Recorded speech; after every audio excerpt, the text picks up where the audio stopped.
It's Manic Monday, yes, it's day 7 of the 2015 Wimbledon Championships, and here at the All England Club we're about 9 miles away from central London, and we're all set for one of the busiest days in tennis in the entire year. Yes, it's Monday the 6th of July and we are live at Wimbledon with myself, Cara Robinson, and 7-time Grand Slam champion Mats Wilander back in our studio here on the top of the broadcast centre roof, and we're all relaxed and refreshed because we've had a day off. Yes, the middle Sunday is traditionally a day off here at the Wimbledon Championships, and that's so unique in tennis, isn't it? None of the other slams do that, do they, Mats? No, not at all. I mean, it makes, I think, a big difference for the players, obviously, but they get a day off anyway. So for some players, it's not like having a day off, because if you played on Saturday, you're going to play today, and it's just Sunday. But I think well, I can only speak for myself. For me, it's nice to step away, and I think Madison Keys said it. Well, it feels like 2 tournaments, and to me, that's exactly what it feels like.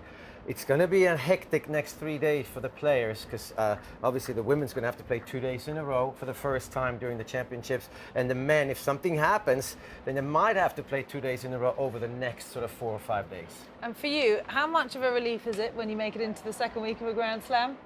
Well, it's huge because obviously you've spent a lot of time thinking about Wimbledon, and I think everyone that's in the 4th round, at least I felt that, well, now I'm one of 16. I actually feel like I have a chance to win Wimbledon, but then you start playing your matches, it's easier to stay in the present because the matches are worth more. Your opponent is a better player, is more famous, you have a deeper record versus that opponent, so it's easier to concentrate at the same time. Yeah, just 16 matches today, 8 on the men's side, 8 on the women's side, and after all those matches are completed, we will know our quarter-finalists for this year's Wimbledon Championships. Serena Williams has described today as the day that Wimbledon becomes all business. It really is the business end of the tournament that we're beginning to approach now. And with that in mind, Mats, what are your expectations for the second week? You know, it's tough to do anything better than we did in the first week, because Heather Watson, Rafael Nadal, that was incredible to me. Not just because she's British and not because Serena Williams is the greatest player of all time, but the match itself was unexpectedly close. The crowd, to me, reacted unexpectedly loud, and they were more into it somehow. And it was like, wow, I saw Andy Murray beat Roger Federer here at the Olympics, and I had a really good seat in the center court. And that was a different atmosphere than I'm used to. And so was that match, because it was louder, and there was more people on Henman Hill. And I think some of the... Is there a name for Heathers? No, there isn't. It's Henman Hill. Anyway, it was an incredible experience to me.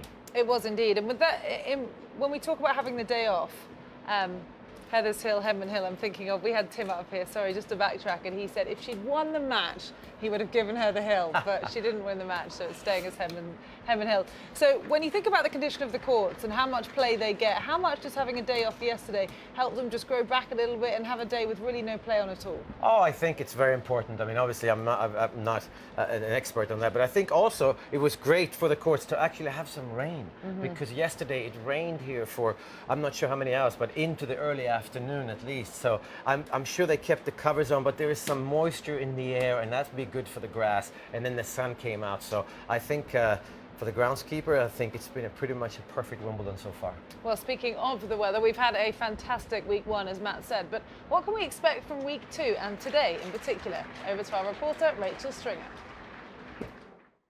Good afternoon. The second week of the championship sees the temperatures in the 20s, but they're going to be nothing compared to the scorching weather we experienced last week. The forecast is set to be dry, a little bit of cloud. You can see there's cloud at the moment, but then later on today, sunny spells will appear. This evening, temperatures will be max of 20 degrees centigrade today. Interesting fact for you. Did you know that 3,000 gallons of water are used during this championships, and the All England Club use a recycling plant to recycle 95% of all water used? Pretty good, eh? Enjoy your day, and I'll see you tomorrow.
Well, nearly 250,000 people attended these championships last year, and the ones that are coming back today will not be disappointed. Yes, this is the lineup on centre court. Play due to start at 1 p.m, and it is an almighty clash between two sisters up first. Yes, they've met 25 times before, but the 17-year saga continues.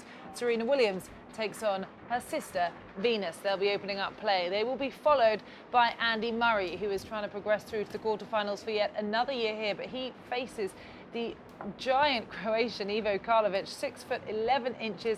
He's aged 36 and he has served a whopping 136 aces so far in this championship. Then Roger Federer, who's trying to make his 45th Grand Slam quarterfinal appearance, takes on a Spaniard who's really making his name in the world of tennis nowadays. Roberto Bautista Agut is having a fantastic year, and he will be taking on the number 2 seed here and the 7-time Wimbledon champion Roger Federer. So Serena versus Venus. We have known about this ever since Heather just fell to Serena's champion's power out on centre court on Friday evening, but she now takes on her sister Mats. They're 2 years apart. Serena's 33 years of age. Venus is 35.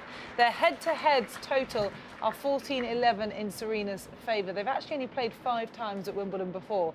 They're both saying each other's the favourite going into this match. Of course, on paper, Serena is the favourite. But do you expect Venus to be able to do some damage today? I mean, I do. I think if she serves well, she has to have a high percentage of first serves, because her first serve is all as big as Serena Williams' first serve. The second serve, Serena, is a little more consistent, has a little more kick spin on it, so she double faults a little bit less. But then Venus' second serve, if she gets it in, it has a little bit of slice on it and it skids through the court. So the difference, I think, is that Serena in a match against a sister, I can't imagine that she goes in and tries to dominate Venus' serve. Venus, on the other hand, I mean, she has everything to win and really not that much to lose, because she is the older sister. And also, how hard is it going to be for Venus to really focus on beating her sister when she's going for the calendar Grand Slam? She wants to win another Wimbledon. This is her last chance, pretty much, Venus, potentially to win another Grand Slam. And her chance to win another Grand Slam is here at Wimbledon. So for Venus, this match is huge. For Serena, this match is huge, but it's not the final, so maybe it's possible for Venus to not worry about the calendar Grand Slam that Serena is trying to achieve. Yeah, that is a big question, isn't it? I don't know how you deal with the emotions. Yeah. I mean, it's like... Would she do it? Would she deny her sister the potential historic run that she's going on? But then it's history for her as well, adding another title the further she progresses in these championships. And one thing that we do know about Serena Williams, following that battle with Heather Watson, is that she's vulnerable. She was vulnerable when she was last out here on centre court, and all future opponents who draw Serena in this year's championships, the first of which is Venus, will know that. She came very close to not being at this stage of the championship. No, and I think that's actually going to help Serena, because I think she got her scare, and the road to the finals for Serena is incredibly tough right now. She has Venus, potentially Azarenka, maybe Bencic. She has Sharapova, Safarova in there as well to get to the finals. So out of the last 4 matches, the finals on paper is going to be the easiest one for Serena, I think. The last time I threw a match to her, I have to say, for example, I was 8 years old and I played my 9 years older brother. So he told me, you have to throw it, because I can't lose to my 8-year-old little brother. And I threw it. And I know Venus and Serena, over the years, in the beginning, there was a lot of talk about how they played each other and how they weren't really able to focus that much. But that was in the beginning of their career. I think they're more professional, way more professional now. And they're both playing for history, and they are at the end of their careers. So this match, again, it's huge for both of them, because they could potentially recreate something that they've done in the past, at least for Venus winning again. So no throwing it, both wanting to win it. And yeah, a long time ago that happened, but yeah. I did throw one. You did? Yeah. Oh, Mats is revealing his dirty secrets here on Live at Wimbledon. Well, talking of the Williams sisters, they've both been out practicing this morning, and Rob Walker has been out following the world number 1. She was using one of the outdoor courts at number 9. The first thing that strikes you when you watch Serena Williams knock up is just how powerful she is. She's over my shoulder here on court 6. Her sister Venus is down at the privacy of Arangi, but Serena choosing to knock up here, giving the crowd a glimpse before she takes centre stage against her sister for the 26th time. She leads their head-to-heads 14-11, but it must be a match that they weren't welcoming playing. They haven't taken each other on the big stage for quite a while now. Both 5-time Wimbledon champions. Serena leads 7-5 in Grand Slams, and I just wonder how much of a shake-up she got after that match against Heather Watson. Remember, she was 2 breaks down in the third set. She was 2 points away from being eliminated by Heather Watson and showed all her battling qualities to come through. She said after that match in the press conference she was already thinking about going for a dance class. She was absolutely convinced that her quest for the non-calendar slam was over. But Serena Williams lives to fight another day, and she finds herself with the slightly unwelcome task of having to beat her sister Venus for a place in the quarterfinals. She has said in interviews that she would be supporting Venus if she was a neutral. Venus, of course, having come back from some really difficult virus issues to get back towards her best form. Venus is seeded 16. Serena, of course, the world number 1, the reigning French Open champion, the reigning Australian champion, the reigning US Open champion. An incredible record as she looks to repeat the feat from 2002-2003 of holding all 4 at the same time. I'm sure they're used to facing each other, but it is not a match that either of them would, you suspect, have particularly welcomed. Her 16th year at Wimbledon. Venus is here for her 18th year. So many great campaigns, so many great finals between them here and elsewhere. But maybe that shock against Heather Watson will give Serena Williams the edge. And they'll both be incredibly professional about the fact that they're facing each other, as they've done so many times before. But a fascinating match. All eyes will be on them on centre court as they bid to make the quarterfinals. So Venus down at Arangi, Serena up here on court 6, and she is looking ferociously strong, as you'd expect. Thank you very much, Rob. Well, this will be their 6th Wimbledon centre court meeting, but interestingly, all 5 of those previous meetings have been semi-finals or finals. This really is the first time they'll be meeting on the grand stage at the All England Club in the 4th round. As we continue to take a look at these pictures of Serena practicing ahead of that match, they are the first one on centre court, so they do know that they will be on at 1 p.m. And as you look at their career by the numbers, their career singles titles, Serena has 67 to Venus's 46. Serena has 20 Grand Slam singles titles to Venus's 7, and Serena has 248 wheats, astonishing amount as the world's number 1. Venus had just 11, not just, but it is compared to her Serena's. They've had 16 and 13 wins over world number 1s respectively. They both have 4 Olympic gold medals, and their career prize money is $69.7 million to Serena and $30.8 to Venus. They have earned more in career prize money than any player all time. Quite a remarkable achievement. And if anyone's wondering about those Olympic medals, they both own 4 golds, 3 in the doubles together and 1 each in the singles. Venus winning gold in Sydney in 2000 and Serena here at Wimbledon in London's 2012. So, as we keep saying, Mats, on paper it's potentially a one-sided story, but this is perhaps one of the last chances Venus has to really go for the title. She's been really struggling with that Sjogren syndrome she's been suffering with. She hasn't been at her best of late, but she's been playing and actually making her way through this year's championships quite quietly. She's not played on central number 1 court yet this year, which many people disagree with her being a 5-time champion. But as a sister, knowing the other person across the net so well, how do you try and imagine that they put that friendship and that sibling love that they have for each other into what has to become a bit of a rivalry on court? I think it's really difficult for Serena to get up for this match. I think for Venus is much easier because obviously with what she's been struggling with, Sjogren syndrome, being the older sister, not really going for anything except possibly winning another Wimbledon, which is not just anything. It's amazing for her to be still around. For Serena, I mean, she might get another chance to win the calendar Grand Slam next year. Is that really important? Getting to 22, the same number of Grand Slam titles as Steffi Graf. She's going to get there if she wants to, I believe, because she still has another 2 years at least at the top of the game, I believe, again, if she's mentally ready to focus. But Venus, this could be her last Wimbledon. This could be her last chance. So for Serena to, I'm not sure.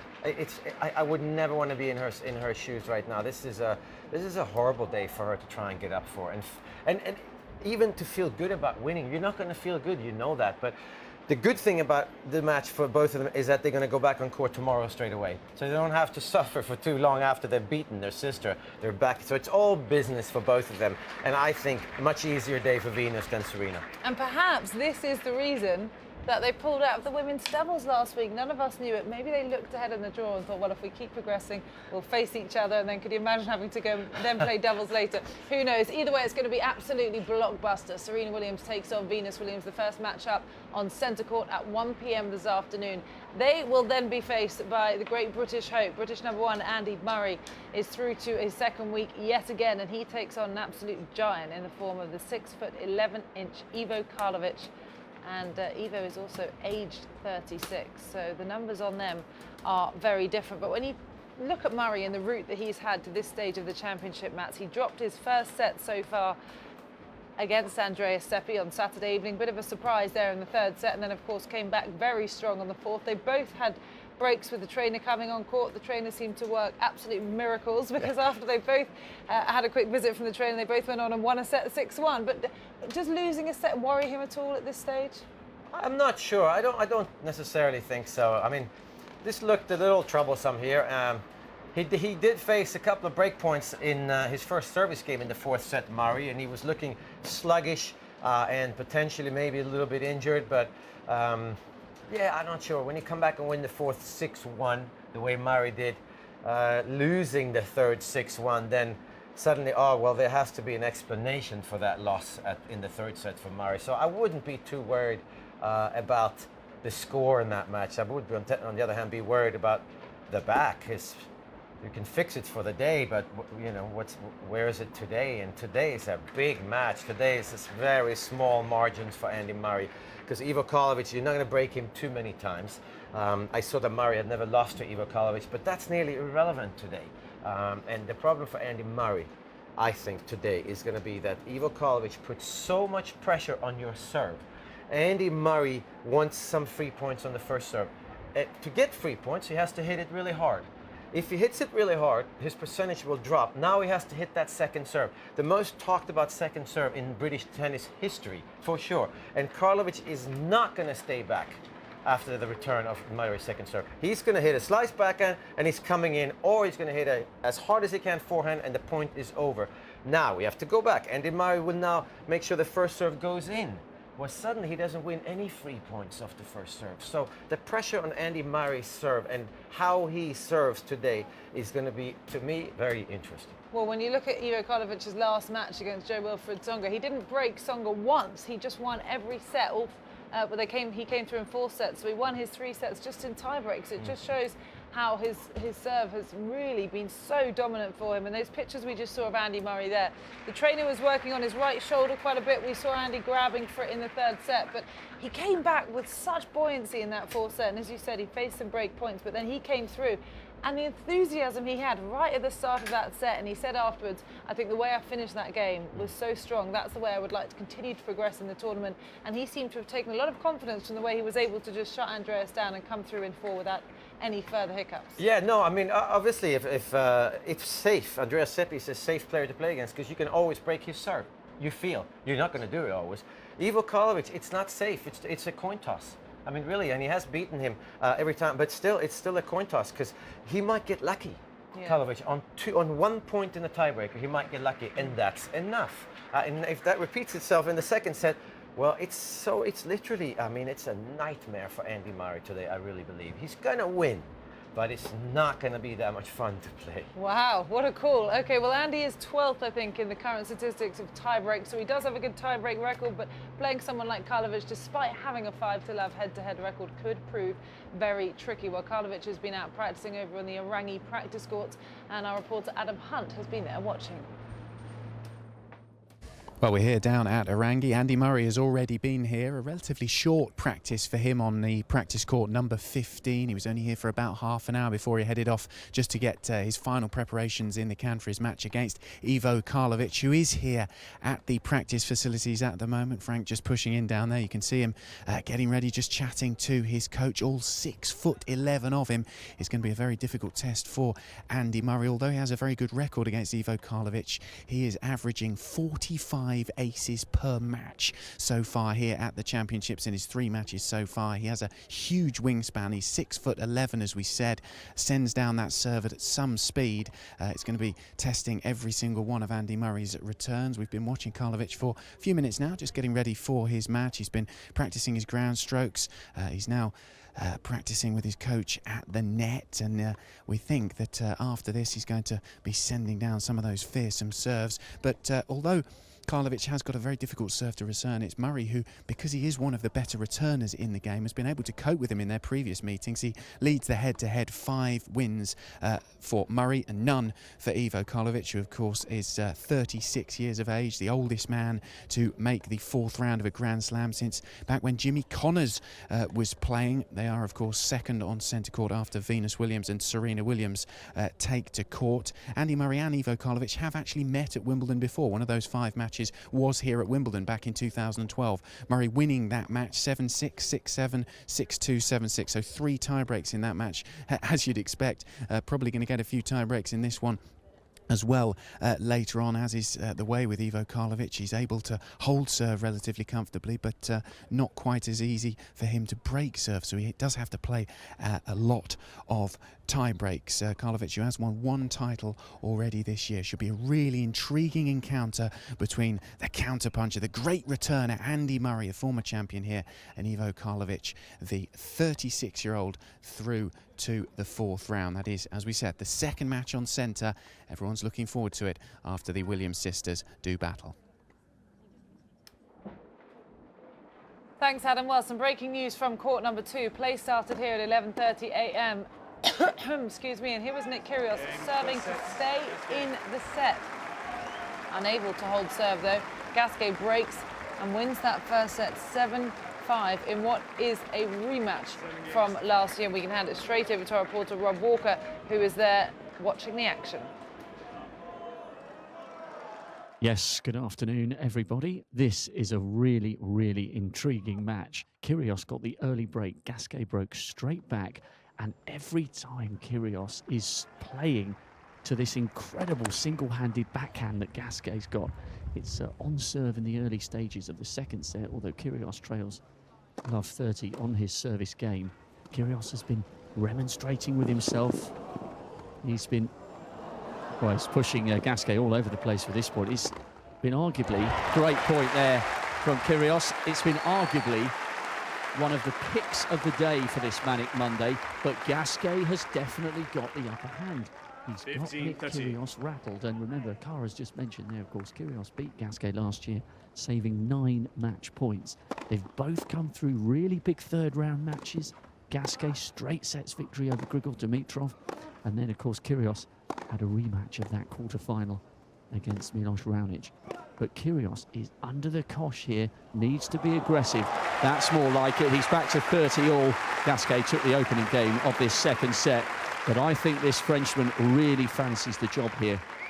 And if you've been watching our coverage, you may have heard of the guys call themselves the Fanatics, the Australians. They're in the crowd here making a lot of noise, but for the first time I've seen a group of French fans shouting as loudly for Richard as the Fanatics have been shouting for Nick Kyrgios. So this has got the makings of a superb encounter, but Kyrgios needs to stop feeding that brilliant Gasquet backhand. And just a quick one over my shoulder on court 12, Vasek Pospisil is in action against Viktor Troicki. Remember, Troicki, of course, knocked out Dustin Brown. That was a really fascinating match. Troicki did that with great serving, and he's been using that serve to good effect. He's taken the first set against Pospisil, 6-4. The winner of this one, of course, will play Karlovic or Andy Murray. And it's on serve at the moment in the early stages of the 2nd. So the drive for the quarterfinals is alive and well. Troicki, we probably would have expected to take an early lead against Pospisil, but Gasquet has got Kyrgios under the cosh here. And if this confident Australian can come back into this match, this could turn out to be an absolute cracker. Thank you very much, Rob. Well, we'll keep you all posted as to what develops out on court number 2. Now, Nick Kyrgios has lost the first set to Richard Gasquet. He did save 9 match points in their matchup last year to come through and win. We'll see what this year's story tells us. But let's now talk about the final match due on centre court today. And it is the 7-time Wimbledon champion, Roger Federer, who takes on the Spaniard Roberto Bautista Agut. Now, Federer leads their head-to-head 2-0. They've only played each other twice before, both times on hard court, so they've not faced each other on grass. And Bautista Agut may be a fairly unfamiliar name to our audience, but he really broke through on grass last year. He won Hertogenbosch coming into Wimbledon. He then drew Andy Murray in the 3rd round at Wimbledon, so he wasn't able to come through past him. He seems to be one of these Spaniards that's quietly making his way through these 2 weeks. He's attracted a bit of praise from Sergio Garcia, a fellow Spanish athlete, obviously in the golfing world. With Nadal now out, with David Ferrer having to withdraw before the championships even start, it's really the chance for some of these Spaniards to come up and prove that they're ones to be watched as well. Yeah, definitely. I mean, he's I wouldn't call him a dangerous player, but he's very solid, and he's a little bit old-fashioned because he hits the ball very flat. He is very passionate, which is great to see, and he has to work extremely hard on all the different surfaces. Grass is maybe the best surface suited for his style because he hits the backhand very flat. He's got a sort of a loopy swing on the forehand, but it's still very flat. He's extremely quick around the court, and he does play an all-court game. Again, this surface might be where he fancies his chances the most, I think. I would agree on grass. Okay, well, let's take you live now to court number 3, where the ladies, Coco Vandeweghe, who beat Sam Stosur on Saturday in straight sets, is facing Lucy Safarova, and they are caught in a first set tiebreak. So let's join this one live now with commentary from Mark Petchey and Joe Jury. 1-0, Miss Vandeweghe. Vandeweghe, and the way she plays is so dangerous in a tie-break. She swing away, you know, 1 or 2 winners here and there. Safarova might just tighten up.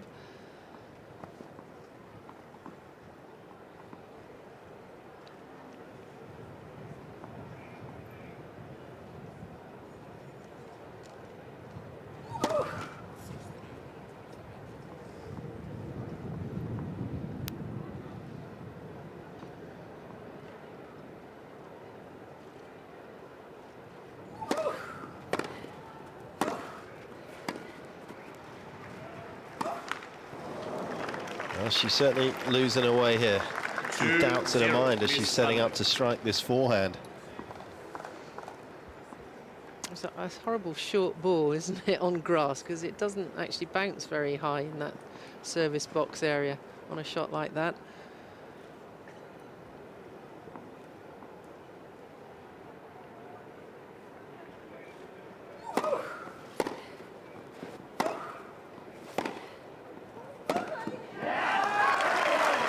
Too good off the double-hander from Vandeweghe. 3-0, Miss Vandeweghe. She is really hitting away, and that not enough on the ball from Safarova that time. He gets the umpire. It certainly did. Problem is, though, isn't it? There's too many unforced errors off that wing, so she had to play that one conservatively. Tough times for Safarova. Things looking very good for Vandeweghe.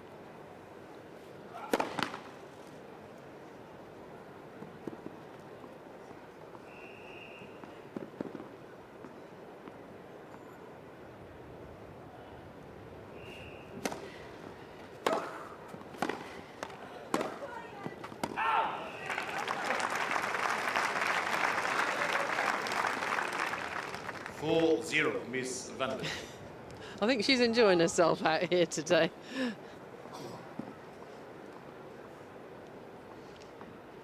More serious down the other end.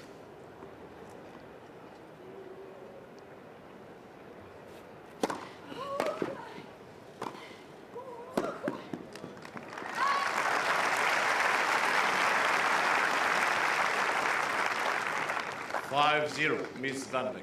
Oh, good choice as well for the serve and volley. Tucks it away just about good enough.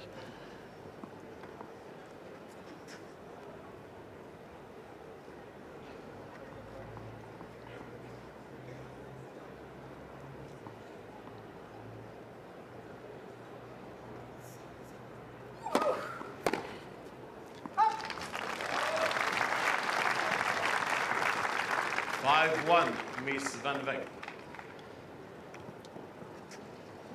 Purposeful walk to a chair. She hasn't given up hope yet in this tiebreaker, even though the deficit was at 5 points there, back to 4. But one good serve here and a little break, and things are going to get a little interesting for Van der Wey in terms of her nerves. Sure. Well, I'd be thinking just stick in still against Van der Wey. Yes, she might hit a couple of winners end of the tie-break, but just as well she could hit the back fence.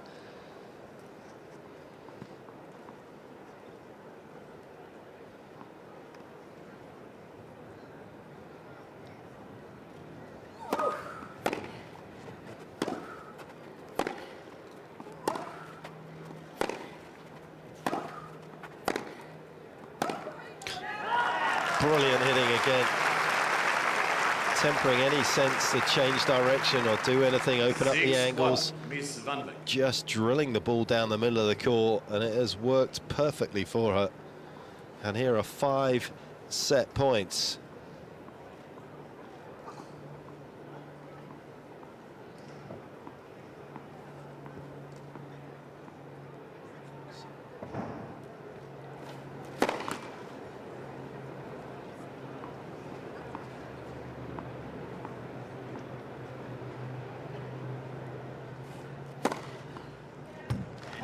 Miss separation the call on the left service line. Ball scored.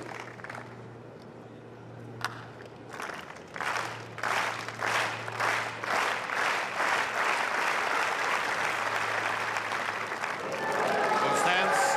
Again and full set. Miss Van de Beek. 7-6.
And those are the faces that will light up #1 court later today. This is the current scene as the crowds begin slowly to make their way in. Play due to start at 1 p.m. And it is the 2004 champion, the 4th seed from Russia, who will open play on this court.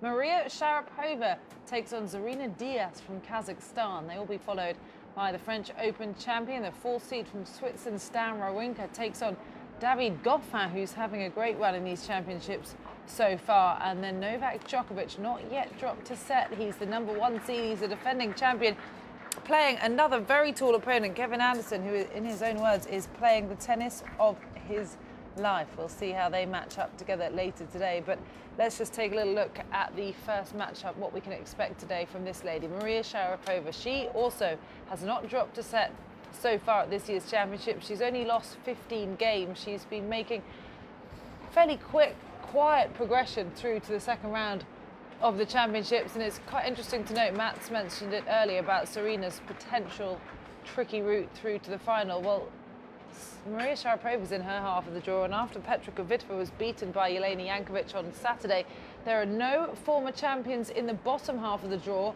They're all in the top half of the draw, where Maria, Serena and a few others loom. She's been progressing, Mats, pretty well. She's not made too much noise yet, Maria. She potentially could come across her old stumbling block in Serena Williams down the line, but do you expect her to progress quickly again today? I am, yes. I think she's going to intimidate Diaz a little bit by by her size, by her power, and she hasn't made too much noise, you said. I mean, it leaves it out there, Cara. I would say that's because all the other women and all the younger girls are actually making the same noises Maria Sharapova makes when she plays. And so I think a lot of girls really, really look up to the way Maria Sharapova plays her tennis. But Diaz is, I wouldn't call her dangerous. She's very solid, she's crafty, and she's unexpected. But again, no pressure on her shoulders at all. So I think Sharapova will overpower this Serena Diaz, but she's a breath of fresh air. And beating Andrea Petkovic has to give you so much confidence in a major. Well, Diaz is making only her second major appearance at Wimbledon, and she has matched her best result by reaching the round of 16, which she did on her debut here in 2014. So she tends to react well to the grass, but someone who's really only in their second year, comparing to someone who won the title here 11 years ago, is always going to be a very, very tough matchup. But we'll see how she goes. Adriana Diaz takes on Maria Sharapova, and Rob Walker has been out watching the former champion practice. Well, knocking up over my shoulder is the 2004 Wimbledon champion Maria Sharapova, bidding for her first quarter-final here since she finished runner-up in 2011, going through her paces with her coaches. Now, normally Maria knocks up down on one of the most private practice courts at Orangi, but here she is under the watchful eye of, well, at least a few hundred members of the public who were quite surprised to see her out here. Hard to believe it's 11 years since she became the champion as a teenager. Great record so far this year. She hasn't dropped a set. I make it she's only lost 15 games so far. She's in good form, reached the final of the Australian Open, was disappointed to exit the French at the fourth round, but she's got a great slam record, 5 times a Grand Slam champion, contesting 10 finals in total. She's up against Serena Diaz, the player from the Kazakhstan, who's only just outside the world's top 32. She's into the fourth round for the second successive year after knocking out the 14th seed, Andrea Petkovic, in the third round in straight sets. So Sharapova will be taking this one seriously.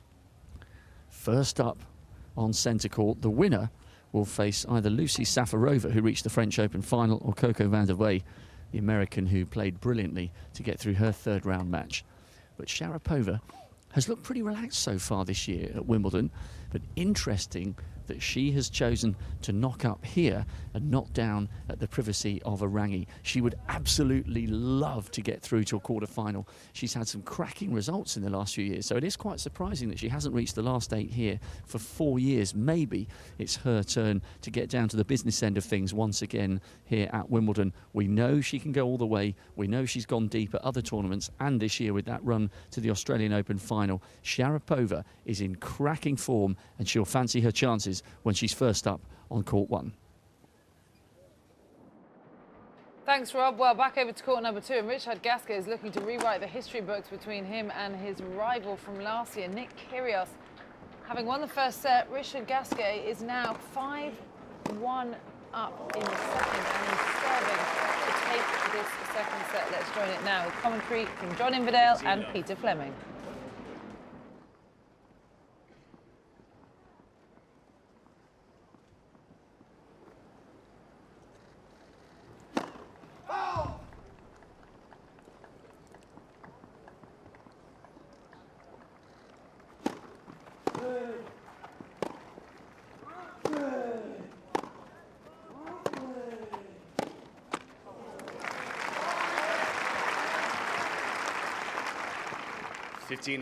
Not being a behavioural psychologist, as indeed neither are you, there seems to be a bit more energy suddenly about Kyrgios from nowhere during the course of the last 30 seconds.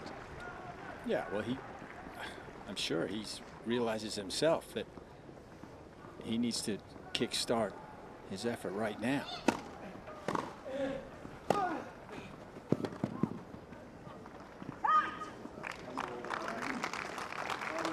30-15. But not like that he went.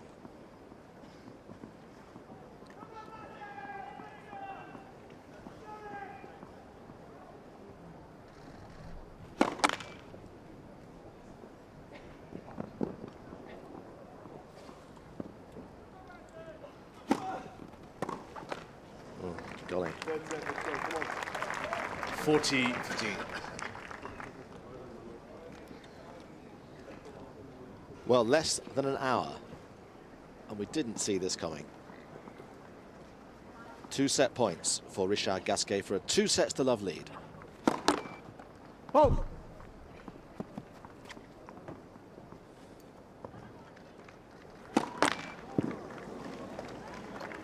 (40-30).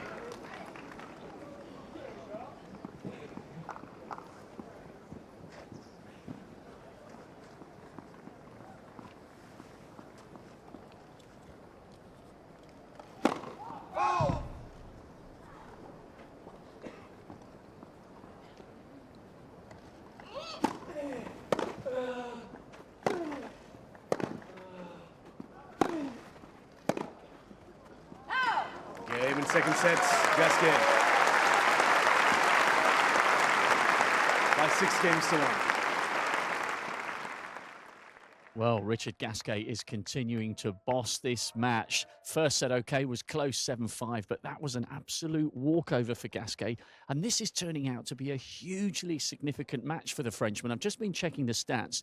This is the 14th year he has been contesting Grand Slams, and only twice previously has he gone beyond the 4th round of a Grand Slam. Semis here at Wimbledon in 2007 and the semis of the US Open in 2013. So this is on the verge of becoming a massive, massive match for Gasquet. It'll be interesting when we go back to the studio to hear if Cara asks Mats if Mats feels that perhaps Gasquet over the years has underachieved considering how great his natural talent is. He's using that backhand to great, great effect. He's frustrating Kyrgios. Some people feel that Kyrgios is a little bit over the top sometimes, a little bit over-enthusiastic with his comments to himself. He's had an obscenity warning early on in this second set, and there have been a few points, not many, but there have been a few individual points in that second set where it looked as though Kyrgios was on the verge of giving up. He's definitely frustrated. He wouldn't have been expecting Gasquet to push him so close. You could just see over there, Kyrgios is already waiting to start this third set. Gasquet jogging to the baseline. This is a big, big opportunity for Richard Gasquet. Only twice before has he been in a Grand Slam quarter-final, and he's now just 1 set away of taking on either Stan Wawrinka or David Goffin. Gasquet is fully in control here, and Kyrgios needs to pull something big out of the bag and do it quickly. Okay, thanks, Rob. Well, we'll answer your questions later. Right now, we're going straight to some more live action on court number 12. And after taking the first set 6-4, Viktor Troicki is now tied at 5-all with Vasek Pospisil. Vasek, of course, beating the Brit James Ward in his previous round, and Viktor Troicki knocking out Dustin Brown, who was Rafa Nadal's eliminator. Let's join this one now live with commentary from Barry Davis and Paul Hand.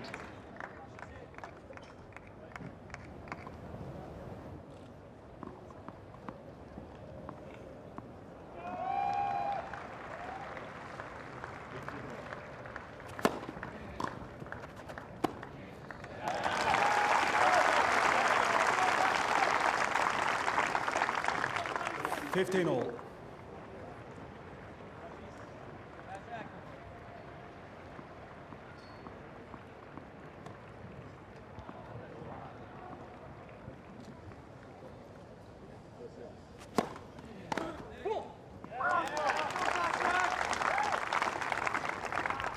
(30-15).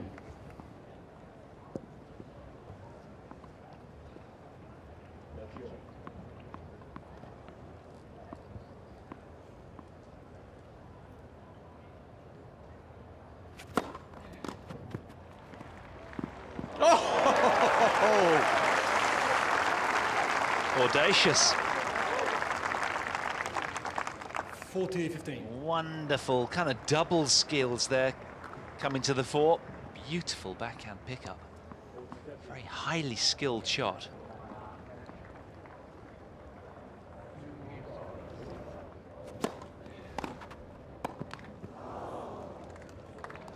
(40-30).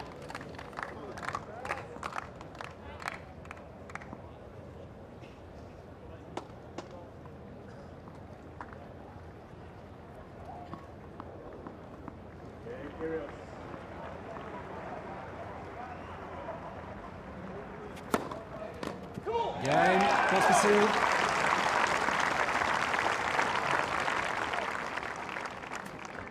Pospisil leads 6 games to 5. So Vasek Pospisil holds serve to go 6-5 in the second as he tries to take that match 1-all against the Serbian number 22 seed Viktor Troitsky.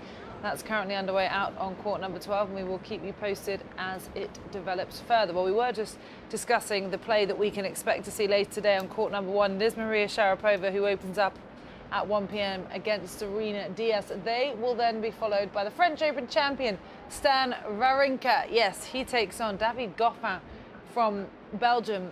And it's just great to see Stan having won Grand Slams now. He's a 2-time Grand Slam champion. We've been speaking all last week, Mats, about people that have managed to break through and become Grand Slam champions. Stan was always in Roger's shadow for a while, being the Swiss number 2 for so long, and it is so fantastic to see him taking the limelight on his own accord, and there's room for both of them. Definitely room for both of them, but one can't win the Davis Cup without the other, and they managed to win Davis Cup last year as well. So they are, I mean, they're both so fun to watch. Obviously, Wawrinka has more power than Roger Federer. I think the most important thing about him winning the French Open was that we erased all the doubts when he won the Australian Open in 2014. He played an injured Rafael Nadal in the finals, and a lot of people have sort of come out and said that, well, Rafael Nadal would have most probably come back after losing the first set.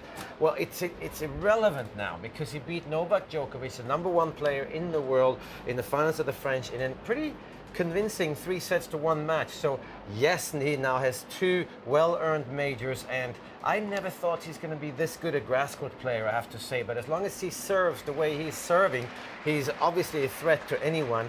He has to watch out for David Goffin. He's a young and up and coming. He is 24, but he's young as a tennis player, and he's a great ball striker. So if you like good ball striking and beautiful tennis, this is a perfect match to go and enjoy a little bit of English beverage and a bowl of strawberries, because it's going to be majestic the way both of these play. Pims and strawberries, it's always a good combination here at Wimbledon, isn't it? Well, Stan is bidding to become just the 5th man in the Open era to win both Wimbledon, or both Roland Garros, I should say, and Wimbledon in the same year. He also, if he succeeds through this match, will reach the Wimbledon quarterfinals for a 2nd consecutive year. Last year was his best ever performance here at these championships, reaching the quarterfinals for the first time. And if he does that again this year, Mats, he will join a list of people who have reached multiple quarterfinals at all 4 Grand Slams. So he really is establishing himself as one of the big names in the tennis world. He said he doesn't feel like he is part of the top 4 because the top 4 have really established themselves already. But when you look at his opponent today, David Goffin, a lot of people might not know so much about him. A lot of the Brits will know that he beat Liam Brody in the 2nd round here this year. You say he's a youngish tennis player in terms of his experience on the court. How will that stand him today alongside someone with a lot more experience now? Well, I think when the ball, funny enough, when the ball's back in play, I think he's fine, because Stan Wawrinka overpowers a lot of people, but it's not that easy to overpower David Goffin because he is so quick and he's really solid off of both the backhand and the forehand. Problem is that Goffin's serve is not as big a weapon as Stan Wawrinka. He does serve okay for quite a small guy. He's got good motion. He's technically very sound, and he has changed the way he behaves on the court. He's gotten stronger physically, and he is very pumped up these days to become potentially the best Belgian male tennis player ever. He's on right behind Xavier Malisse in the highest ranking, but he's only 24, and he's pretty good. He's got a very, very good career ahead of him. But like I said, he hasn't played that much tennis. He's been injured for a while, so he's very fresh, and he, I think, enjoys grass more than the other surfaces. Okay, well, he has never yet beaten a top 5 player, nor has he ever reached the quarterfinals at a Grand Slam. But the winner of that match, Stan Wawrinka, will play the winner of the match that we're currently keeping you posted on court number 2, Nick Kyrgios versus Richard Gasquet. Richard Gasquet currently up 2-0. So that's the 2nd match due on number 1 court, and the final one up today is the defending champion, Novak Djokovic, the number 1 seed, of course, who's reached this stage of the tournament without yet dropping a set. And he takes on the tall South African Kevin Anderson, who reached the final of Queens against Murray, believes that he is playing the tennis of his life. And a similar story to what we'll see with Murray today, Mats. Facing such a tall opponent who serves so well, it's just different because the ball comes in from a greater height, from the elevation, you know, reaching heights of about 10 feet by the time they've tossed it up. It really differs how the ball bounces coming in off that serve. Yeah, it does, and that's kind of the hard thing about grass courts, because it's a little uneven at times. Sometimes the ball skids depending on the spin you put on it. We just put a little bit of side spin, the ball skids away from you. But because of the new grass here, which all a rye grass, we heard from Tim Henman, who was very well informed when it came to what the grass is made out of these days. I think it's difficult to return a serve. It can kick up over your shoulders, it can slide underneath your knees, and it doesn't matter which height it comes in from. So Kevin Anderson, the serve is difficult, but their head-to-head, it doesn't bode well for Kevin Anderson. He doesn't have a good record against the best players in the world. There's something missing there. I'm not sure what it is. It's not emotional fire. He certainly tries hard enough, works hard, but maybe he's a little bit slow in his movement around the court, and that's why he can't get hold of the top players of the game. Okay, well, it's going to be a fascinating day here as we have 16 matches to determine the quarterfinals in both the men's and the women's singles draw. It's known as Manic Monday. It promises to be just that, and Rob Walker has been with our analyst Craig O'Shaughnessy to preview exactly what we should expect. Another week at Wimbledon and another chance to chat to our expert analyst, Craig O'Shaughnessy. Craig, first of all, good morning and welcome back to Wimbledon for the Manic Monday. Let's start off talking about Serena against Venus. For them, it's, I guess, in some ways the nightmare fixture, but they've been so professional about it in the past and they've got to be again. Do you see any chance for Venus here, maybe after the wobble Serena had against Heather? Yeah, I think Venus is a real chance. The last time they played offers a lot of clues of what Venus needs to do to beat Serena. And that match was in Montreal last year. The score was 6-7, 6-2, 6-3, and Venus pulled off the upset. And Venus really went after Serena's forehand. Serena made 35 forehand errors in that match. 15 were returns. And the really important part here is where Venus served. She really targeted that forehand. A lot of players look over there and like, you know, the backhand return's amazing. I'm going to go mix it up a little bit. But what Venus said, I'm going completely after the forehand. So some amazing stats from that match. The second serves, which Serena can really step in and hit hard. 24 second serves went to Serena's forehand, only 11 of the backhand. Venus won 58% of her second serves to the forehand. At 5-3 serving in the third set to close it out for the big upset, all 6 serves went to Serena's forehand. So that's really the order of play that worked in Montreal, and I really believe it can work here, and that's definitely something you want to be looking for. Serena's backhand return is sensational. The forehand is obviously really good. Jamming, bringing it into the body, kind of aiming at the ribs is great because she stands up in the court so well. If you can slide one out wide, a sneaky one out there, that'll be good too, but it's really going after that element of the game that could pay huge dividends for Venus. Okay, and from Serena's perspective, after having that scare against Heather, she was 2 points away from being knocked out in the third round. She can react one of two ways from that.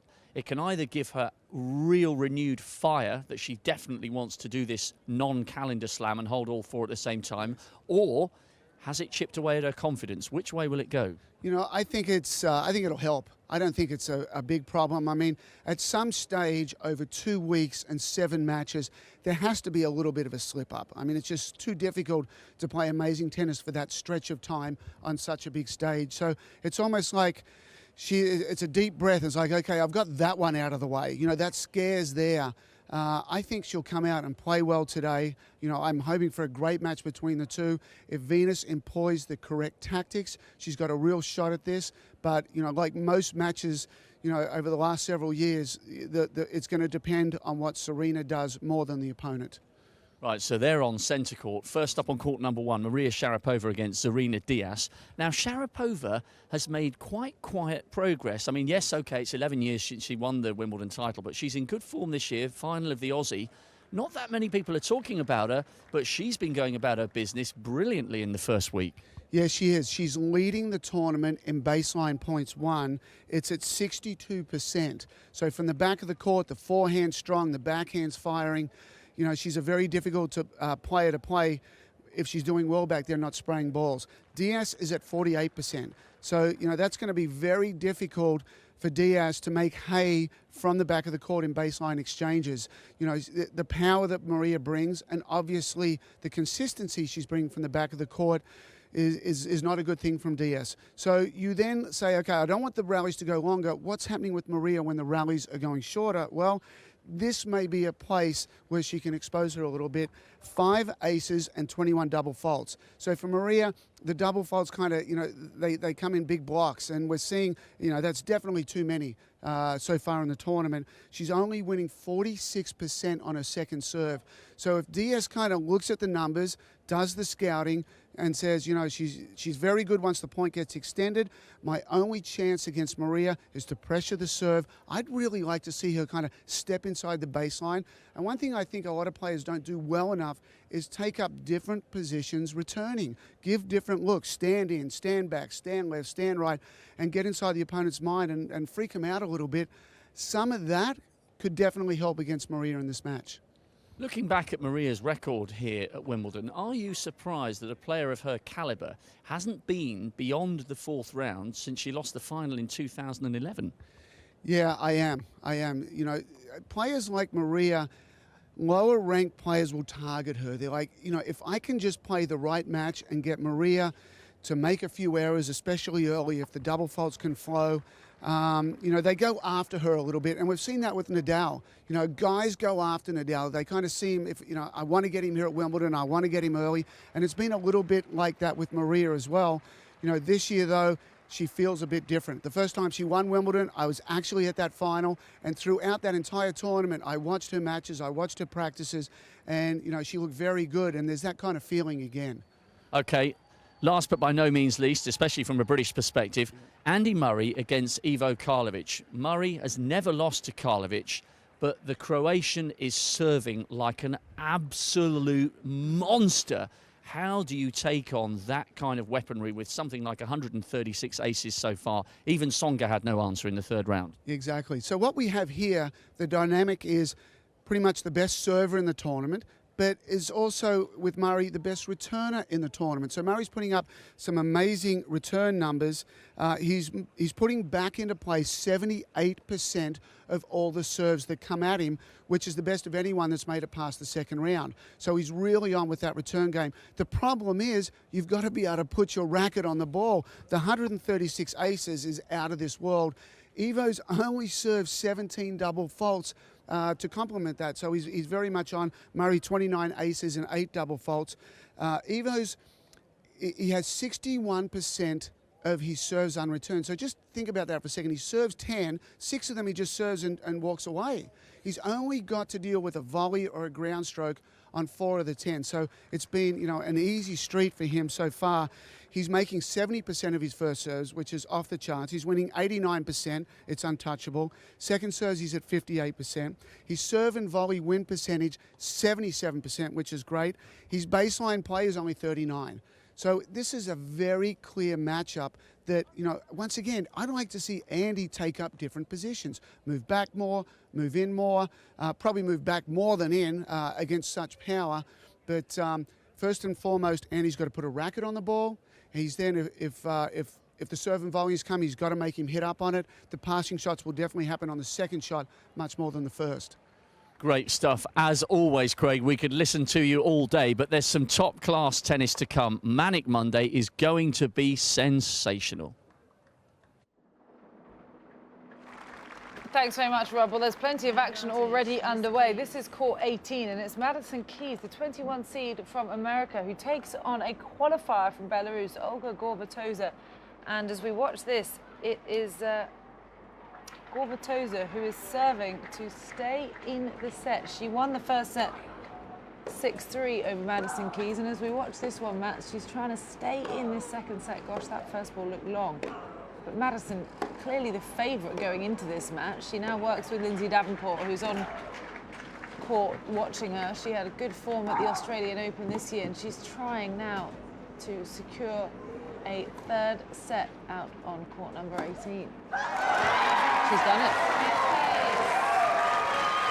Fantastic work. There's Lindsay, you can see in her box cheering her on. She works with her alongside her husband, so both of them very involved with the young American. It's nice to see some new American talent coming through when we talk so much about Serena and Venus Williams probably approaching the later half of their career. It's nice to see someone like Madison coming through, and now she has managed to secure that final set. You expect her to come through in set 3? I do expect her to come through, yeah. I mean, it's unexpected that she had to play such a great set point to win it, but that was an unbelievable point. I hope that is part of the play of the day, actually, because the weight of the point as well on set point up. Great defense, great offense from Madison Keys. She moves well. She's got a wicked forehand, Madison Keys. But I think in this point she shows that she is more than just power. She's finesse and she keeps the ball in play. And then obviously she's got touch as well, because this lob is perfect. Okay, we're leaving those pictures to bring you live pictures from centre court. It's the clash that everyone's been waiting for between the two sisters, and they don't have to wait much longer. They now have made their way out onto the most famous court here at Wimbledon. It's Serena versus Venus for the 26th time in their history. And this is a side that we used to be so familiar with, but they haven't played each other in a Grand Slam for 6 years. They've got quite a history between the pair of them. It will be fascinating to reflect on their matchups in the past. And this was all the way back in 2000, Matt, 15 years ago. And you can see the disbelief on a very, very young Serena Williams there, winning her first ever Wimbledon title. And it was over Venus. It's incredible. I mean, I don't even know how they could deal with it, to be honest. I apologise, that was actually a semi-final back in 2000. She then went on to the final, but all the rest of their matchups have been in the finals. And it was Venus who won in 2000, and it was her first win back then, but this was Serena's first ever win in 2002. Beating her sister in the final. It's remarkable that they were both there for each other when they won their first titles. It's incredible. I mean, it really is, it's unbelievable, and it's impossible for anyone to put themselves in their shoes. She's got a tiara on. How great. I mean, how great to have your biggest rival be your biggest sister or your younger sister.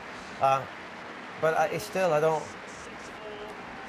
would never want to be in their shoes in this situation, because it'd be so hard. It's going to be heartbreak whether you win or lose. Great friends and great rivals. This is 2003, and it was a final once again which saw Serena on her way to her second Wimbledon title. And actually, when you look at her physically, she's really changed over the years. Serena Williams, she's been around for so long. She's developed as such an athlete. She was always very strong, but she's most probably a little bit stronger in the upper body now. She certainly hits harder now than she used to. And Venus, it's hanging in there in their head-to-head. Well, Serena goes wide and Venus takes another title. This, actually her 5th and final Wimbledon title, came in 2008, beating her sister in the final. Between winning her first one in 2000, she won another 3 in 2001, 2005 and 2007. And then this in 2008, Venus's 5th title. And you can see her sister standing there as the losing finalists. Just such special moments, such interesting dynamics must come in this family. And then 2009, yet another final between the two sisters, and it was Serena who captured her 3rd Wimbledon title. 1 year later, she was able to get her own back. They both now stand at 5th titles, of course, Serena winning most recently. And it is just absolutely astonishing to see that they are both drawn together again today. And it's not a semi-final match, which they've had once before, or a final, which they've had here 4 times before. It's just a 4th round. I think it's easier for them, actually, because obviously they know that there's a lot of obstacles between them and holding that trophy again. So in many ways, I think this is the 4th round. I think I can emotionally be okay with them trying to make the other person feel awful, because that's really what it's all about in tennis. And this is, I don't know, obviously they practice a lot together. We heard that they practiced in Florida at Jack Nicklaus tennis courts, grass courts in Jupiter, Florida. They practiced together. So I think that they'll just take this as a practice session, and they've won enough where, why is it not my turn? Well, They're aged 33, Serena, and 35, Venus, 2 years her senior. Serena is obviously the world #1. Venus is currently ranked number 16 in the WTA rankings, and they have so many career achievements between them. Well, let's find out a little bit more about what we can expect from Serena's game with some Coaching Corner with Annabelle Croft and Mats Wilander. We're going to talk now about the Serena Williams serve, which is arguably one of the biggest weapons in the women's game. It has been one of her key weapons in her whole career in terms of how many Grand Slams she's won. So talk us through why it's such a special shot. Well, I think because of her timing, it always looks the same way. Whether she's playing well or not playing well, her serve always seems to be on. The other reason I think why it's so powerful is because her second serve, she can rely on her second serve. Very few players can attack her second serve. Therefore, it frees her up on the first serve. She's one of those servers that when she needs the first serve to go in, she puts it in play. She can serve high percentage if she wants to. She can go for aces when she wants to. And really, it is, if her serve is working, she's not going to lose to many players in the world. Yeah, she served over, more than 200 aces during the course of 2015. But we were talking about Raonić's service being one of the biggest weapons in the men's game. Her setup in terms of her foot stance and everything is completely different, isn't it? It brings the back foot up. Yeah, she brings the back foot up, and she's it looks very simple. Her serve is a very simple motion. And again, her timing is beautiful. But I think the one thing that she does better than most players is that when she throws the ball up, she keeps the left arm up for a very long time. So therefore, it's very consistent, and she can reach up as high as possible. See a lot of amateurs out there that think that this arm is only to toss the ball up, and then once you toss it up, the arm drops down. Suddenly, your angle is like that, and you can't get the serve in. Serena, she has a beautiful extension up, and she stays there. And I think that also makes it difficult for the players to read where her serve goes. Yeah, there's a really beautiful calmness about the way she goes into that service motion as well, isn't it? Because we see all sorts of players, they kind of bouncing the ball a lot of times, or they're sort of fretting and moving things around, but there's incredible sort of serenity about her serve. So confident. I think she's so confident in the fact that not only that she's going to hit the serve in, but I think she's very good at picking which serve she's going to hit. When she hits the slice serve out in the deuce court to her opponent's forehand, or when she hits the flat serve down the middle, and she seems to know exactly what serve to hit when, and she's 100% committed to the serve, and that's a big difference. And of course on the grass as well, even more dynamic. Definitely. I mean, you're not going to break Serena's serve more than maybe once, maximum twice in a whole match, and we know the way she returns, if she serves well, it's going to be impossible to beat her. Okay, well, there you have it. There's the chat on the Serena Williams serve, which is going to be one of the major weapons in terms of whether she adds yet another Grand Slam title this year.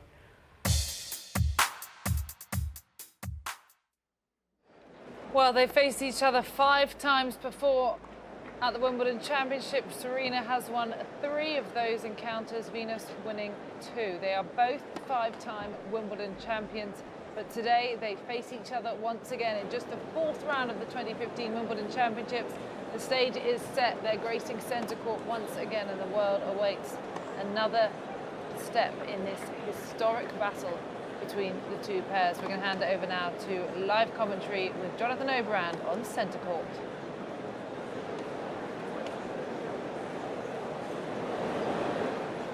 A few years back, well, we thought she was heading towards retirement.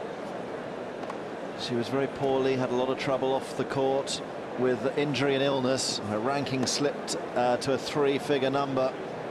But back she's come and seeded 16 this year. One of the stories, really, of this year's tournament, to see Venus Williams able to compete again at this sort of level. And to be honest, knowing what she's been through, it's great to see her back.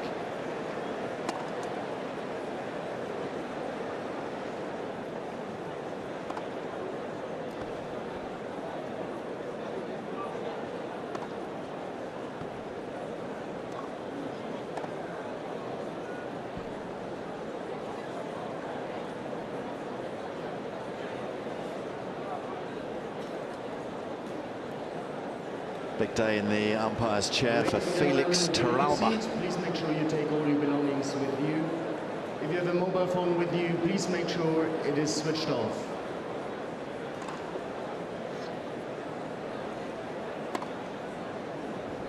As Venus Williams to the right of the chain won the toss, chose to serve.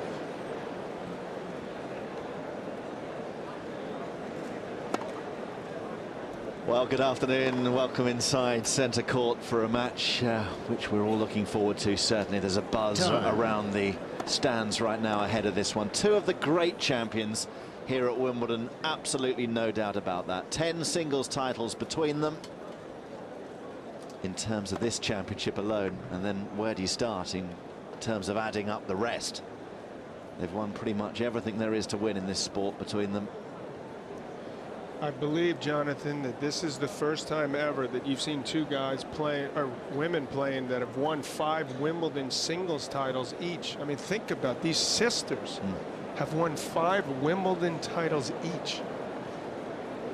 That, I mean, this isn't going to happen for 100 years. The accomplishments of particularly Serena, but Venus has done an admirable job as the older sister to handle sort of being in the shadow, if that's possible, at 6'1½". And it'll be interesting because Venus has always felt like the Wimbledon center court is her absolute best surface. And Serena obviously knows a thing or two about this court as well, but she's, to me, more vulnerable on this court than she is maybe on any other court at this stage of her career. It has always been so awkward to commentate these matches with Serena and Venus. This is the first time where one of the two, Serena in this case, a heavy favorite coming in. Well, between them, 27 Grand Slam singles title, 113 singles titles in all, 4 Olympic gold medals each. Venus Williams to serve. Quite simply, two of the greatest champions we've ever seen in the women's game. And they're both from the same family.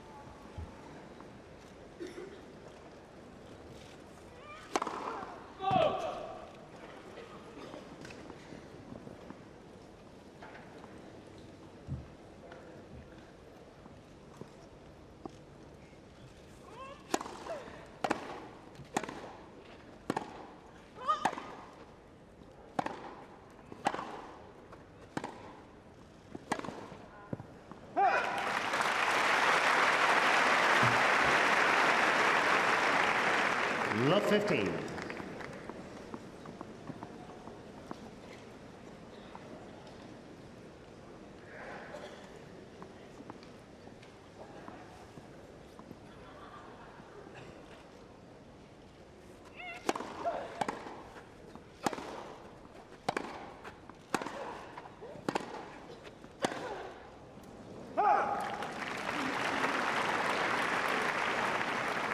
Love 30.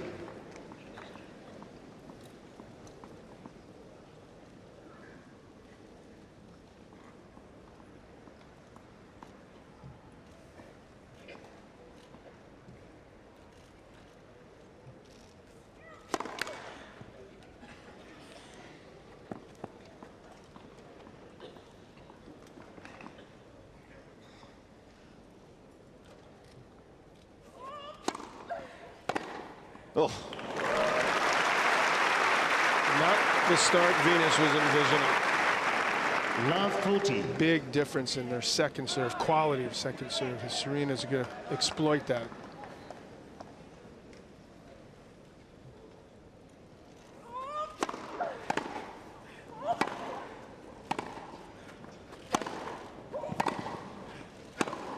Oh. Game, Serena Williams.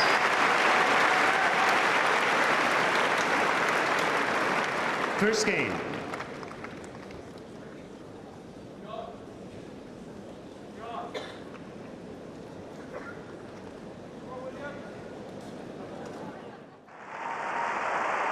Quiet, please.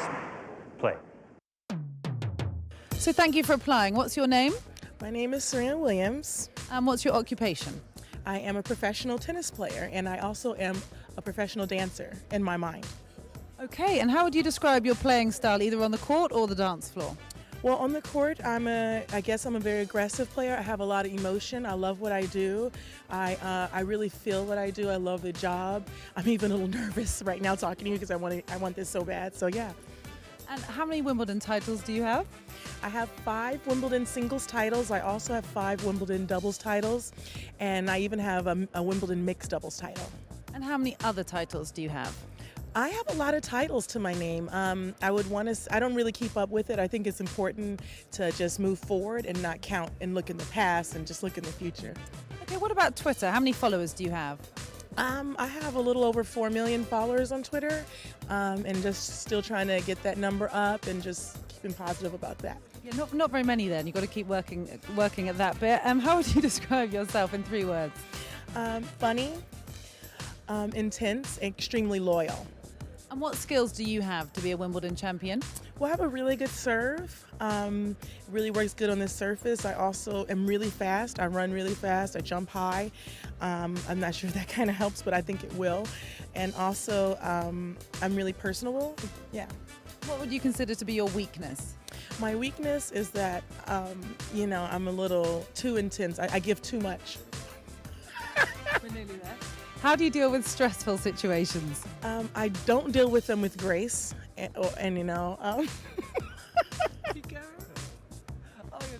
I'm trying to keep a straight face, but definitely not with a lot of grace. And I definitely panic, but I'm really good at problem solving, and that's why I'm good for this job. Could be a good quality for this job. So lastly, why should we give you this job of being the 2015 Wimbledon champion? Because I'm the most fun. Okay, well, thank you for applying. We'll get back to you and let you know if you're the successful candidate, Serena. Thank you. Quiet, please. Play. To celebrate 80 amazing years on court, Robinsons are bringing a taste of the championship to the tennis fans, giving you a chance to win fantastic prizes like a VIP day at Wimbledon. 8 giant balls have been hidden around Britain for the Great Robinsons Ball Hunt, each in a location with a proud association to Wimbledon history. Those who find them stand a chance of going home with a tennis gift to savour. From humble beginnings grew a British sporting icon whose career saw him become one of Wimbledon's most treasured sons. Tim Henman always kept the nation and the crowd on the edge of their seats, especially here on his very own hill. Oxfordshire's finest first graced the grass as a boy. It was a hint of what was to come. His talent grew, so did the man, and we followed every point. There hadn't been a homegrown hero like Tim Henman for generations. 4 Wimbledon semi-finals brought Britain to a halt. That wave, that fist pump, he gave it his all. It wasn't just the matches he won, it was the way he did it. Serve and volley at its finest. He wins 3 sets to love. 6-1, 6-3, 6-4. On TV, on the court or out on his hill, wherever you watched, you just couldn't stop. Wimbledon had never seen such crowds. 2001 should have been the one. It's the match so many remember. Down came the rain, back came Goran.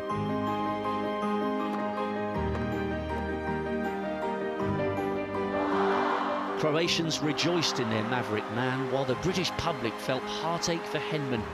Incredible drama, and he took it all with such good grace. Plenty more great days followed, and then eventually, when the time came to say goodbye, he did so, as always, with class.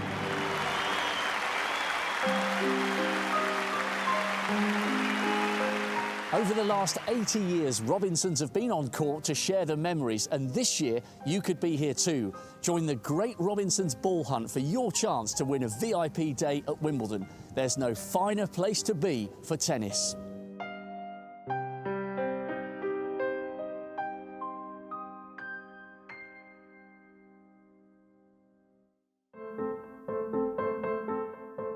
It's been an incredible first week at Wimbledon, with record-breaking temperatures, former champions toppled and new heroes on the block. But the story of the week so far has been, of course, the brilliant Brits who've battled their way into the hearts of the home crowd. What a week for Jaguar to launch their mission to capture the emotions of the championships. It's given us an invaluable insight into how fans were feeling as thermometers hit a high and the atmosphere reached boiling point. Murray's superfans were in ecstasy for his second-round victory against Haase. Heart rates and movement soared. And when the up-and-coming talent James Ward won his second-round encounter against Vesely, Twitter took notice in a big way, and Ward was soon trending. Energy hit a high for the week as Watson took the second set from top seed Serena. Crowd reaction could best be described as frenzied. It certainly felt like Heather's Hill, and for good reason too. Everything set for a fascinating second week full of astonishing action and strong feelings. Join us as we capture all the emotion and bring it to you wherever you are.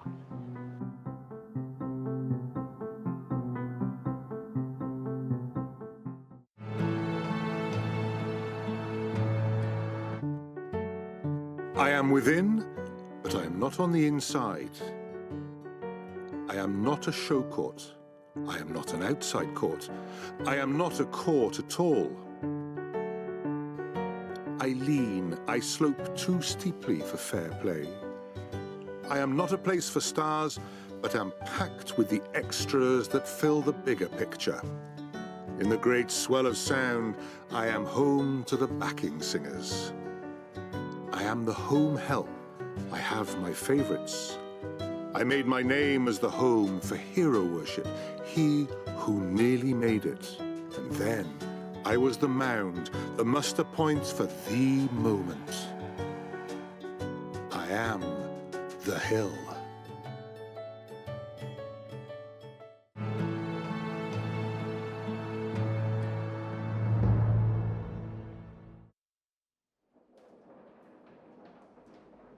Well, we'll take you now live to court 18, where Madison Keys, despite losing the first set, has match point. And she's done it safely through to the quarterfinals against the qualifier from Belarus, Gorbatova. 3-6, 6-4, 6-1. What an achievement. Excellent. And that point, the way she won that second set, we saw that a little bit. That was defending and then coming back and winning the point with the winner. Same way on the match point. So she's a scrambler and she can hit big shots, Madison Keys. And she scrambled her way into the women's quarterfinals. Madison Keys is our first quarterfinalist of the day that we know. She will be playing tomorrow, of course, 2 days in a row for the ladies, the way the format works here at Wimbledon. And of course, it's time to welcome in our social reporter, Catherine Whitaker, who's all across the world of social media for us. You've had a day off. Social media probably hasn't had a day off. What is going on? No rest for social media, but lots of players have been tweeting and Instagramming about what they were doing on their day off. So I will surely bring you up to date with that. But first of all, have to say that, as I'm sure you can imagine, social media is a buzz just at the moment with chat about Nick Kyrgios, the manner in which he lost that second set, and now the manner in which he's coming back in this third set. As always, the spectrum of opinion is incredibly wide. Some people love him, some people hate him. But one thing's for sure, everybody is watching him. So I'll keep a little eye on that. But of course, it is Manic Monday. It is hashtag Manic Monday. So share with us your thoughts, any thoughts you have, how you're preparing for Manic Monday, what you're doing on Manic Monday, and make sure you use the hashtag Manic Monday. M. Roberts here says, possibly my favourite day of the year. And I think that's pretty widespread opinion. I certainly think it's the best single day of tennis in the whole calendar, which is just sensational. Rufus the Hawk, possibly the most famous bird of prey in the world, certainly the most famous bird of prey here at Wimbledon. This is how he was preparing for Manic Monday, just by doing some flying. Oh no, he's swooping in to have his breakfast. And then here we have the guys out on court 18. This was this morning. That's what the Hawkeye guys do every morning to prepare Hawkeye on their court. So that's how they were preparing for hashtag Manic Monday. Do tweet us, tweet at Wimbledon with what you're doing to celebrate Manic Monday as well. The queue, of course. So many people in the queue today. That was the scenes in the queue over in the park this morning. And here was Judy Murray. She tweeted that she was delighted to see that in the queue they were being distributed with Judy Murray masks. You'd think there'd be Andy Murray masks, wouldn't you? But no, yeah. Judy Murray masks being distributed in the queue this morning. Judy says, nice welcome to the queue. I've always felt I'd look better in a mask. So there you go. Judy Murray's everywhere today. On the subject of Andy Murray, lots of Twitter and Instagram action. He tweeted, thanks for all the messages of support during week one. Second on centre versus Karlovic on Monday. Fire it up for week two. Excellent use of emojis there by Andy Murray. In other Andy Murray news, we've had, if you're in any doubt about how relaxed he's feeling ahead of his match with Karlovic today. Well, look at this from this morning. That's him signing for fans after his practice. And this here is a lovely selfie, again tweeted by his mum, Judy. And that they're two young British players. One of those is Katie Swan, who of course reached the junior girls final at the Australian Open this year. Really promising young talent. So lovely to see Andy Murray, A, smiling, and B, encouraging the young British talent there. So he's obviously feeling very relaxed. Do you know, there's one selfie we're missing there, and our director's going to kill me, but he ended up parking, our director, next to Andy Murray today.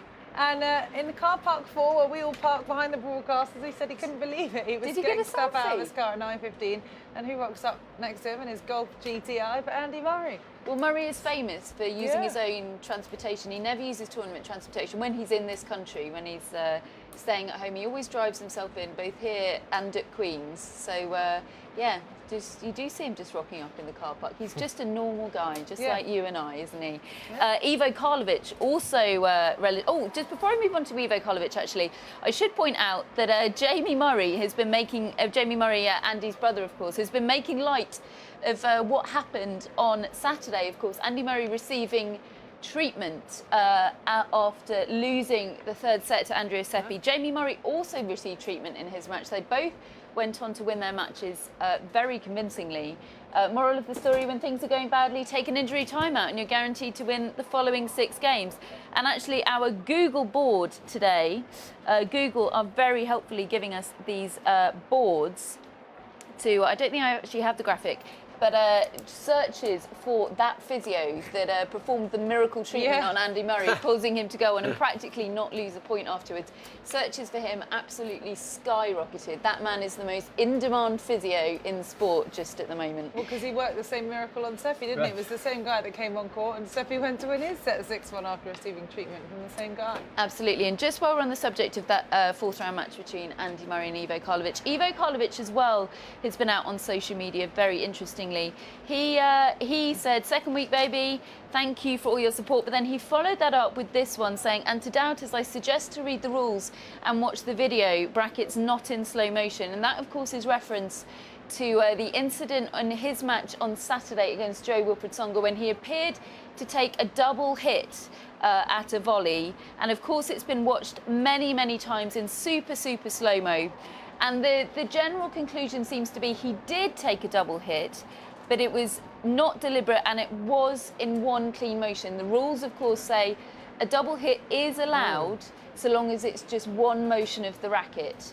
If it's 2 separate motions, it's not allowed. And Ivo Karlovic, a very honest man, I think, very sportsmanlike man. So I think we probably have to take him at his word that that there was no funny business going on there. But definitely a much talked about topic, because had that been given as a double hit, had he lost that point, Tsonga would have taken that set and it would have gone the distance. So lots of controversy, and of course social media loves controversy. Well, just quickly, Mats, what's your take watching that repeat of the Ivo Karlovic shot?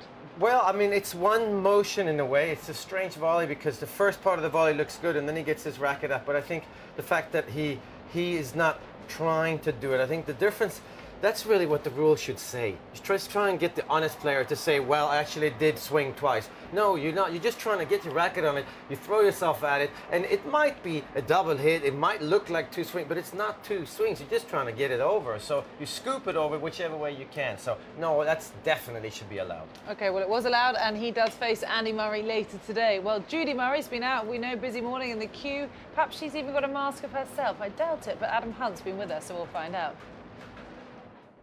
Well, I'm here with Judy Murray at the famous Wimbledon queue. Judy, thanks for joining us. Could you just tell us a little bit about why you're here? I've been out here this morning promoting Miss Hits, which is a fun starter tennis program for girls aged 5 to 8. We really needed to make tennis more attractive to little girls in order to get more girls into our sport, and also to increase our female coach workforce at entry level. So over the last 2 years I've created this real fun program called the Miss Hits, which is based on 6 animated characters who teach little girls how to play tennis. Sounds like a brilliant program. The key obviously to get as many young girls playing tennis in this country as possible. Yeah, absolutely. I mean, I captain the GB Fed Cup team, and for us to become a successful female tennis nation, we really need to open up our sport at entry level. And tennis, of course, is competing with all sorts of other sports and activities for little girls' attention. So we really had to research very carefully what things little kids didn't like about tennis and the things that they engage with, and one of those things is animated characters, it's dance, it's music, it's nail stickers, it's glittery things, it's pink things, lilac things. And so we've packaged all of that around skill building activities and games that will teach the basic coordination skills that you need to play a difficult sport like tennis. And one of your Fed Cup players, Heather Watson, had a great championship. She ran Serena so close. Can she serve as an inspiration for some of the young players? Oh, without question, yeah. She's an incredible role model. I mean, she's not only a great tennis player and a great athlete, she looks great, she's great fun. She loves all the things that girls her age love: dance, music, movies, fashion. So yeah, she's a great role model, and we need to use that, the sort of impact that she's had at this year's Wimbledon, to make our sport even more attractive to girls. And just finally, quickly, it's been a good first week for Andy. In good form? Yeah, he's in good form. He's got a tough match today against Karlovic, who's 6'10", so his kind of wingspan probably takes him to about 8'10". So Andy says it's like somebody serving at you out of a tree. So he's tough to beat on these courts, but fingers crossed. And Jamie's playing later on in the doubles against the defending champions Pospisil and Sock out on court 12. So my goal is that they're not on at the same time. Well, good luck to both of them, and good luck for the Miss Hits programme. Thank you very much, Thanks. Judy. Thank you. Lovely, thanks Adam. And Jamie Murray will be joining our broadcast a bit later on in the week, but right now we've been joined by a former Wimbledon champion, yes, the 1996 champion. Richard Krajicek has kindly joined us in our studio in what is undoubtedly always a busy time for everyone who returns here as a former champion. But first of all, I'd just love to get your assessment on the first week. We had so many storylines. Matt and I were talking about them at the beginning of our show, hoping that we could get even more in the second week. But what was the moment of week one for you? I don't know the moment of week one, but I thought it was very interesting that the Serena Williams match against Heather Watson, because I mean I looked in the beginning of the match and I thought there's a no-brainer. Actually, this whole tournament looks like a no-brainer for us, because I thought winning the French Open, not feeling too good, and suddenly coming to the grass, which is her favorite surface, and she's probably gonna feel good. So I thought it's gonna be like a shooting gallery, but suddenly she is almost down and out, 5-4, and luckily Heather, I think it got a bit nervous, and not only the way she played, but tactically. I mean, why don't you serve to the Serena Williams forehand when it gets important? I mean, that's the only shot that is really dicey under pressure, and I think she hit one serve out of 8 first serve to the forehand. So, and that happened actually with Safarova also in the final. Suddenly 2-love up, decides not to hit one backhand cross court anymore and just go for the winner down the line. So the players tend to get nervous against her, and that helped her now. But any other stories? Andy looked like he was going out almost. I mean, 1-love down in the fourth and getting injury treatment, breakdown. But then he won 6 games in a row. So maybe refresh my memory a bit. What happened Dustin more? Brown, Rafa Nadal. Yeah. I mean, no, as a match. Did you see the match? No, I didn't see it, because I thought actually I'm gonna start watching Rafa when he's in the fourth round, quarterfinals, because I predicted it was going to be his best Wimbledon since a couple of years. I thought for sure he's going to make fourth round, and I thought Andy would have been too good in the quarters, but until then I wasn't too worried. The only thing I thought, you know what, Dustin beat him before in Halle, so he's going to be a bit confident, at least not going to be afraid to beat Rafa, and I didn't see too much of it, that match. So I saw the first match. I did commentating for BBC Radio with the Rafa match, and the only thing I did see is that he's really insecure about his forehand, Rafa, at the moment. His backhand looks good, but forehand dumps it sometimes bottom of the net, and then hits it like 5 meters out. Then he hits like 5-6 good ones. So you see that he doesn't feel the ball at all with the forehand. But that's what confidence does to you. That suddenly you can do everything right, but you start doubting yourself. It goes the wrong way. For sure. No, Dustin Brown, like, just the shot making skills are unbelievable in that match, and the fact that his serve and volley on both serves was refreshing. And I'm with you. I don't think Rafa Nadal. Any other opponent that day, he's not losing to. I mean, somebody who's not seeded. It was just a coincidence. I think people make too much out of the fact that he's not winning. The forehand is a problem. But how does he get himself back? What do you think? Because John McEnroe has said that maybe he should consider having another coach, or maybe even Uncle Tony should step aside and get somebody else. What do you think he can do? No, I think he's doing the right thing. I mean, he's working hard, and I mean, you work really hard. I mean, by Rafa standards, he's working hard. I've heard already. So, and when you work hard, either the success is good or it's going to be very good. So it will be. I think he's gonna come back, and it's good to come now on the hard court. He's gonna have a bit more time. I think for me the turnaround came for Rafa in Madrid. He changed back to his old record, started playing well again, and he played a great match against Thomas Berdych in the semis. Then in the finals, maybe doesn't play as great, but when you're coming back from no confidence, not playing well, it's not only you going up, you have a little bit of a lapse, and then you play an Andy Murray who's playing well. And he was, for me, he was unlucky to play against Djokovic. If any other draw in the French Open, especially would have had Federer in the quarterfinals, he would have won the French Open for the 10th time, because Djokovic would not have beaten Rafa Nadal in the final of the French Open for sure. But it was now in the quarterfinals. Djokovic was still relaxed, not thinking about it. And so he's not playing his best tennis, but he's slowly coming back. And for me, the way he's working, what he's doing, he's going to be a contender to win the US Open. Really? Yeah, I hope so. And you've picked Andy Murray, I think, to win Wimbledon, haven't you? Do you think he's the one definitely this year? Novak Djokovic is only people's favourite. What's your take on who will lift the men's title? Andy was the favorite for me after the French Open, and especially, I guess, after Queens. But at the end of the first set, this is very not technical, of the Nieminen match, because for me Djokovic was a big question mark. I mean, how is he going to recover from the French Open blues? How bad is it going to be? And I have to say, the first match and the beginning of the Nieminen match, he was complaining a bit, not being too sure about himself. And then at the end of that set, he started to play really well. And the way he played against Tomic, I mean, for me, I like Andy, but he's got a bit of injury. He was struggling a bit. He is not anymore the favorite for me. It is Novak Djokovic. Okay, well, we're just actually looking at some live action now from court number 2. It's quite a match. It's Richard Gasquet, Nick Kyrgios. Well, Gasquet won the first 2 sets, 7-5, then 6-1 the second. Kyrgios has tried to make a bit of a comeback in the third, but they're now locked in a tiebreak here out on court number 2. This is, of course, a rematch, Richard, from last year when they faced each other, and Nick Kyrgios managed to save 9 match points and come through victorious. Well, it looks potentially like Richard Gasquet is ready to get his own back today, but whatever the result, Nick Kyrgios has caused absolute headlines here once again this year. He's a fiery character. Do you think he's good for the game of tennis? Yeah, I think it's great for the game to have a bit of character on the court. It's good that not everybody's a character. You need your Roger Federers and your Djokovic and Andy Murray that are a character mainly because how they conduct themselves on the court. But I think it's great. The only thing I heard today, which I don't know if that's true, but that's the only thing I don't like, is that he talks during the match to his opponent. That's the only thing I never liked, that the player starts talking to me, and I think like, okay, you can be crazy on the court, but respect your colleague, the people you practice with, the people you're in the locker room with. But I don't know if it's true. I just heard it, and that's the only thing. But all the other things he does, I think it's great. You need those kind of players. And you mentioned the Serena Williams match with Heather Watson earlier on. As we look at some of these shots, Mats is shaking his head in almost disbelief at what Gasquet has been able to produce. Well, I mean, first of all, Gasquet had 2 sets to love last year, and Kyrgios won 3 in a row. I'm not suggesting that he threw the second set Kyrgios, but at some point maybe, I might as well be 2 sets to love down, because I was last year and I managed to turn it around. So let me just forget about it. We do have some tweets that he didn't try 100% in the second set, and that's kind of normal too. If you get down a break, 2 breaks on grass, maybe you save yourself a little bit. So anyone that thinks he's not trying is not really true, but it could also be true because he's saving himself, right? I mean, once in a while, you don't put 100% physical effort in. You try and shorten the points, but Kyrgios is, to me, he's so much fun because he is so crazy compared to what a normal tennis player is. He's so out of line in many ways. But I agree with you. You mustn't start talking to your opponent, because eventually he's not going to be liked in the locker room, and that's bad for his tennis.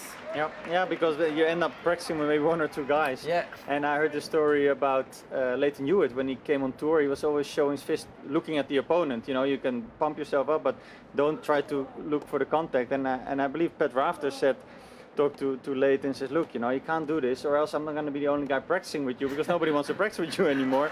And now I think Leighton Hewitt is an unbelievable example of how you fight on the court but still respect your opponent. And I don't know anybody who doesn't like Leighton Hewitt. So he's a great guy, and I think Kyrgios, you know, you're coming from juniors, and in juniors you pick up these weird habits sometimes. You know, players are a bit strange to each other, I guess, because at any time, at least when a player does like weird stuff on the court, because I never played really juniors, then always I remember other players saying, oh yeah, typical junior behavior. So I guess, you know, juniors is a jungle out there. You know, the one important thing when you talk about juniors and the young players is that they are calling their own lines. Most of the time, even in big junior tournaments, they're calling their own lines. And that makes a huge difference when you're starting to come out and you have 10 line umpires and a Hawkeye. And it's really sad to see that so many young people have such bad eyes. You know, especially young tennis players. It's amazingly how bad their eyes are, especially when it's an important point. Suddenly, I've noticed the that. eyesight now. There's a lot of cheating going on, but in June. But it's a survival of the fittest, I guess. No, but I like Kyrgios. I think he's a great player. The only thing, there's two big differences compared to last year with Kyrgios. This match is Gasquet is a warned man, of course, because last year was just a player who didn't really achieve anything and he just won a challenger before, but that's it. And B, I think Gasquet is a better player this year.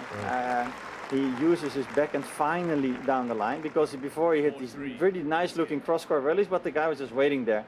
But now he opens up the court with a big backhand down the line and then uses the cross-court again and then goes down the line. So you don't know what to expect. And I think that made him a much more dangerous player than before. And yeah, now he's really cutting it close now. 4-3 down, Kyrgios. Second serve. Let's see what happens here.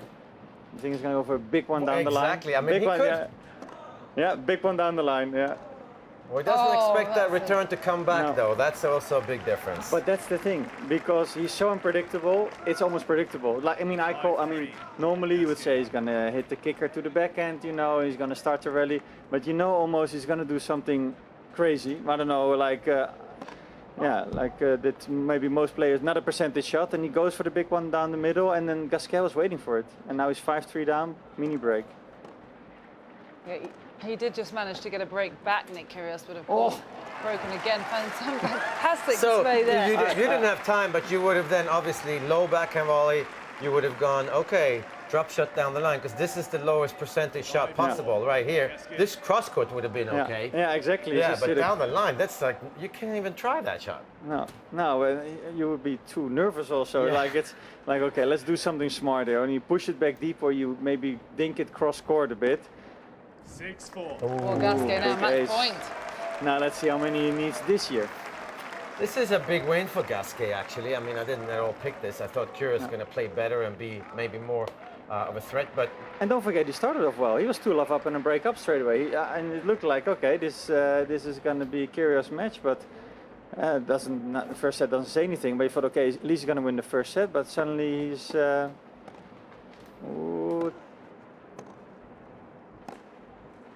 and he uses the backhand down the line. Never use it so much.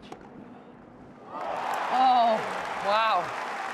What a point. It surely can't be that point that makes the difference. Now, 6-5 again. Now, why did he fall down? I'm not sure. Was that a dive? Yeah, but it was like a semi-dive, right? Was it a nervous dive, maybe? It was kind of a nervous dive, but maybe, does he... No, it was a real dive. No, look, now you see... No, it was really... No, I thought first like he just fell or something. So second match point, but I tell you, if it goes back to 6-0, he'll start thinking about last year, 100% for sure. Now he's still okay, even though he lost the mini break. Okay, well, this is your call, Richard. He must hit the easy kicker. He must. He must. Just get the point going. Don't give him the... Yeah, well, not an easy, but... Oh my God. He saved 2 match points. 2014, here we come. Exactly. It was 9 back then. It's now 6-all in the tiebreak. So it's 11 now already, total. Okay, 11 total. 11 Richard's counting for us. The points. Fanatics are there in force. And I have to ask you about the Fanatics, actually, Richard, because we've heard a few players, Roger Federer's wife complained a bit in his match against Sam Gross just about how distracting they could be and how perhaps they don't conform to the typical Wimbledon etiquette. What's your take on these rather loud Aussie fanatics? No, I don't know enough about them, but as long as they are silent during the point, then I'm fine, And as long as they don't start cheering when you miss your first serve, you know, I think everything is allowed. You know, Davis Cup, they go even a step further in general, the fans. But for me, just be silent during the point and let the player concentrate. Then, set point, and he's bouncing his racket, Gasquet. And that was set point Kyrgios. It's just remarkable how this could potentially turn around. Yes, Mats was convinced it would go the other way a minute ago. I don't know what kind of behaviour. I think you called it a great win for Gasquet. It's still possible. It's still possible. I did. Richard, we need you in here more often. This is painful. Well, this is not a first name thing, is it, Richard? Hey, I lost once a set. I didn't lose the match when I was 6-love up in the tiebreaker against my countryman Jan Simmerink at the US Open. With your serve. Yeah. That sounds like a gift, Richard. I remember that John McEnroe said, if Krajicek loses now, I'm going to stand on my head. So I lost that set, and thank God I won the 5th set. This was in the 4th set. I had 6 match points I had. And then I was actually 4-love down the first game of the 5th, but I managed to hold on, and then I won 6-4. And then the next day, John McEnroe started his commentating on his head, and he said, I'd like to thank Richard Krajicek for serving great in the tiebreak. Great story. So, out wide, right? He's got to go out wide now. He's got a good wide serve now. No, just slide out wide. Who did you pick before this match started, Richard? Kyrgios for me. And to be honest, I even forgot that about the epic match from last year. I thought just Kyrgios is the better grass court player. Wow, well, Kyrgios definitely hadn't forgotten about the epic match from last year, because he woke up this morning and he tweeted one word: rematch. Oh, Kyrgios? Yeah. For what? Just a rematch. He wants to do it again? I think Gasquet should say rematch. Yeah. Rematch, normally you want to... Kyrgios should say Groundhog Day or something like that. No, isn't that the better tweet for him? Like it's going to happen again? And actually it is happening. It is happening again if he wins this set. 2 match points. Incredible. And then Kyrgios now with his Pick second one down the middle. point. Has to be down the middle. Yeah. Now, how many shots does he hit before he goes for drop shot? Whoa. Oh, he's done it. He's taken the 3rd set. A huge roar from court number 2. The fanatics are on their feet. You just can't believe it. Perhaps this is 2014 repeating himself. He was 2 sets to love down. He saved 9 match points and he came back to win in 5. We could be seeing it repeat itself. I mean, he does have a huge forehand, though. What do you think of his game in general? Forehand, good forehand, backhand decent? Yeah, backhand decent, exactly. Not great, but not bad. I mean, I heard people say, the attack with backhand is a weakness. I don't think it's a weakness. It's not as strong as his forehand. But no, I like his game. He's got a good serve. I think he moves pretty good. Yeah, and he's unpredictable in that sense. Like now suddenly he starts fighting. So it's. How long does Dad live, you think, if he keeps watching his son play? No, I think it's probably normal. I would like to see actually results from his junior days. I have no idea, but I wouldn't be with this attitude that you are fighting for a couple of points and then maybe throwing a second set. I think these are normal matches for Nick Kyrgios. I think everybody's pretty relaxed in the Kyrgios box. They're like, yeah, this is normal. This is normal. Yeah, just a reaction to Richard Gasquet's reaction there. You saw him slamming his racket. He's broken his racket. You can see he's so frustrated with himself. He had 2 match points, unable to convert yet again. Can he still come back, do you think?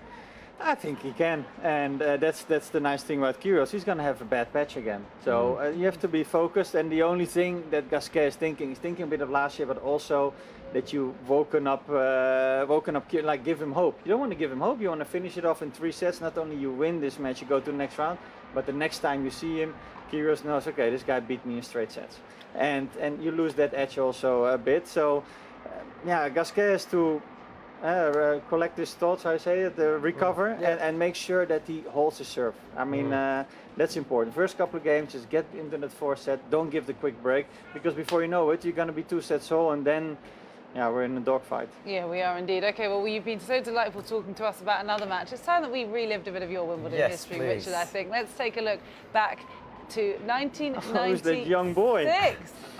And this is the final. I think this is the winning moment. Yep. What are your recollections from I remember that I just said, okay, just get the ball in play, especially the return, and then as soon as I can, I come in, and that was it. Oh, Wimbledon champion. Whoa, that must have hurt. No, it didn't hurt, but it looked totally not comfortable. That's right. I thought I'm going to go on my knees, and then I thought, what do I do now? Try to fall backward, but I was actually more stiff than I thought. You know, I see this guy fall backward, and they can stay in position and touch the ground with their backs, but apparently, yeah, even at that age, 24, I was quite stiff. I think the guys today actually practice it because very often it's the same victory celebration these days. Yeah. They throw themselves in the back. Yeah. You think they practice it? Well, I don't know. know. At least I'm not sure, but it's the same. But I mean, that moment it's incredible to win Wimbledon. Yeah. I mean, and then we talked about it with Novak Djokovic to come back to play on the following year's Monday. How was that for you? Ah, so nervous. Really? That's what Pat Cash said. Yeah, it's especially those one slam wonders like me and Pat Cash. You know, it's like your only moment of glory almost, and you come and you say okay, and it's almost you're negatively nervous. Okay, I don't care what happens the rest of the Wimbledon, but Just I'm not get me losing through this this match. match. Yeah. So I'm playing this. I think it was a Spanish guy. This guy Kraka. He was an okay player, but I mean not really great. I think he wasn't even ranked in the top 100. And I played not really good. I think I was even a set point down, and I won that first at 7-6, and then second and third I won comfortable. But I was like, okay, and I mean Leighton Hewitt lost their first round, but I'm sure, okay, it happens. He played Karlovic, and I don't think he was that nervous because you know he won another Grand Slam. He's been #1, and I think then it's still special. But for me, and I'm sure for Pat, was like, okay, I'm not gonna be that one. You know, you don't want to even emphasize you're that one slam wonder that you won really only that year, and the rest of the time it was so bad you couldn't even win the first round. Oh no! Well, you got through it, but it's so interesting to hear those memories. And in '96, you beat Pete Sampras in the quarterfinals on the way to the final there. What a great champion that you played 10 times, I think, in your career. Can you relate to people having to face someone like Roger Federer today, who's won here 7 times, and the experience of playing someone who is such a champion time and time again? Yeah, it's great to play a champion like that, and I think play somebody like Federer. I played him twice, but it was in the beginning of his career, and I was at the end. And yeah, he's such a great player already. You saw that. And with Sampras, yeah, it was nice. But the nice thing about Sampras, what I liked about him as an opponent, he had at least a weak shot, and it was the backhand. I knew if I could attack the backhand well and keep attacking it, he always passed me in the first couple of games. But I thought just keep at it, and then it would break down a bit. But with a guy like Federer or Djokovic, I wouldn't know where to hit. No. You know, where do you come in on? Yeah, hit to his backhand. Yeah, really? You know, and like with Djokovic, make him move. Yeah, good idea. You know, you just don't know what to do against. I mean, the players are so unbelievable great players. I mean, also with Andy, I think maybe I would try to hit to his forehand a bit more, but even that he can really overpower you. So the game is so good and strong, so I'm happy. You know, I was talking to Jacco Elting, and we gave each other high fives. So I'm so glad we were born earlier, that we don't have to face all these guys who are so good. They're so difficult to beat nowadays. Well, listen, thank you so much for joining us, Richard. Really appreciate your time, your insight, and your commentary on that impressive tiebreak out on court number 2 with Nick Kyrgios and Richard Gasquet. We're going to turn our attention now to court number 1. This is live pictures between Maria Sharapova and Zarina Diaz. Maria Sharapova serving to try and take the set. We'll join commentary from Chris Bradnam and Sam Smith. That's good body language from Diaz.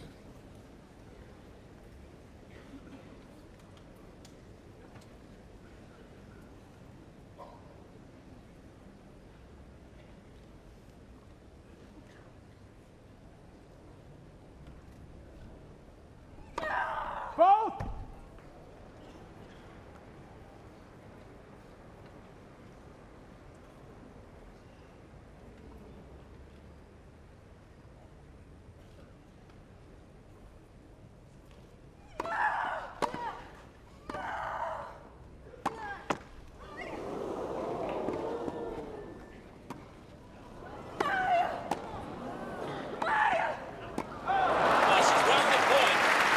She's won the point.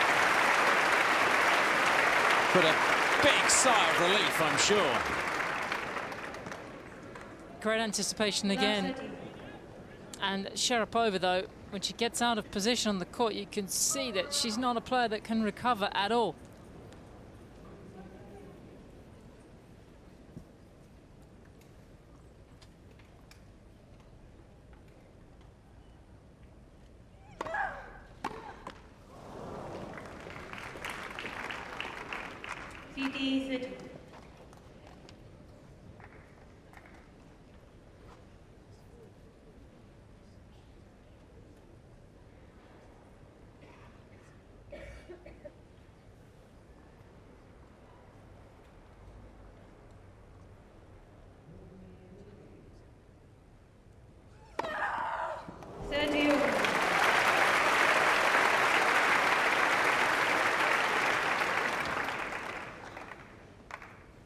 big reset from Sharapova. You know, I love her intensity, but you know, and the word intensity is the word tense, and sometimes there's so much tension, and I think it causes us problems.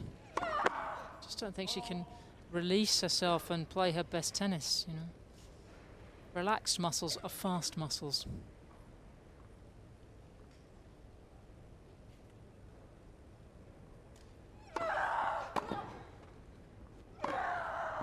It's wide. Here's a lifeline point for Diaz. Sven will know that Maria is getting very high with her hips on the shot. The head is starting to be thrown back on that forehand side. It's not a good sign. First break point for Diaz.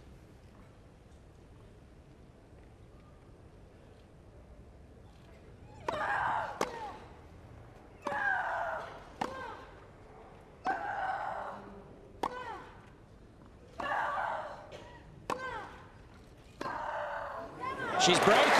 The first set continues.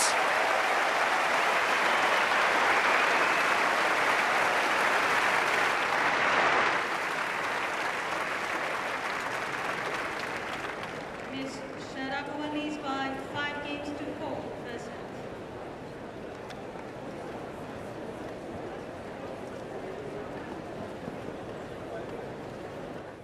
So, Serena Diaz has just broken Maria Sharapova, and Maria Sharapova will have to come out at 5-4 with Diaz to serve. I'm Annabelle Croft alongside the 7-time Grand Slam champion Mats Wilander to take you through for the next hour or so. And we're absolutely delighted today. We can welcome into our studio the #1 doubles pairing in the world, Martina Hingis and Sanja Mirza, and through to the quarterfinals today. So congratulations. Thank you. So how are you enjoying Wimbledon so far?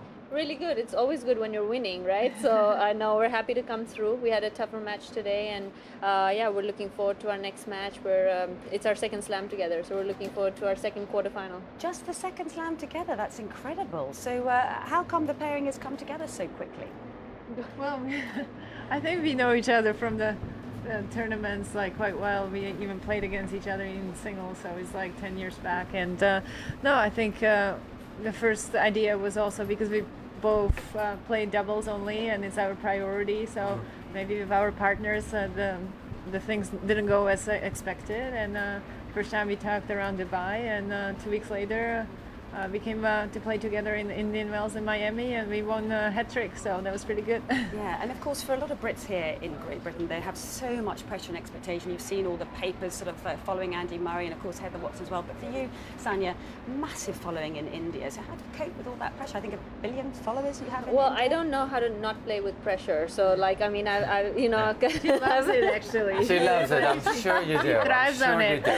No, I don't know about that, but I mean, I have no other choice, really. I mean, you know, I've been the only one who's made this breakthrough first in singles, and now obviously we've been playing really good in doubles, and you know, I've been waiting for another girl to come, and I was like, well, I want to speak to someone in my own language in the locker room too, you know, but unfortunately it hasn't happened. So I've kind of learned to deal with that pressure of every time that I step on the court, people expect me to win, and if I don't win, it's probably because I went out a week ago, you know. That's how they make it sound like. So it's just the way it is. I mean, I think Martina's dealt with pressure all her life, and everything that we've you know, we do or not do is scrutinized a lot, especially back home. You know, it's a, you know, as you know, cricket is the main sport there, tennis isn't. But when they have this one person who's performing well, people like negativity. So sometimes it sells, I think. So you know, you just have to kind of keep your head down, try and keep, you know, focused, and try and win tennis matches. I mean, that's really what it is. But that's perfect then, because I mean, what a perfect couple you are then, because the pressure you dealt with, no, but really, because the pressure you dealt with as a 15, 16, 17-year-old Martina was unbelievable. And I don't think really, I mean, obviously I think you're the youngest winner of pretty much anything you've won. So it's perfect, because very few players have felt the pressure that you two are going through. Yeah, but on the other hand, I was very young when I went through it, so I felt like every time I go on court and play the semis or finals here at Wimbledon, well, if it doesn't happen this year, there's plenty of years to come. So I didn't feel it as much as maybe the opponents I was facing, like Jana Novotná at that time in the finals. you know, maybe she was thinking, oh, it's my last chance, my last hope, and I felt like, oh, my career is going to last forever, you know, well, when you're 17, it is. right? It is. Yeah. We've got some shots of you winning here. Of course, you were 17, were you, Martina? Yeah, 17 or 16, the year of 17. Yeah. The year of 17, so here we are. So how different do you feel as a person now? I'm not sure about that. Martina, and round. how different do you feel now when you watch this footage of yourself? You must, I mean, life, you have had so many experiences. Yeah, it's funny enough because only lately I start watching some of the, you know, footage that you get to see on YouTube, which didn't exist back in the day, and you can scout on your opponents. And Jana, I played her a few times, and also the year after when she beat me in the semis, that we teamed up in the doubles, and you know, it was an amazing moment. But I think you don't even realize when it's happening to you. It's like you're there and everybody's applauding. I had one in Australian Open as well, and yeah, it's just like meant to be. And you're like, today I really digest it. Yeah, wonderful moments, and so few people have had a chance to hold on to this that. Is when you still had the trophy. color, right? What was your description of your doubles partner? She was cute. And there was another word. Well, anyway, teenager, right? Yeah, teenagers. I don't mind, like those big little round, right? little like round, little but it was just a face. baby It's fat, just a face. right? Yeah. Cute. Now, both of you, as you said, Martina, have just decided to focus purely on the doubles. Almost for you, it must feel like a sort of a second career for you, Well, it's the Martina. third one already. I came back in That's true, singles. actually. That's right, yeah. But I can't just get enough. You know? But you clearly just love playing tennis and I love competing. First of all, I love playing tennis. I love coming out here and play. And also the other thing which got me back was coaching and helping Anastasia Pavlyuchenkova like 2 years ago and Sabine Lisicki, and watching them and actually playing and training them. You know, it was like, oh, maybe still I got game, not in the singles, but in the doubles, I could still hold my own. And I was, let's try. And now I'm really happy. It's almost above my expectations. Now teaming up with Sanya and having a chance to go for a title. Yeah, and what for you, Sanya? Why did you decide to sort of just solely concentrate on the doubles? Well, 2 years ago, I mean, I had my third surgery in a span of 7 years, and you know, I was top 30 in the world for a long period of my career when I was playing singles, and then it's just surgery after surgery, I was just like always on the comeback trail, and it was so difficult because I was about 60 in the world, where I know I'm not supposed to be 60 in the world because I'm always coming back, and you know, you're playing all these matches, and you know, it's just you can't practice hard enough because you're scared you're going to get hurt again. And then when I had that third surgery, I came back, I was still ranked maybe about 60 or 70 in the world, and I was just like, what am I, you know, like I don't feel like I should be 60, 70. I should be better, and it was just so frustrating. And you know, I played my last tournament, I think in Brussels maybe, and I won 3 matches, and the next day I woke up and my knee was so big, and I was like, oh my god, what am I doing? Like, I'm gonna, you know, not be able to walk when I'm 40. So I'm like, you know, the option was to leave tennis, or you know, work and maybe you know, get injured again probably, you know, because it was just a matter of time because my body was just not coping, or you know, play and try and change my goals and try and be number 1 in doubles. And you know, that's what I tried to do. And so physically, what difference is then to people at home would say, well, doubles is I mean, doubles is physical as well, but just, is it the difference that it's just a little bit smaller court to cut? That makes all the difference? Well, I think me and Martina, I think we can both vouch this. We played singles and doubles. That was the problem. I mean, we played so many matches, and you know, per week you're playing about 7-8 matches minimum, even if you're making semis in both or quarters in semis. It's just so much on your body over the years, and tennis is getting so much more physical every day, and it was just not possible anymore. And for me, I have a fragile body, unfortunately, and you know, I had a couple of freak accidents. I twisted my knee a couple of times, you know, had a really bad wrist, which took a really long time. So it was just my joints were not good. It was not that I was unfit. I wasn't tearing my muscle or anything, you know. It was just like my joints weren't happening. So I had to make that decision, and I love tennis too much to stop playing so soon. So you know, I tried to change my goals, and you know, got to number 1 this year, which was unbelievable for me. And I was first Indian player to do that. Yes, and yeah, I was really, I'm privileged to be at that position today. And you know, I think Martina really did help me during that time, you know, those 3 weeks. No, she did, because I mean, there was moments when you've done it once, you know, I kind of felt like she was also, like, she wanted it so much for me too, and I felt that energy, and I think she did help me a lot mentally. And we won 3 tournaments in a row. That's where we got to number 1, you know, together, and also me individually. So is Martina, are you the boss in this team? Not always. Who's the decision maker in terms of who serves first and who could take. Well, this is pretty given. I mean, that's our team.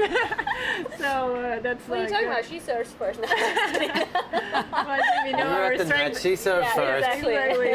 Okay. I think you have to know. You have to be realistic in this sport. Right. Like you have to know your strengths and weaknesses, and I think this is what we do best. And when we perform at the best, there is only maybe 2-3 teams that can beat us when we do really play well. So I think this is really important. And in doubles also, it's probably not as physical because you have to maybe play more precise and more strategic, but also you would sometimes play every second ball. It's not like you have to serve, and I even played like in Fed Cup now this year, so there's no place to hide in a singles. You have to actually play and run every single point. This is the difference. Fantastic. Well, we so appreciate you coming up to see us. Thank and you. you're into the quarterfinals. Very best of luck, and I hope you you. come back and see us. Thanks, guys. Thank you very much. Good luck, you guys. Okay, we are going to head out and about and catch up with Rachel.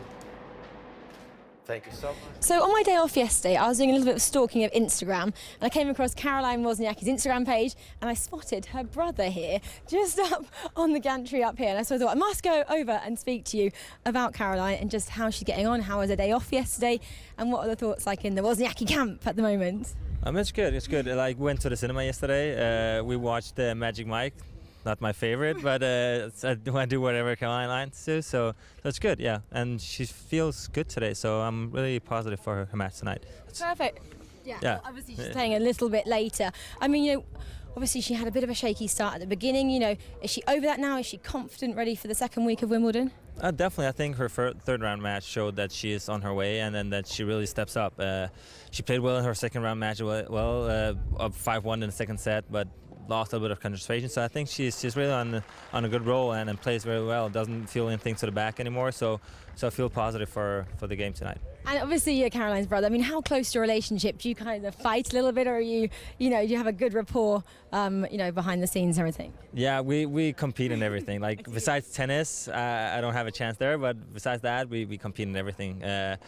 Backgammon, plays, whatever, like video games, you name it. Like we compete in whatever we can do.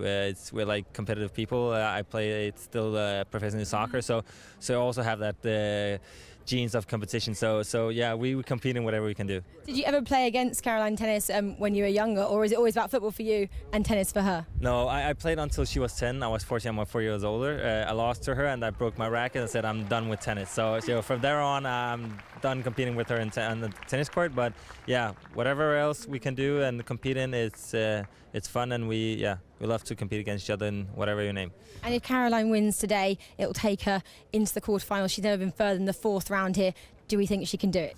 Hopefully. I really cross my fingers. I'll do all my support as I can do for helping through this fourth round. It's been a barrier for her, but I think that she's in a good form now, and I think she will do it today. And just a quick one as well. I know lots of players talk about routines. You know, they like to keep everything the same when they're here. So they might go to the same restaurant or do the same kind of rituals. Has Caroline got anything? Does she go to the same restaurant? Does she do any kind of quirky things? We mix in between two different restaurants, a Thai and a Japanese, a Thai and a Chinese restaurant. And she eats almost the same breakfast every morning. What is it? It's Cheerios and some what is it, watermelon, I guess, and a little bit of piece of bread, and that's it. And I think she also at the restaurant here eats almost the same dish before and after the match. So yeah, she has some routines that she does every single time. Thank you very much, Patrick. That was an insight into the life of Caroline Wozniacki. Thank you very much, and good luck to her. Oh, thank you very much. Thank you. Okay, we're heading straight out to centre court where there's this 26th meeting between Serena Williams and her sister, her elder sister, Venus Williams, who at 35 years of age is still playing some terrific tennis. But it's Serena who took the first set by 6 games to 4. Venus is about to come out and try to receive and maybe break that Serena Williams serve at 3-2 in the second set. So the commentary for this one, Jonathan Overend and Lindsay Davenport.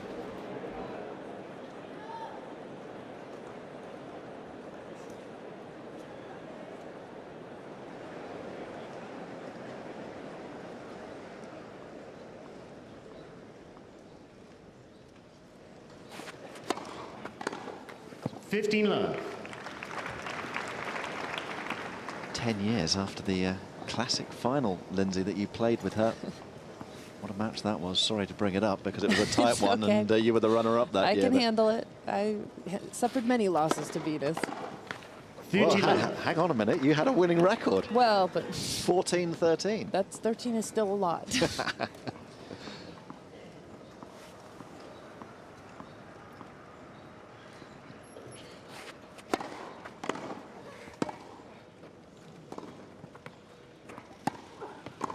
No, that's good from Venus. Using the opportunity to get to the net, because when you're playing Serena, who hits the ball hard, you don't get too many opportunities to get into that sort of position in the court. And this is something that Venus does better than Serena. There's not a lot of things Serena is so good at everything, but moving forward, covering the net, having better anticipation when she is at the net, which volley to cover, how to hit the volley.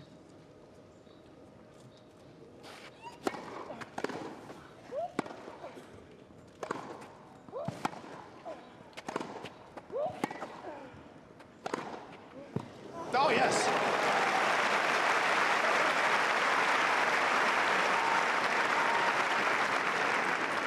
Video.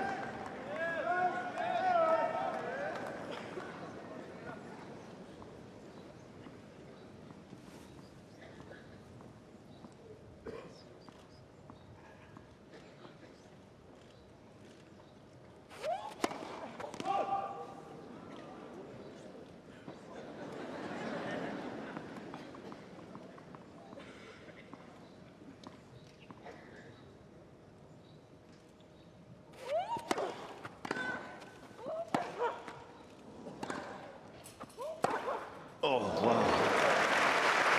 It was a brave second serve from Serena at 100 miles per hour. The forehand that clipped the net cord. This is a very delicate phase of this match.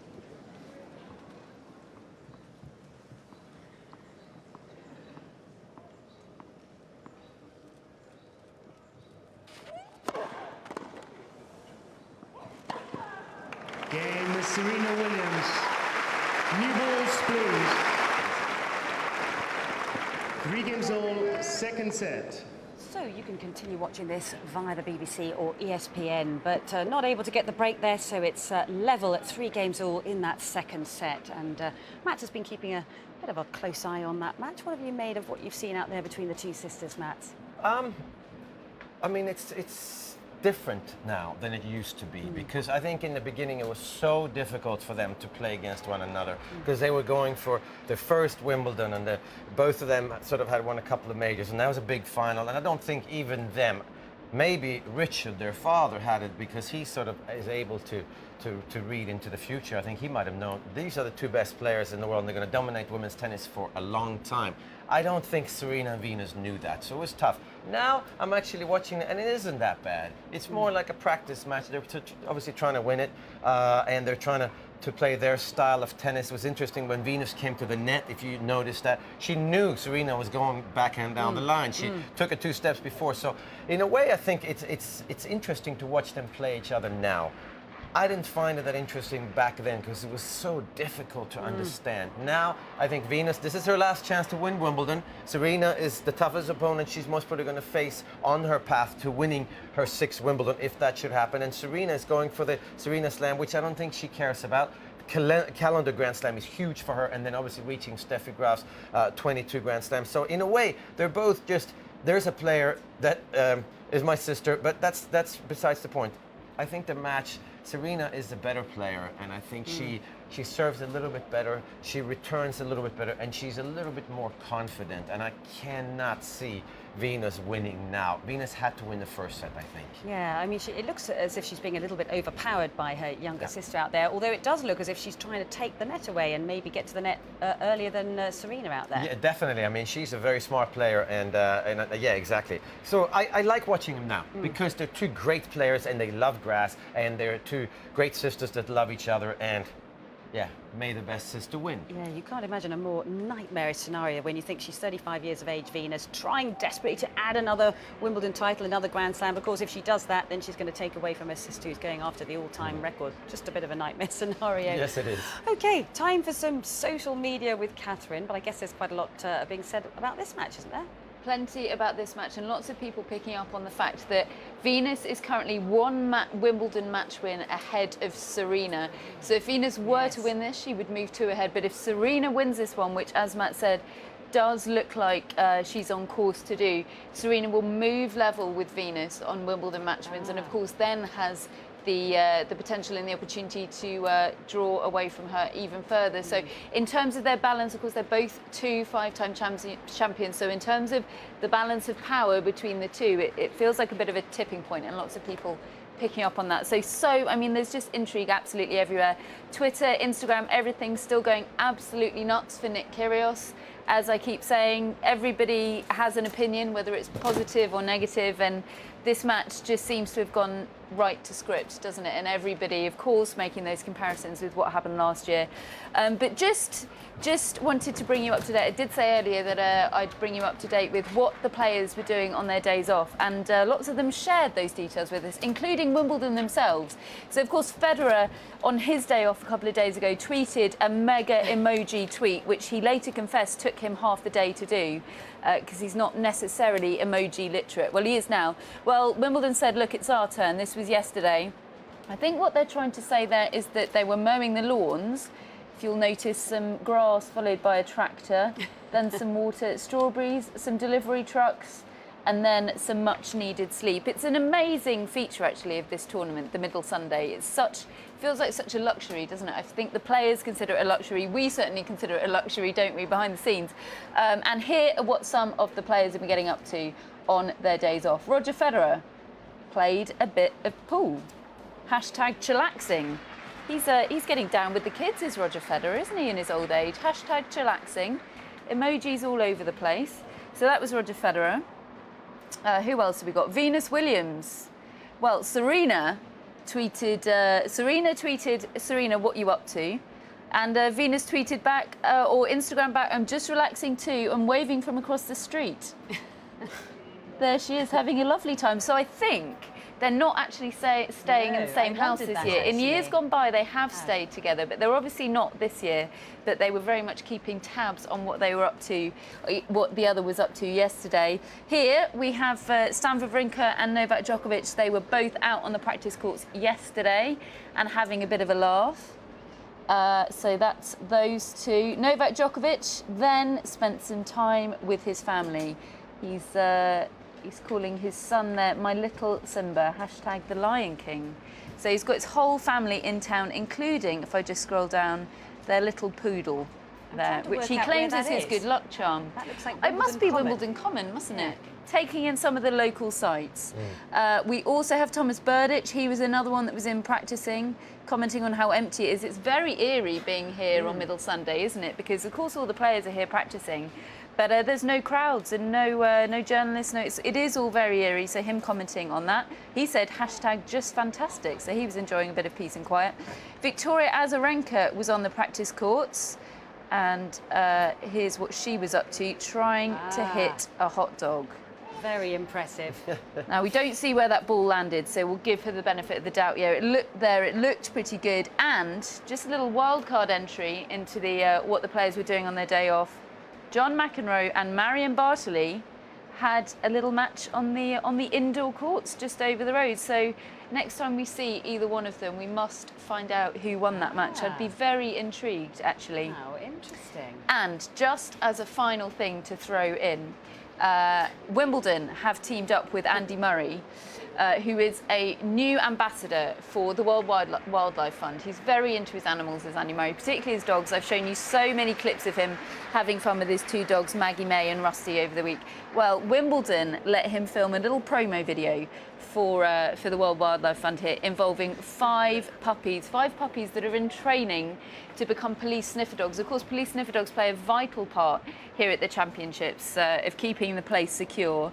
Now, I will show you just a little clip, but if you want to see the whole thing, I really suggest you get to the Wimbledon Facebook page, because it is such a delight, and it's wonderful to see Andy Murray really relaxed and really happy to be hanging out with these puppies. Honestly, they're the cutest things in the world. Just you wait for it.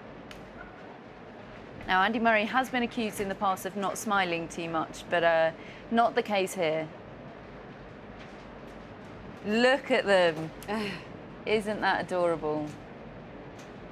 Now, he says some very, very interesting stuff to those dogs, so I really urge you to head to the Wimbledon Facebook page to check out the rest of this, because it's just fantastic. Wow, look at him, he's having the time of his life. So there we go. Do you know what I think is interesting about Andy Murray? It's that most of the players take a courtesy car to get into the grounds, and he likes to drive himself in. Yeah. He parks in the members' car park, and I actually followed him in yesterday, and I thought, oh, are the security guys going to go through his bag and have a look through the racket bag? And sure enough, they did. They had did. a good old rummage through all the sort of extra socks and headbands and whatever else was in there. Well, he's very unflashy, isn't he? He is probably as close to a normal human being as a multiple Grand Slam champion can be. He famously, I think it was about a year ago, he said he did buy a red Ferrari when he first sort of got a bit of money, and because you know that's what you do. And then he returned it because he said he felt like an idiot. It just didn't suit him at all. He just realised, I'm not the sort of bloke that drives a red Ferrari. So he returned that, and now he drives a Land Rover or something relatively understated for a multi-millionaire anyway. Yeah. Fantastic. Thank you very much for all of that, Catherine. Look forward to the next instalment. OK, we are going to head out to court 12, where Vasek Pospisil has made an incredible comeback against Viktor Troicki, the number 22 seed. Vasek Pospisil, of course, the man who had a 5-setter against Britain's number 2, James Ward, the other day, out on court 1. And, of course, in that match, he had to come back from 2 sets to 1 down as well. Well, we're going to stop by here because it's into the 5th, and here he is serving for the match at 5-3. And the commentary for this one is Barry Davies and Paul Hand.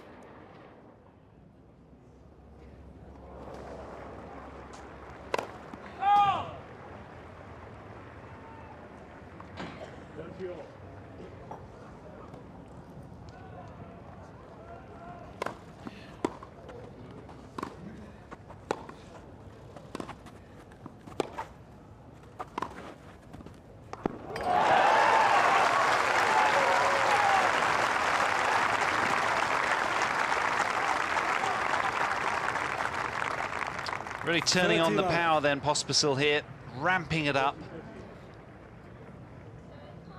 2 points away from a round. Quarter-final berth now.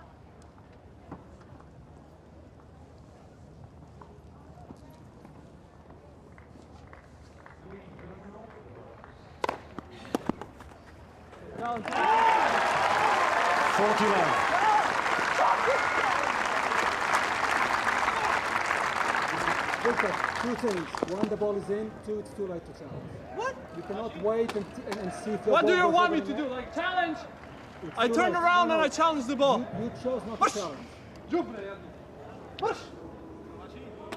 I think the umpire's well within his rights. He made that decision too late. Troicki.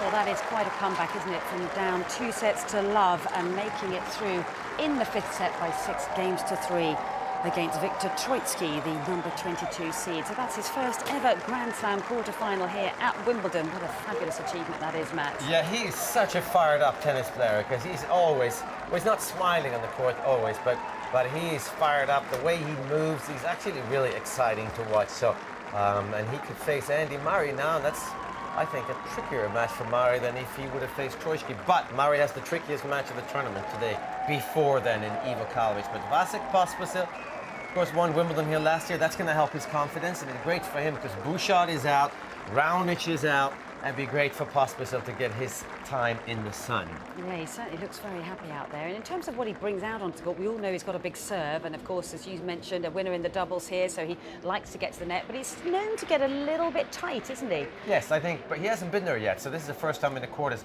You never know, this could completely go away, but yeah, before you get there, it's difficult to know, but he's got a big forehand, big backhand, big serve. He volleys well, won the doubles here, and he moves like nobody else. I mean, he moves so well on the court. It's frightening for a big guy.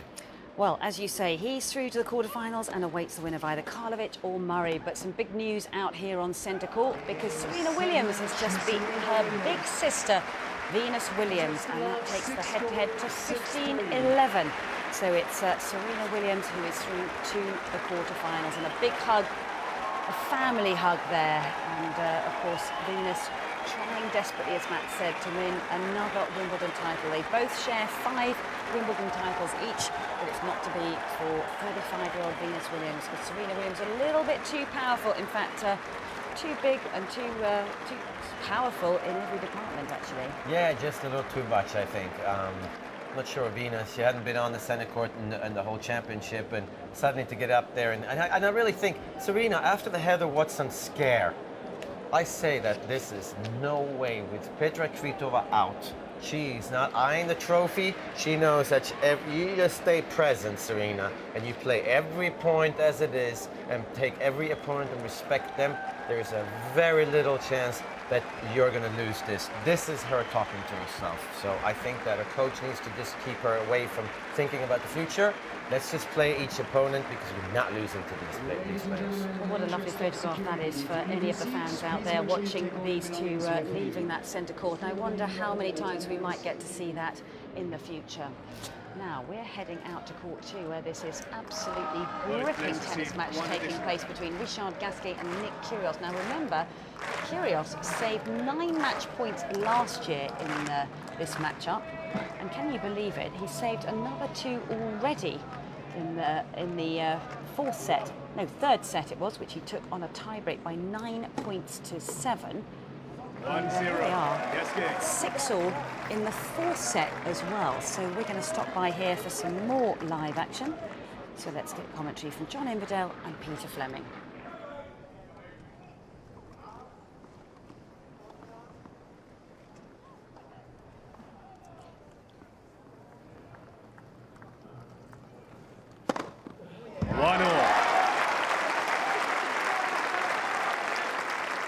From heavy slice to just plain heavy.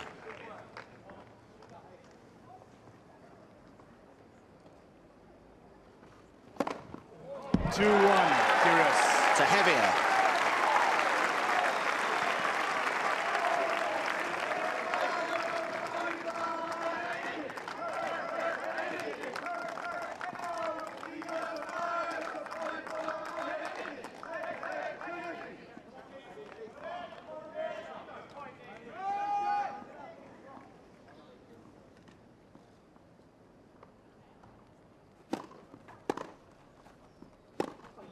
Great shot. Whoa. Bold and brave from Gasquet. 2-all. Yeah, it was a safe return, or seemingly so.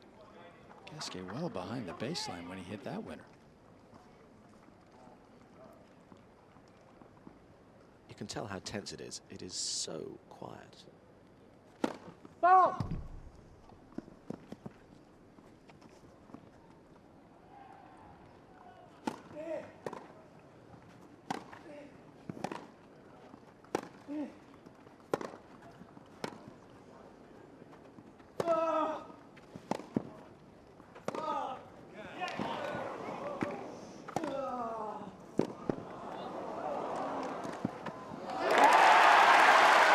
Big a point will that be in the final analysis? Gasquet scurrying for all he was worth, but Kyrgios finishing it off in style. He really did. I thought maybe he'd squirmed his way back into this rally right there, but Kyrgios kept his cool.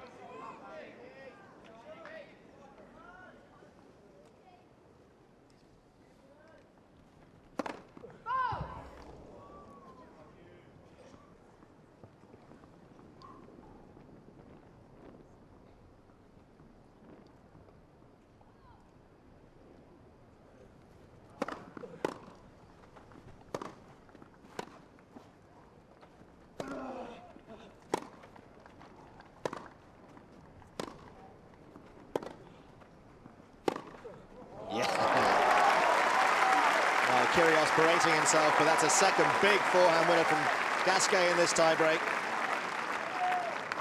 Well, actually, that time I think he was berating the court, lamenting a bounce that he thought should have been a little more consistent. Whoosh. Yeah, that's how you take control. So the mini break is lost by Kyrgios. In the previous tiebreak, in the third set, it was Gasquet who always struck first with the mini break, and Kyrgios who broke back. Here, it's the other way around, level at 3 each.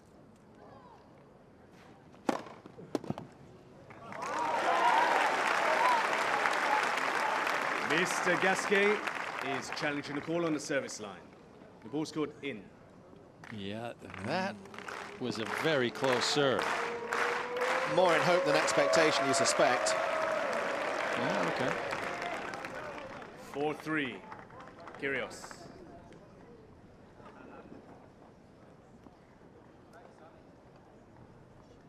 Mr. Gasquet has 3 challenges remaining.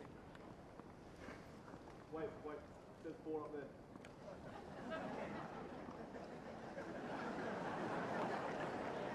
Now that was a bit of gamesmanship, I suspect, by Kyrgios, disrupting Gasquet's rhythm.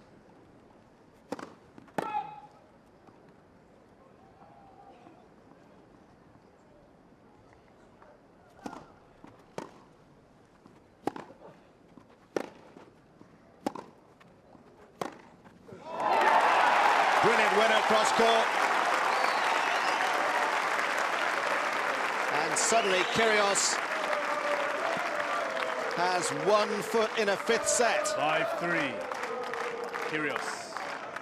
That's a match-winning type shot.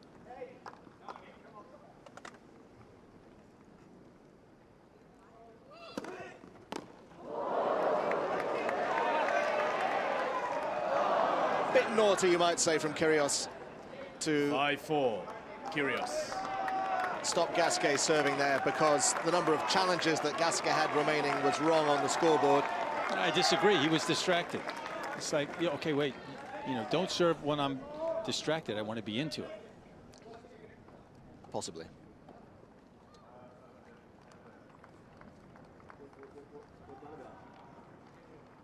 One of the ball boys has just been taken ill at that precise moment. And you heard James Kyothafong go, what, now? And he said, yes, now. But now is the hour for Nick Kyrgios.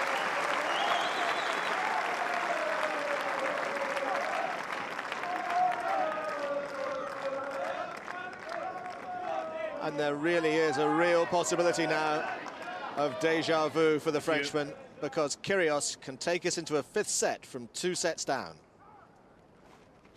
Stop.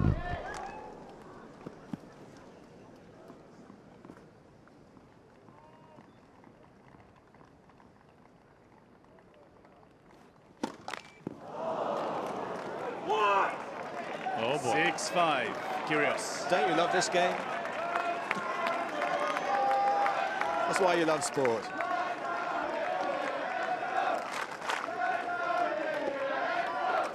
Only Kyrgios' 2nd double fault, despite hitting numerous huge second serves. Just when you think you know what's going to happen, it doesn't. But this is still set point for Nick Kyrgios.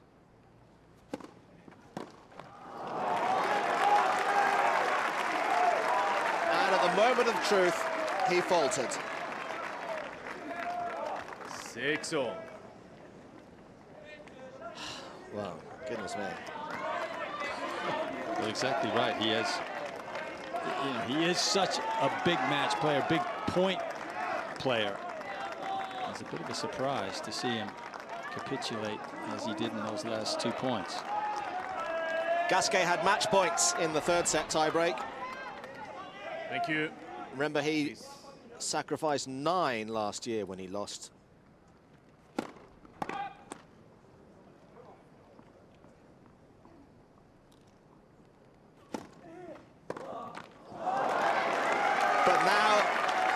He's got another one. 7-6. Gasquet. 9 went begging last year. 2 have been lost already, but here is a third match point for Richard Gasquet to take him into the quarterfinals.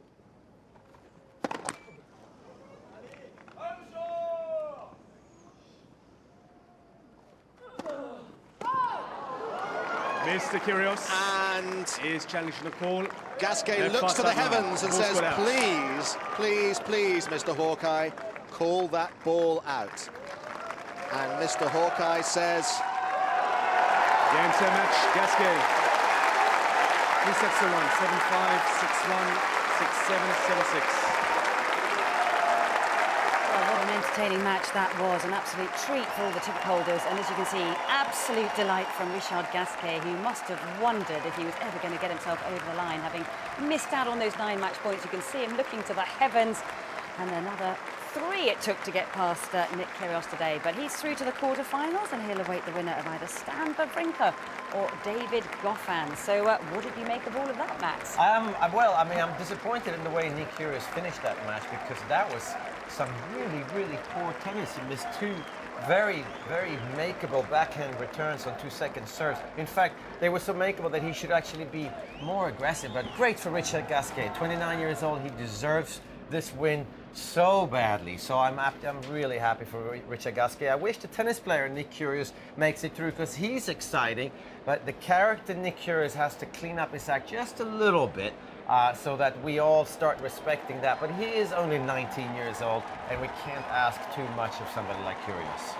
Okay, well, he's certainly going to be one to watch in the future. Now, here are some live pictures of Andy Murray, the British #1, the former Wimbledon champion in 2013, taking to centre court against the big, tall, 6'11", can you believe, Ivo Karlovic from Croatia. Met 5 times before. Murray has won all 5 of their previous matchups, but my goodness, is he going to have to face a big serve out there today, Matt? Karlovic seems to get better and better of age. He's 36 now, and he served 136 aces in the first 3 matches here at Wimbledon. So what sort of match are you going to expect today? I mean, he's most probably not going to hit as many aces that he hits on average, because Andy Murray is one of the most intelligent returners. He'll try and fake Karlovic by standing a little closer to the middle sometimes, so he gives him the wide serve, then he takes a giant leap of split step, and he split steps actually sideways, which I've never seen any other player do that. So I think Andy Murray is going to figure out a way to get a racket on Karlovic's serve. But like you said, that's not enough these days, because Karlovic has really good volleys. He's got soft hands, and he's, like I said, a much better player. But he moves much better. Even though he's older, he moves better now, and he's gotten himself into great shape. So, I mean, Murray hasn't lost to him. This is going to be a tough match, and Karlovic, again, he doesn't have to win the first set. He doesn't have to win the second set. As long as he gets to the tiebreaker, he'll most probably win it, Karlovic. And those are some big feet he's got there. Well, everything he has is special made. And, you know, I was just thinking that, because Milos Raonic actually stays in the same building that I stay up in Wimbledon Village. What do these guys do in terms of sleeping? They don't sleep standing up. You have to have bed to sleep in. That's an extra large bed, isn't it? What kind of mattress, 6'11" mattress, does a hotel have? Well, no hotel has that. So that's true. Actually, yeah, how do they live life, and how do they make it comfortable? How isn't everything a problem when you're a professional tennis player and you travel from place to place every week? Yeah, his feet must be hanging off the edge of every bed he ever sleeps in. He's got size 14 feet, and as you say, he seems to be able to shift his frame around the court so much better these days. And of course, he was the man who recorded the fastest ever served at a tour level match at 156 miles per hour. Sam Groth actually served a little bit stronger than that, 163.4. That was out in a challenger match. But they've played 14 sets of tennis, these two, and 7 of them have gone to a tie break. So you have to think that we're probably going to see a few tie breaks out here today. Now, while we watch them warm up, let's just find out a little bit more about Andy Murray in Coaching Corner. About the slice backhand, and of course the variety that is creeping more and more into the modern game. And of course somebody who has a whole box of tricks out there is Andy Murray, but that slice backhand is pretty special, Matt. It really is. I think that the combination of his two-handed topspin backhand and his slice backhand, I think that's the best combination of the two shots that I've ever seen. And I think what's important for Andy Murray, especially on the grass courts at Wimbledon, is to be aggressive with his two-handed backhand, but also to take pace off the shot while hitting his slice backhand. He's able to hit it with inside-out spin. He's also able to hit it with the other spin, because I always was taught that when you hit a slice backhand, you try and hit the outside of the ball so it doesn't sort of sail up into the air and sit up. But Andy Murray can do it all. Add to that he hits drop shots with the backhand side. So it looks like he's going to hit a full slice backhand, and then suddenly he cuts the follow-through a little bit shorter, and he hits a drop shot. So Andy Murray's slice backhand is underrated and potentially, I think, the best slice backhand that's out there. Certainly the best slice backhand of somebody that has a two-handed backhand. Yeah, so just talk us through, because there are many ways to hit that slice backhand, and a lot depends on the take back, doesn't it? But as you say, it's either an aggressive slice backhand, which really shoots through the court the way Steffi Graf used to hit it, or as you say, the floating one, which comes inside the ball. So just talk us through the different slices. Well, the difference is when you hit the outside of the ball, you can drive the ball into the court and then it skids through. So that's when players have the chance, and when the ball is higher, it's easier to hit the outside of the ball, of course. The problem becomes when the ball bounces lower. So on grass courts here at Wimbledon, the bounce is lower, and that's when players have to be careful that they don't get the inside-out spin, because that way the ball's going to sit. It's not going to skid through the court, it's going to hit the court, and it's going to bounce up and be ready to hit. So Andy Murray has a great variation of different slice backhands as well. When he wants to, he can drive through the court, and when he doesn't, he can hit that little floater when he needs to buy time. Of course, Roger Federer has a great slice backhand as well, but Andy Murray, it's really how I think he won Wimbledon here a few years back, because he's able to have such variety on the backhand side. Yeah, and it's such a tactical shot, isn't it? Because actually to receive that slice backhand, as you say, on the grass courts, for somebody with a slightly different grip on the forehand side, is a nightmare. It is a nightmare, and today, you know that today the forehand grips are very extreme. And somebody like Rafael Nadal doesn't like low shots to his forehand. Novak Djokovic is not a big fan of low shots to his forehand. So therefore, again, Andy Murray slice backhand, he can neutralize his opponent's big shots by hitting this little slice backhand. And again, he has such good hands. And I think the one thing that people don't realize on the slice backhand is the grip. Because I see a lot of amateurs out there, and they don't change the grip from a topspin backhand to a slice backhand. And if you have the same grip, a lot of amateurs tend to hit the slice out here. Whereas if you watch Andy Murray, he actually hits it in here. So he traps it in here. Federer the same.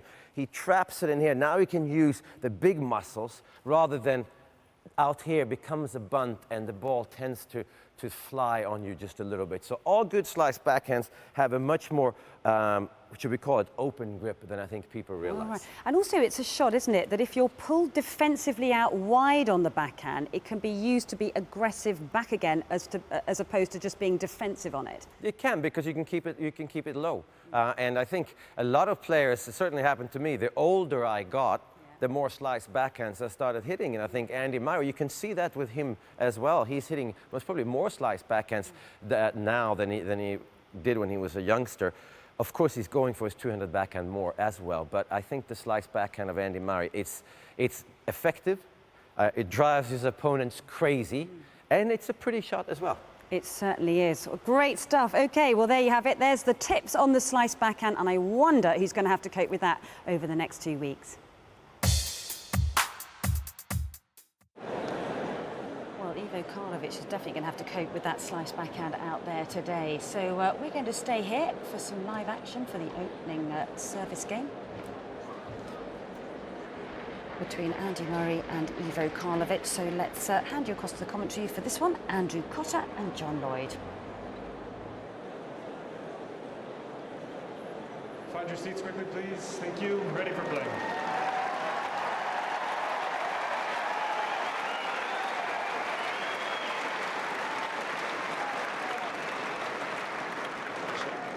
First set, Andy Murray to serve. Ready? Play.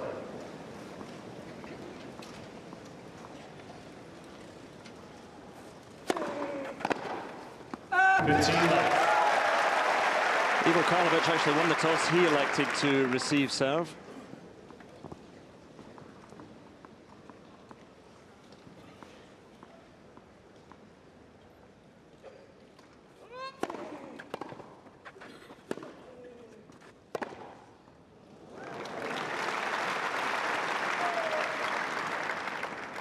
Pitino.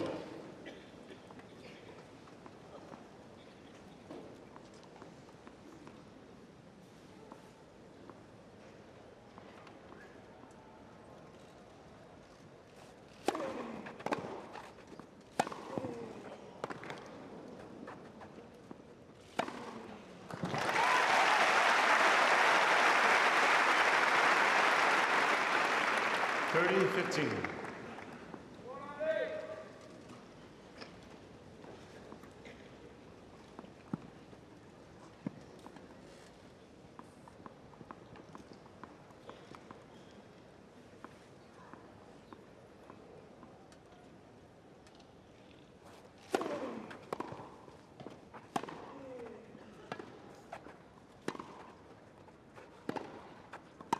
$40-15. A bit of a clumsy start from Karlovic, but he has got a very good forehand when he gets going. Likes a bit of slice as well.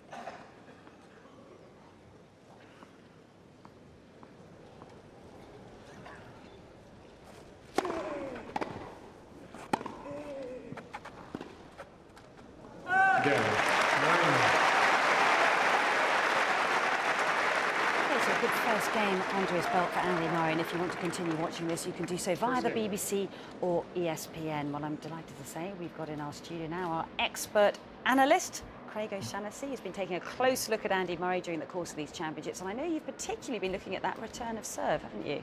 I have. We are in the golden age of the returner right now. You know, typically when the big server, such as in this match with Ivo, plays the best returner, lately, the last several years, the returner is getting the better of that. So Karlovic is certainly the best server in the tournament at the moment with 136 aces. Andy is basically making right around 80% of all his returns. So it's another one of those classic battles that typically the returner wins. So I think the returner serve for Murray is the real key to this game. And as we see here, just getting a racket on it to start getting the ball back in play and kind of neutralizing is a very, very good thing. That's a second serve, stepping in. I don't know whether you'll be able to do a lot of that against Ivo today. I like that one. The backhand cross-court return is a real strength of Andy. And look how balanced he is there. The body was so still. A lot of these are second serve returns. The racket doesn't do much. Andy is one of the best in the world at attacking it with his feet. He keeps the racket short, and he's really taking the power of the serve and using it right back against the server. There's a first serve return. Defense generally goes cross. It certainly does in the deuce court returning. You want to aim right at that far corner. So that is going to be, when I'm watching this match and figuring out who's getting the upper hand, it's really Andy's returns that are going to decide the outcome of this match far more than anything else. And I guess there's so many different ways of returning, as you've just pointed out there, but today against Karlovic, he's not going to be able to attack it that much, is he? Is it going to be more about blocking it back and sort of nullifying the point and then trying to play the point out from there? Yeah, what I'm going to look at very closely, Andy stays way back on the first serve, and obviously the huge step and then the split. I'll be very interested to see where he sets up for the second serve return. Normally it's right behind the baseline. His step goes over the baseline. But against Ivo today, I would imagine he would move back a little bit. So I'm going to see whether that step goes onto the baseline or in front to see how aggressive he's going to be with that. Yeah, it's fascinating, isn't it, watching? I know you've picked up on it, Matt, many, many times, just watching him make that split step and how he changes that court position constantly to give the opponent a different look when they're serving. I mean, there's a lot going on that kind of is very subtle that the audience watching might not see, but actually he's doing a lot out there. Yeah, he does. I mean, usually you just take a split step. You kind of tell your server, well, I'm taking away your slice serve, so I'm moving outside the singles line, the sideline with my right foot. So if you're a right-hander in the deuce court, of course. Murray, he stands wherever he wants, and then he shifts his weight over or shifts his split step, and that could be a foot or sometimes even a little bit more than a foot. Against Nick Kyrgios in Australian Open this year was incredible, the difference. He gave the whole deuce court corner for his forehand, a slice serve for right hand, he gave that away. He said, if you go there, and then he shifted over, and he got Nick Kyrgios to serve to him. So I think he'll do some of that on Karlovic's second serve. First serve, I think you just have to move around, don't you? Give him different looks. Is the split step a relatively new thing in tennis, or did you split step when you Yeah, returned? we split step, but not as far forwards as Andy Murray. Yes. I think he's the first one with that. Well, before the split step, Andy's got the step. So he's got a step and split. Where somebody like Novak will kind of bounce up and down on the same spot. Most players typically do that. You get guys like Rafa that will just basically stand back, and on clay, sometimes they even go backwards. But Andy has the biggest step before the split of all. And the way that he gets away with that is that the racket does very little. So he's got good momentum, he's got good energy from his body, and just moving forward, a very little backswing. He snaps on it quickly, but he doesn't double dip. And by double dipping, I mean he's not attacking with the feet and the racket as well. It's pretty much just the feet and the racket blocking. Yeah, but I guess timing the split step as well is quite crucial, isn't it? It's all very well sort of taking a step and split stepping. You might time it wrong and ball's gone behind you, but the amount of times he connects absolutely perfectly with the middle of the racket. Yeah, so timing the split step is very important for amateurs if you're up against a big serve. It depends on the speed of the serve coming at you. Yeah. So you got to pay close attention to the toss, and then you got to have an idea of, is this going to be 140 miles an hour or is it going to be 70 miles an hour? And Andy Murray is very clever, and I think he reads the toss. He knows the service motion. He knows when it's flat, and it's very rhythmic, the split step. So I think he has a chance to, if he does start too early, he can land a little bit softer. Yes, he and can. when he starts too late, he can sort of explode into it. Yes, he can. The other kind of subtle element of returning a big serve is to slow time down in your mind. So when the toss goes up, it's almost like, you hit 50% speed. So you want to see the subtleties of the toss. You want to see it come out of the hand. You almost want to dial in on that ball and see it spinning a little bit. You're also paying attention to the height of it. You're also paying attention to where it is relative to the body to figure out the spin coming. But most importantly, if you can slow it down in your mind, you can block it better, you can handle it better, you can repel it better. And, Agassi wrote the book on returning deep down the middle of the court, because then the ball's going to come back down the middle of the court generally and just set up to attack with a return +1 play. So Andy's extremely good with that. And, if you're a junior watching Andy Murray and you say, what can I copy from his game? The big step, then the split, and do less with the racket, because most times when you're messing up a return to serve, it's the racket that is the real problem. When I first started working with Kevin Anderson around 150 in the world, the very first thing we worked on was he was taking the same size backswing on his forehand ground stroke as the forehand return. So he had to be further back in the court to do that. To be able to do it. We shortened that up, moved him up in the court, and started to explain to him, time is what you're trying to do. You're trying to extract and remove time from the server. There's no better time to, right after a serve, to rush a ground stroke, because you're coming out of a very awkward position. It's not like you've hit a forehand and the racket straight back in front. So Andy does that extremely well. He certainly does. Well, we've analysed Andy's return of serve, but we're now going to take a look at Ivo Karlovic's serve, because as we mentioned, 136 aces during the course of his first 3 matches. In fact, 53 of them against Alexander Dolgopolov in the second round. And of course, he served over 9,000 during the course of his career. He just tipped over that earlier this year in January. So here's a look at this serve, but it is quite a force, isn't it, Craig? Yeah, and look at him, just hitting all the spots. And Alex is moving around a little bit down the other end. I mean, he's faking a little bit, and you've got to do that. You can't just let Ivo have the spots that he wants. But I mean, look at that. How do you stop that? It's you don't. You've got to wait for your moments in time. And I remember, Andre Agassi talking about his final here against Goran Ivanisevic is that I just had to wait until a couple were missed. So it's all about weathering the storm. You've almost got to go onto this match. I mean, Andy's got to go out there and saying, I'm giving you 30 aces. Let's start with that. Each one, mentally, those 30 aces are not going to affect me. They're not going to get me down. I'm not going to get exasperated. I'm not going to look up to the sky and go, holy cow, how am I not winning this match? Here's your 30 aces. but I'm going to control and have a winning percentage with everything else. Yeah, because there are not going to be too many opportunities, I wouldn't imagine, in his service games. And I guess it's about patience, isn't it? But it will pressure Andy's service games if Ivo Karlovic starts to motor through his, because we saw in his first service game he was being pushed to 30 a couple of times. But actually, as the nerves kind of dissipate and he starts to get that serve rolling, he's going to get tougher and tougher. Yes, it is. And I think when you're playing against a big service or in your own service games, when you're just even in your game or you're 1 point ahead, I mean, it's a nightmare because you can't lose that. So it's very important for Andy Murray to win the first 2 points of the game.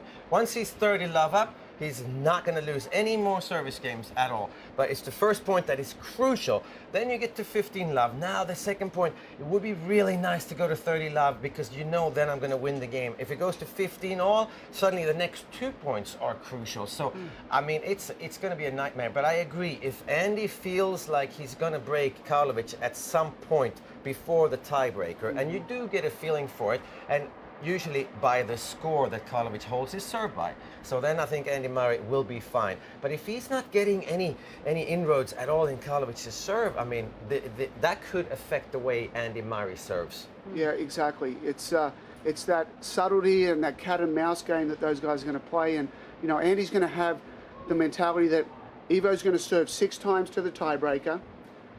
You'd almost give him 3 that you're going to win to love.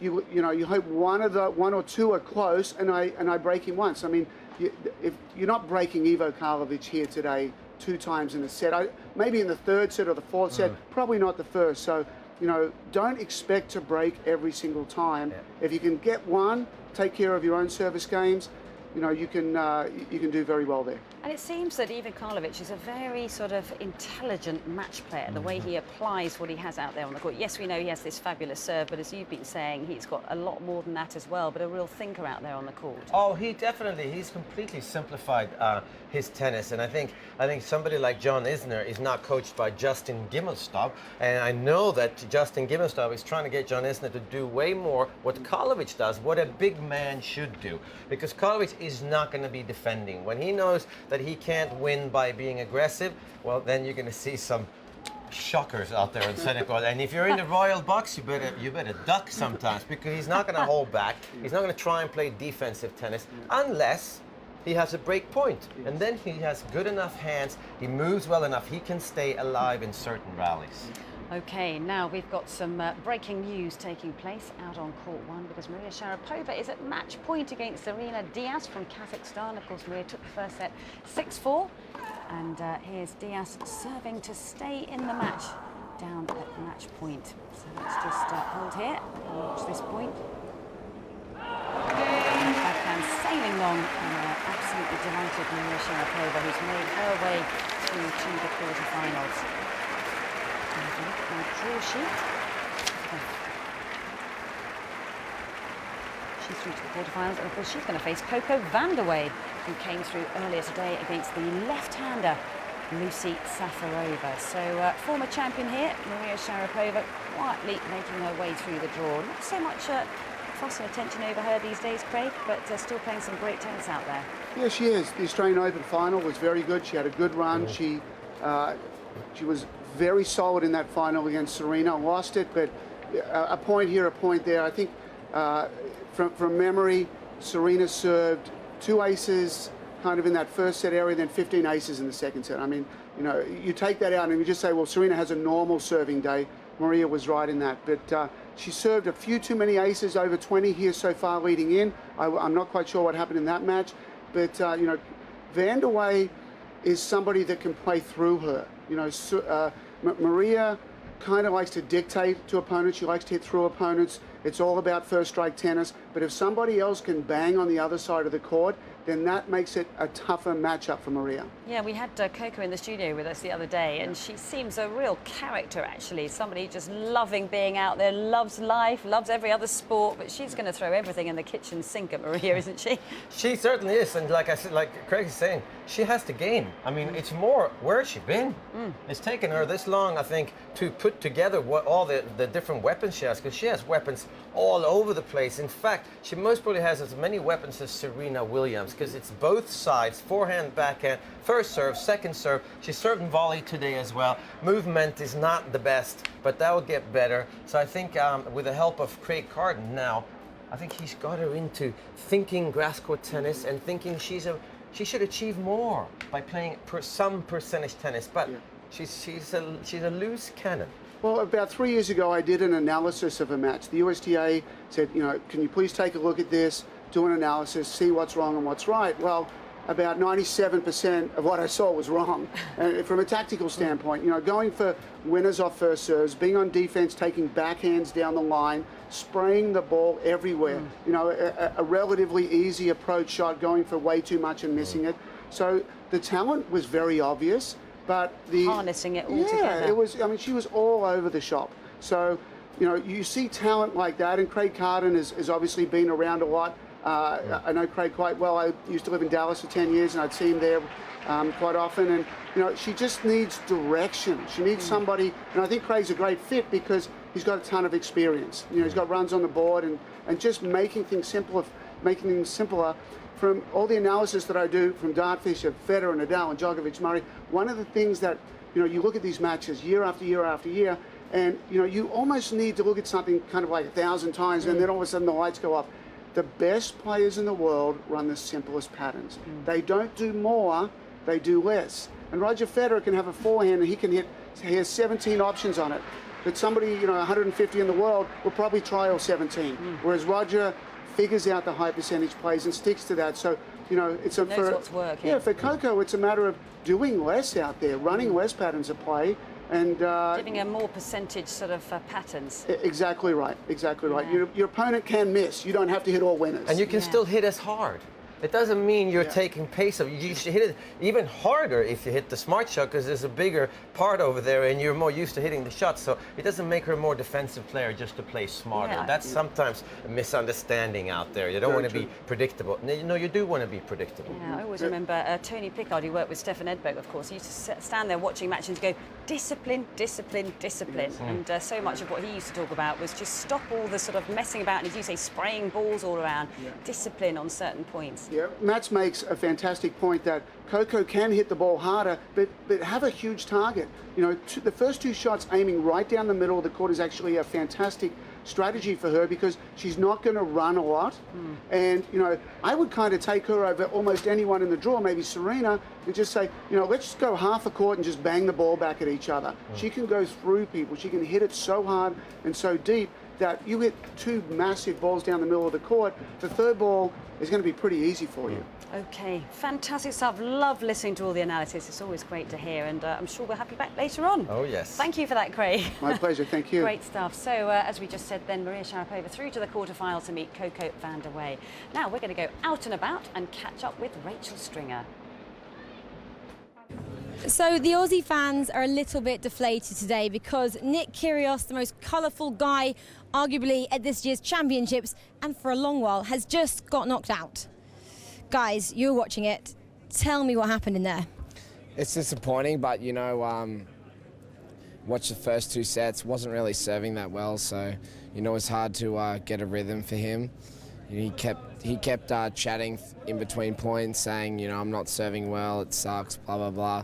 We tried to get him through, ended up getting through the third set. He was so close to winning that fourth, and then getting into a fifth.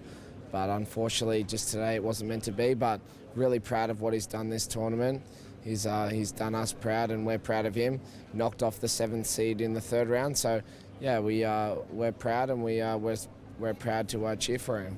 It looked like he maybe lost his head a bit and started becoming a bit frustrated. Do you think that's just his age coming through there? 20-year-old, you know, not enough experience on the Grand Slams? Not necessarily. I just think tennis is such a mental game, and he's an extroverted player, so he lets, you know, everything he has out on the court. He lets his emotions out, his feelings out. He talks to the crowd, he chats with them. So, you know, everything he's feeling, you kind of end up feeling as well. And that's why a lot of the crowd end up backing him and supporting him. So it's just one of those things that he wasn't feeling too good today. And yeah, it's unfortunate he couldn't get to that fourth set and make it into a fifth. I know it's only just finished, but have you spoken to him yet? Have you exchanged texts or anything? No, not personally. He's literally walked off court 5 minutes ago. But you know, throughout the match, I've been speaking to his mum and his brother, and they're trying to tell me to encourage him and give him support, because they're back in Canberra watching it all as a family in front of the TV back at home at 1 or 2 in the morning. So we're here in the front row trying to encourage him. His camp's over on the other side of the court, so everyone's trying to encourage him and everyone wants the best for him. You've got tickets to court number 2 today, and you might be lucky enough to see, as you call him, Rusty, back up next in mixed doubles. Do you think that might happen? Hopefully. It would be pretty crazy if it does, because by the end of the day, the crowd's well and truly in and amongst the atmosphere, and all the crowd wants is a good match. That's what they're here for. So Leighton, he's a fiery competitor. He does the come-ons, and Casey's great as well. She's such a good girl, does the come-ons as well. So everyone wants to get behind an underdog and support them. I think everyone wants to know how you guys managed to be at a 2-week tournament for the duration. I mean, do you have jobs? Yeah. Come on, you're laughing. You're going to go, oh, I know what he does. He's a secret millionaire or something. He's a millionaire. Oh, he is? Okay, oh gosh, okay. I won't go into that. But I also want to know, do you tour with the Grand Slams, or is it this one you come to in particular? No, Oz Open, Wimbledon, and also US Open. French Open, don't really go to. Why not? I don't know, we've just never gone. Just never gone. Well, maybe that will change next year. Maybe next year we'll go, because the French crowd love a good atmosphere. When their players playing, everyone gets rowdy. They're doing Mexican waves and getting amongst it. So hopefully, maybe one day we can go along and do the same thing as we did on centre court for Heather Watson when we got Camilla Parker Bowles doing a Mexican wave. Well, thank you very much, guys. We've loved watching you. You really are adding a bit of colour to this year's Wimbledon Championships. Thank you very much. Worries. Well, disappointment for those Aussie fans with Nick Kyrgios and Thanasi Kokkinakis and Leighton Hewitt going out in the doubles as well, but they can go and rest their voices for the next tournament where they'll be supporting their men, I'm sure. We're going to take you straight out to court number 18, where Timea Bishinski of Switzerland is serving for the second set against Monica Niculescu of Romania. We can join the commentators Ron McIntosh and Liz Smiley.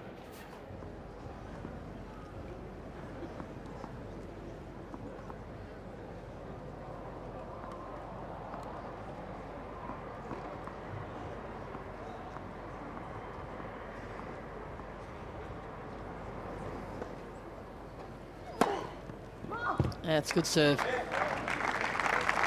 Good work on it.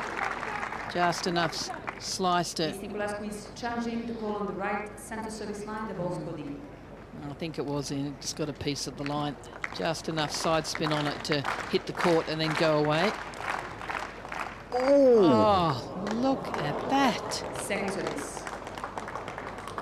The barest of margins. Paper thin. I'm not sure you could have got a piece of paper in that gap.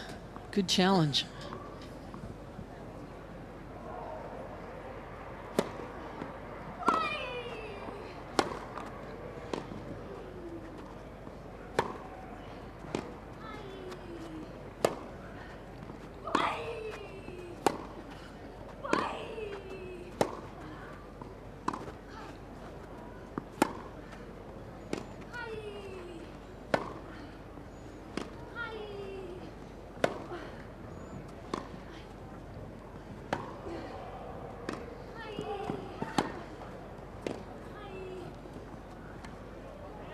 Terrific point, very well played.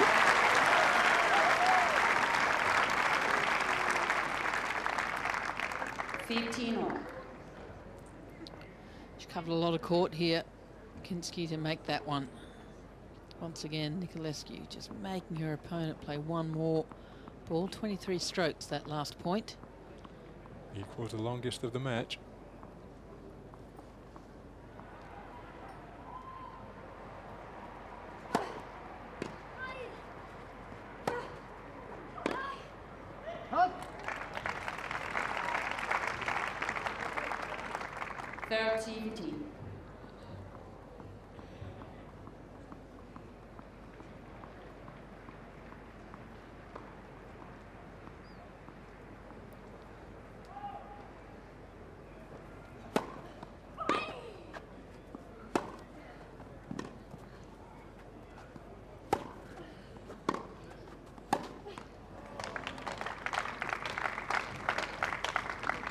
30 all.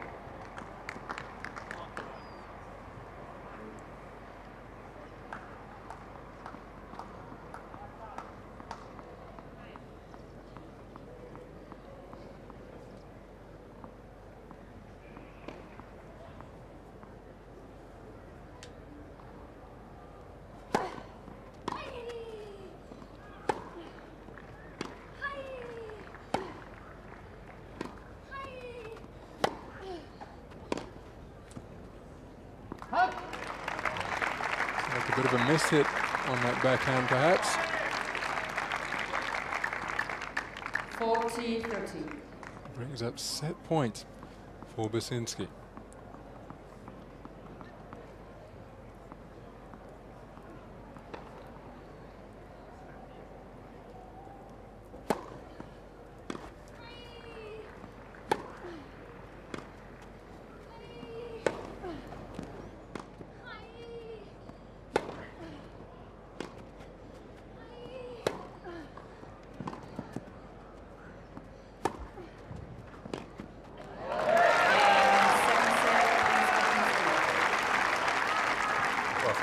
Ladies' fourth round match to another, down on court number 12, right at the very north end of the grounds here at the All England Club. And as you can see there, Victoria Azarenka serving for the opening set, 5-2.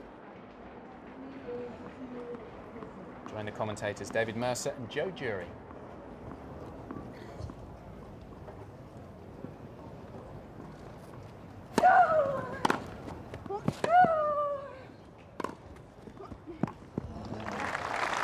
Just thinking, Joe, if she'd taken advantage of one of those 4 break points, yes, it would now be a very competitive set at 4-3. It sure would, yeah. So you have to keep that in the back of your mind that, you know, you've had chances. It's really worth sticking in.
Taking care of things 30-15. as usual, Azarenka.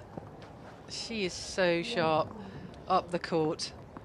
Yeah, she hasn't missed a mid-court ball at all. They've all been dispatched.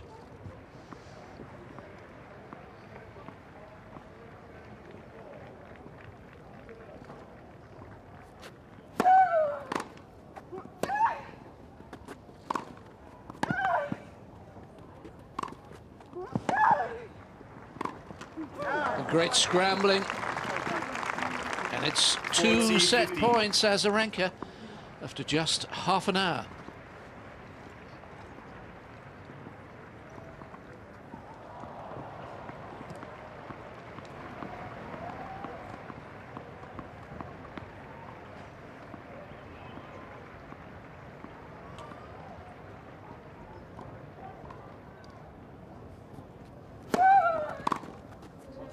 Game first set, Miss Azarenka.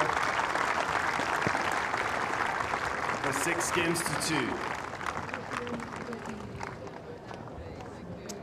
So Victoria Azarenka taking the first set there, 6-2 over the 18-year-old from Switzerland. Belinda Bencic, seeded number 30 this year, fresh off a win coming into this. Big things expected of her, but she's come up with a pretty tough match in Victoria Azarenka. Now we're just in, myself, Carl Robinson and Adam Hunt, while Mats and Annabelle take a well-earned break. You've been out and about all morning, haven't you, Adam? Is there a noticeable feel in the grounds that we're into week 2 of this slam? It certainly is. It's also a little bit cooler, noticeably, from last week. Last week was all about those hot temperatures, plenty of humidity around, quite uncomfortable at some points for the fans and the players, but it's a lot cooler now different winds, a little bit breezy out there, so it's much more comfortable for the fans, I think, and they're enjoying that. Getting into that match down on court number 2, what a cracker it was.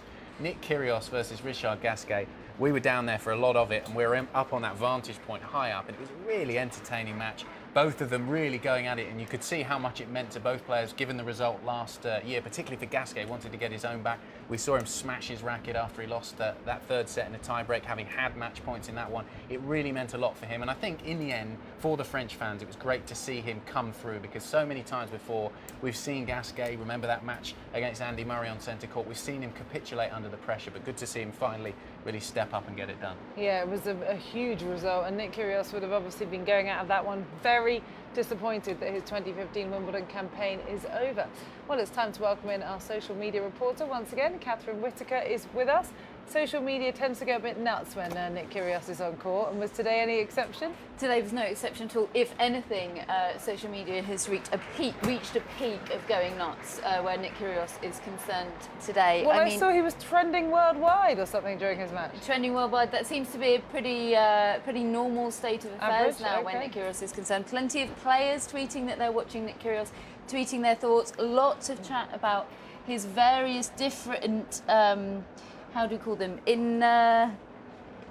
Well, it's difficult to describe, isn't it? Just how he behaves on the court. There's lots of this sort of stuff going around, compilations of his supposed lack of effort in the second set there. As Matt explained earlier, though, that is sometimes what you do. If you're down in a set, you do conserve energy by not necessarily putting your all into every single point, you know, if you're already 5-love down. So that's not necessarily a terrible thing in itself. This is him hugging a ball boy, just apropos of nothing. For any reason? No, just because he's a bit nuts. And is that part of their training, the ball boys and ball girls? Yeah. That if a player comes over and hugs you hug back? Yeah. I love how cool the ball boy plays it as well. It takes him a while to hug back, doesn't it? He's like, Nick Kyrgios is hugging me. The thing we noticed about Kyrgios, we were all actually saying it up there while we were watching the match, is it's a constant conversation with him. He's talking to the crowd, he's talking to the Australian fans, he's talking to fans who apparently are not even supporting him, they were supporting Gasquet. He's talking to the opponent, he's talking to the umpire. It's just a constant conversation with me. It must get a bit tiring, just always having commentary. Well, I think that's an issue. I think the amount of energy he is expending physically and emotionally, I mean, it's fine. He's 20 years old, he's got energy to burn. But, you know, how about in 10 years' time when he's 30 years old? Will he have just burnt himself out through this? But yeah, I mean, so many tweets. Here's one end of the spectrum: exhilarating, exasperating, intoxicating, infuriating. It's a wild and crazy ride watching Nick Kyrgios, but not giving up on him yet. That was, of course, just before he lost the match to Richard Gasquet. But I think that one there probably sums it all up, doesn't it? I mean, just the full spectrum of opinion on this player, but I don't think there's anybody out there that wishes he wasn't in tennis, because all eyes are on him. So many column inches in a tournament where there's been so much British success, a fantastic fortnight for the Brits. Andy Murray still in and looking strong. It's remarkable how many column inches have been taken up with Nick Kyrgios in this country and worldwide. Press box was full down there. They were all down there, the journalists, trying to catch what he was saying. All that. As you said, he fills the column inches. He gets everyone paying attention, which I suppose sometimes in a positive, sometimes in a negative way. But you want people to pay attention to tennis, and he does that. He's expected in press any minute, so I'll be keeping an eye out for the quotes coming through on Twitter, and I'll update you. One other quick thing I wanted to show you, that a stat that was tweeted by Ben Rothenberg of the New York Times and is now doing the round because it's quite incredible. None of the 8 women who reached the Wimbledon quarterfinals last year has repeated it this year. Not one single of the quarterfinalists from last year have reached the quarterfinals this year. That is really quite incredible, and I think that betrays 2 facts about the women's game at the moment. One, the depth, because there are that many women who are competing and able to reach the final stages of quarterfinals, but also I think the inconsistency. There's a lot of, apart from Serena, I think there's a lot of players that are extremely up and down. I mean, you look at Petra Kvitova, she was in sensational form and then capitulated against Jelena Jankovic. So, I mean, it means it's never an easy ride. It's always a roller coaster with women's tennis, and I do think that's not necessarily a damning indictment, that statistic, because I think it does point to a real depth in the women's game at the moment. But it is incredibly surprising, absolutely. Do we think as well maybe the extra week, because they've had 3 weeks to practice, that means perhaps level the playing field even more? The players who might have been tired from doing well at Roland Garros, they've now had 3 weeks to just make sure that they're ready for this one and perhaps have played slightly better. Absolutely. I mean, last year was, I suppose, the anomaly, wasn't it? Serena Williams didn't reach the quarterfinals, Maria Sharapova didn't reach the quarterfinals. Lots of those top players didn't get there. No Wozniacki, no Azarenka. So perhaps this is more also a reflection of what an unusual year it actually was last year, and perhaps normal services being resumed a little bit more this year, although still Petra Kvitova. I mean, it's amazing to think. I have to keep catching myself and reminding myself that she lost in 3 sets to Jelena Jankovic at the weekend, because that really was unexpected. Yeah, it just shows that nothing is taken for granted, is it? We've been used to so many upsets here in the past, and it's interesting actually that statistic has come out before we even know the definite women's quarter-finalists. I'm just looking at the draw here. We know that Serena's through. She will face the winner of Azarenka and Bencic, and as we just revealed to you, Azarenka has won the first set out on court. Then Maria Sharapova is through, and she will play Coco Vandeweghe, which I expect probably wasn't the quarter-finalist that Maria Sharapova thought she might be up against. So the draws is working out that way this year. Wozniacki Muguruza on court at the moment, Basinski Niculescu on court at the moment. Madison Keys through, and she will play the winner of Radwanska Jelena Jankovic. So there are some big names in that quarterfinals, and it just reminds us of actually, as you say, how many upsets we did see here last year on the ladies' side. And I think to not have Petra Kvitova is shocking to everyone, and because of her knockout to Jelena Jankovic on Saturday, there is now no past champion in that bottom half of the draw. So it's amazing how stacked the draw is on the top half compared to the bottom half. But hey, what an opportunity for one of these youngsters that we've now been talking about for a couple of years. Madison Keys made her breakthrough at the Australian Open this year, reaching the semi-finals. It seems that the women are taking it in turns. There's one breakthrough player each year, isn't there? It was Sloane Stephens, then it was Jeannie Bouchard. This feels like the year of Madison Keys, and what an opening for her. Lindsay Davenport is probably rubbing her hands together, because I mean, really, is there any reason she can't reach the final? There's not. Court She's 3, got the game. Muguruza as well. She started really well. She's a break-up against Caroline Wozniacki. So could it be her tournament as well? Absolutely, absolutely. I think nobody was looking at her this fortnight, because she's not really proved herself on the grass. She's seen as a clay court player. She's very much proved herself on the clay, and she's risen up the ranking. She's really worked on her consistency this year. Last year she had a breakthrough year, beating Serena Williams at the French Open. That's really when she announced herself. Exactly, that was when people started to take notice. And then she sort of, as often young players do, she had a bit of an inconsistent second portion of the season. But this year she's in contention to qualify for Singapore, the Tour Finals, WTA Tour Finals at the end of the year. Really consistent year. But this is a breakthrough performance for her on grass, whether or not she beats Wozniacki. And I think she's in with a very good chance of doing that. Whether or not she does, this is a real breakthrough for her. And it's really difficult, you'd imagine, for all of these women, particularly in that bottom half, not to be looking at the draw and going, wow, this is just, frankly, the opportunity of a lifetime. Well, Wozniacki is the name that kind of captures my mind when I look at that bottom half of the draw, as someone that's been up there. She's a former world #1. She's never really broken through here at Wimbledon much before. She's made finals of other Grand Slams and never got close here at SW19, and it would be a real chance for her to do it if she can come through today. The winner of her matches plays the winner of Basinski Niculescu, and that Radwanska match with Jelena Jankovic, they're out on court at the moment as well, and Radwanska took the first set 7-5, and she's up a break 4-3 in the second, so we'll have to wait and see if maybe Jankovic used a bit too much energy trying to overcome Petra Kvitova. Well, that's fantastic for Radwanska as well, because she has had a torrid 2015, a really, really terrible time. And so much criticism over her relationship with Martina Navratilova that only had a very short lifespan, and so much speculation about why that ended. And very bizarrely, you'd think bringing sort of possibly the greatest female player of all time onto your team, her ranking actually went into freefall following that decision. So obviously, for whatever reason, didn't quite work. First round exit at the French Open. She looked to be in a terrible way. She looked mentally and physically spent. And as a consequence, nobody was talking about her here before the tournament, despite her being a former finalist. So she is sneaking through that draw, and it's interesting to see, I think.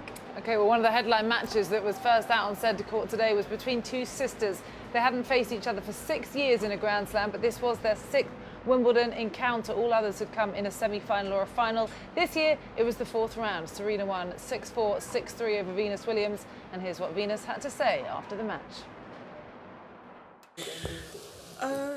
You know, it was just really a lot of, you know, it was just about the breaks and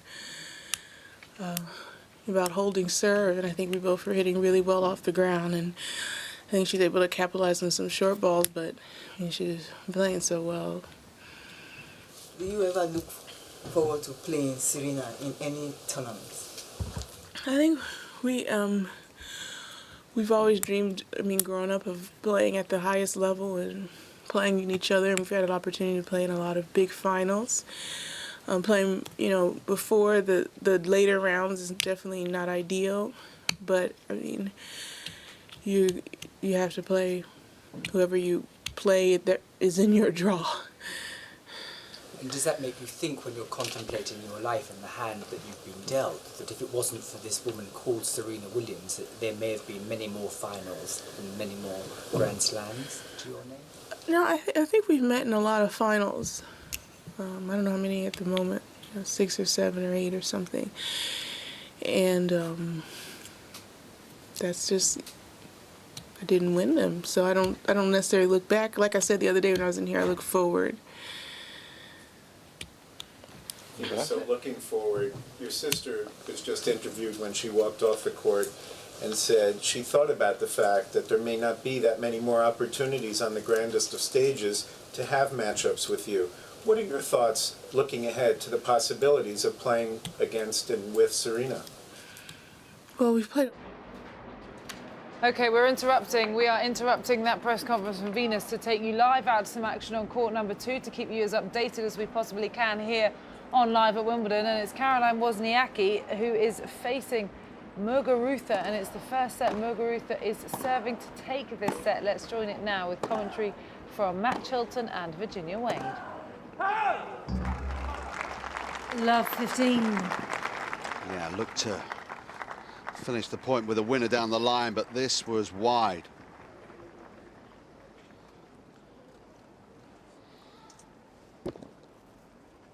Didn't have to be quite that good. Yeah, but when you know your opponent's going to chase everything down, you tend to go for too much. That's an ace, her third. 101 miles per hour, certainly not her quickest serve.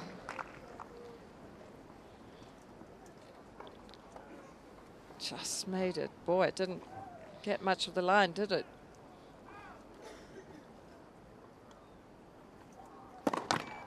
Go!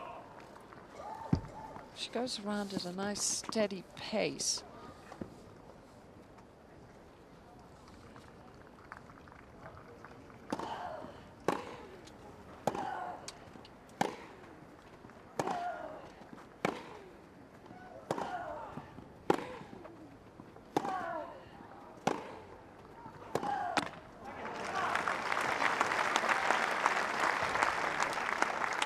$15-13. Yeah, Muguruza's coach looking a little nervous, and I think he knows that isn't really exactly the right sort of point for her to play. She's got to create some angles and maybe get in if she can. So often a little edgy serving out the set.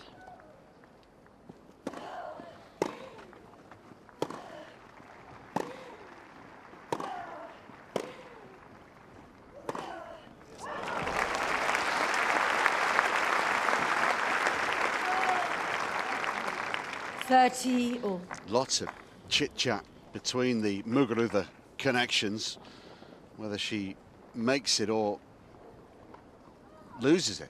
They talk after every point, every stroke she plays.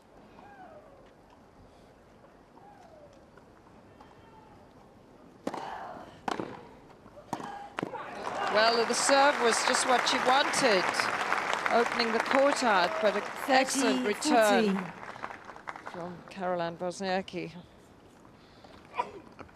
break-back point right here. Muguruza could really do with another big serve.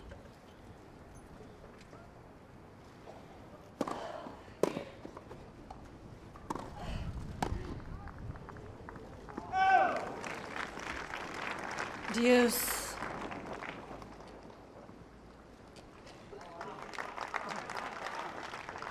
Good is that she's so quick to realize when she gets a short ball and to chase after it and put it away.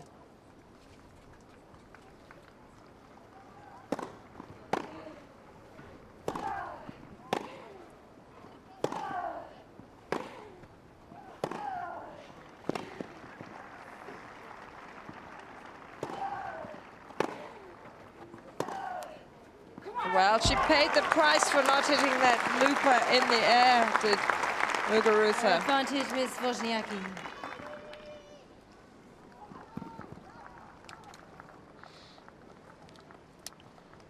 Second break point. Had a marathon struggle in a previous round against Kerber, coming from behind. Muguruza finally squeaking her way through.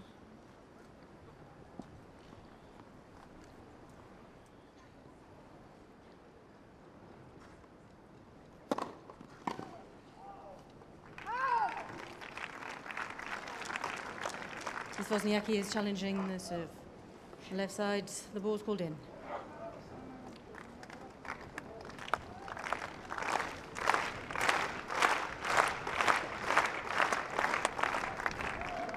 Deuce.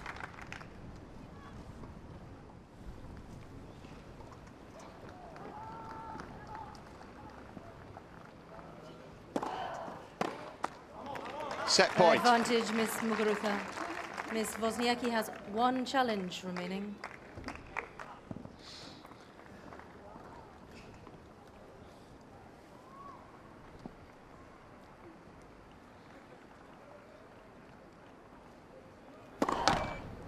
Let first service.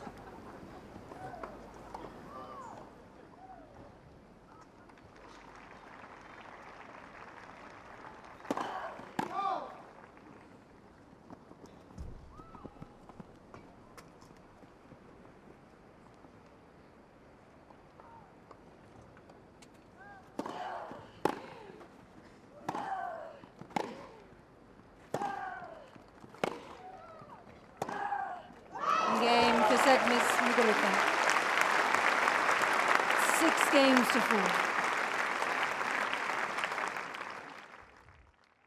So Garbine Muguruza there taking the first set against Caroline Wozniacki, and the Danish player running into some problems here. Remember, she's a twice US Open finalist. Despite the fact that she's been world #1, she's had some great runs in other tournaments. She's never been beyond the 4th round here, and the Spaniard is in cracking form. A few people leaving, but I reckon a few more will be coming in to take their places. Remember, of course, Muguruza beat the number 10 seed Angelique Kerber in the 3rd round, so she's got good form. Having said that, Wozniacki's been fairly relaxed and happy around this whole SW19 complex. She's been laughing and joking down at Arangi, but she's going to have to do it the hard way here. 4 times she's been in the 4th round, 23 career titles, but she had an opportunity there to break back, and that could prove very costly indeed. Muguruza's up at 20 in the rankings. That's the highest seeding she's ever enjoyed coming into a major. Quarter-finalist last year at the French and this year.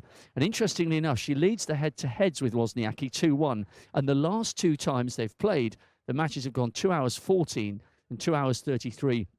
And Wozniacki definitely has a reluctance to come into the net. There have been some really, really long baseline rallies there. And the Spaniard has got herself in front here.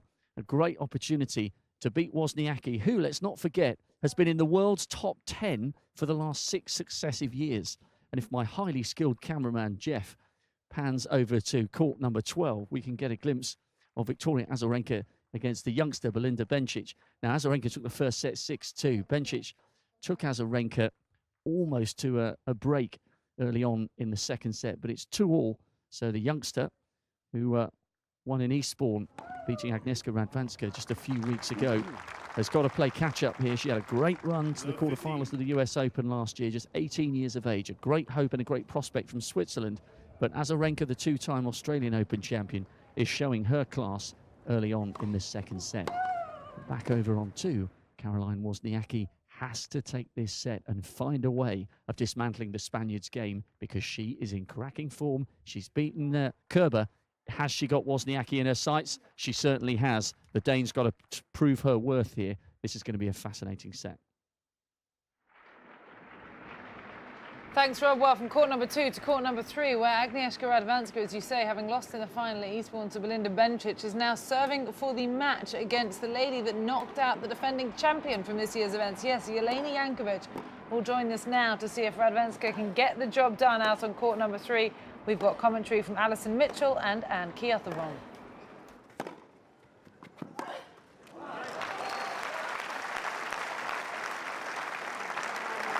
Love 15.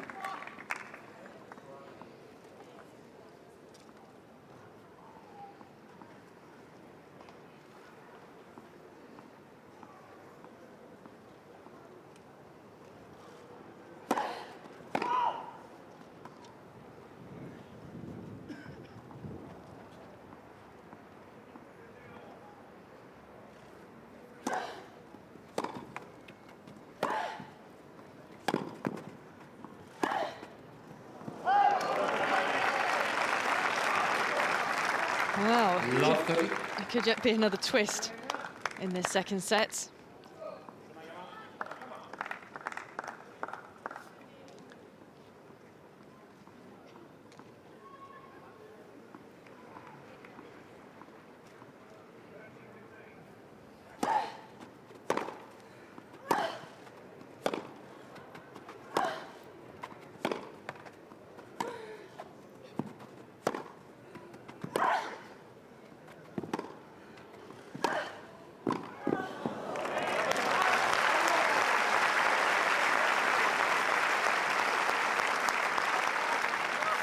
Touch.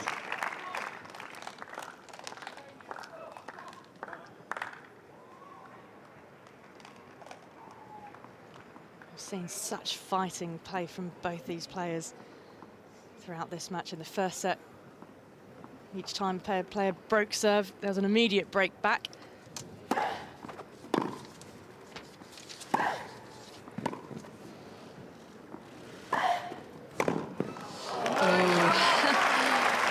Just picked up there for a moment, and Radwanska doing a good job adjusting.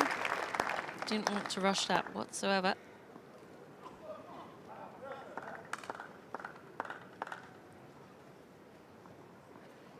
And from love 30 at serving for the match, things are suddenly level.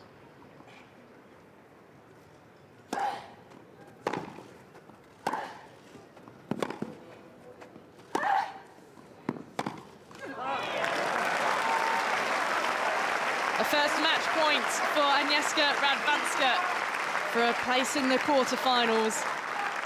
40-30.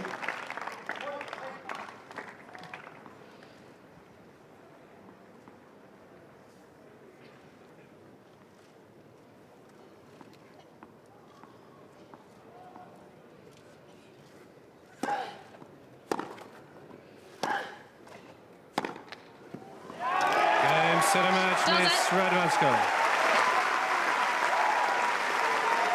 7-5, 6-4. And she's done it. The former finalist here, Agnieszka Radwanska, is through in straight sets to Jelena Jankovic, who perhaps just expended too much in beating the defending champion here on Saturday. 7-5, 6-4. She's through to the quarterfinals for another year. And we're going to take you straight over now to court number 1 with some live action between Stan Wawrinka and David Goffin. David is now serving to stay in the first set. We'll see if he can get that job done, and we'll join commentary from Simon Reed and Jamie Baker. 15-all. This might be the time where Wawrinka would really turn it on, but not yet.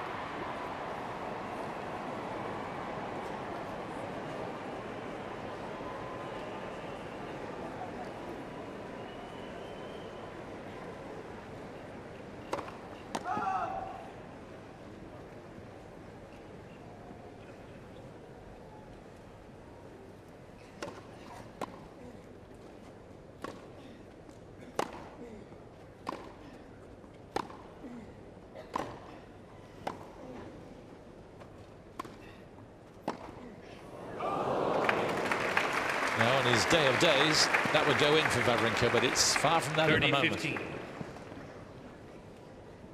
It felt like the whole crowd were waiting for him to make that, didn't it?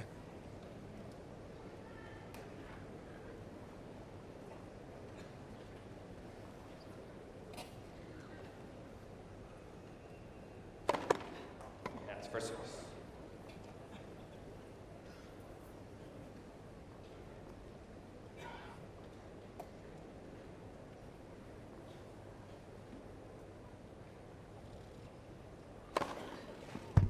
Yes. Undaunted by having to serve to stay in the set.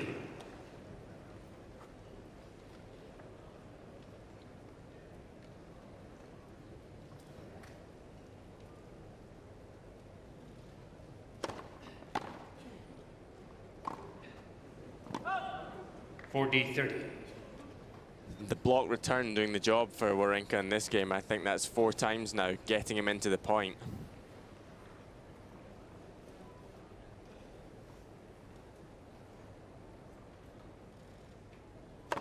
That's for service.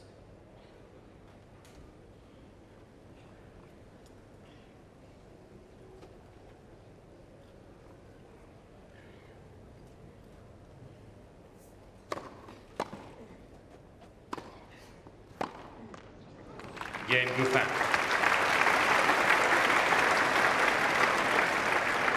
5 games off first set.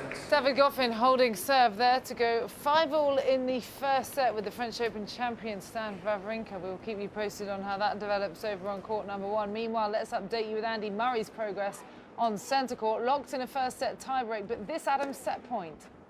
Yes, it's been very, very close first set. You can see how much that means to him there. The big come on.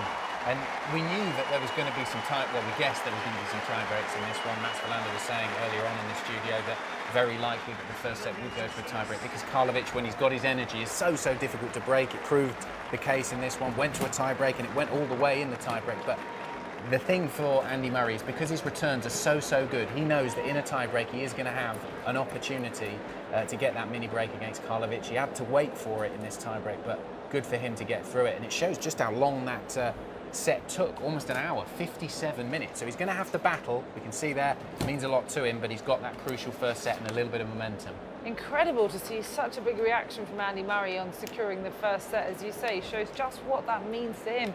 He knows how tough his competitor opponent is today, and that's the reactions of his camp there. Of course, Amelie Mauresmo on the end, alongside Jonas Bjorkman, who will really be replacing her as the full-time coach once she takes maternity leave, which is not too far away. So that's the beautiful scene. Now on centre court, the sun is shining, the roof is open, and we're going to go back to court 18 for some live action between Timea Baskinski and Monica Niculescu, who are 1 set apiece. Niculescu won the first set at 6-1, Baskinski 7-5. We showed you that set point earlier, but now Baskinski 5-2 up and will be serving to try and take the third set, and in the process her way into the quarterfinals here at Wimbledon. She of course made the French Open semi-finals, riding some great form coming into this, playing an opponent with a very unique style of play. We spoke to Monica Niculescu at the end of last week, a really lovable lady who is very unique to her style on the grass courts. But let's join this one now and see whether or not it's time for Baskinski to get the job done.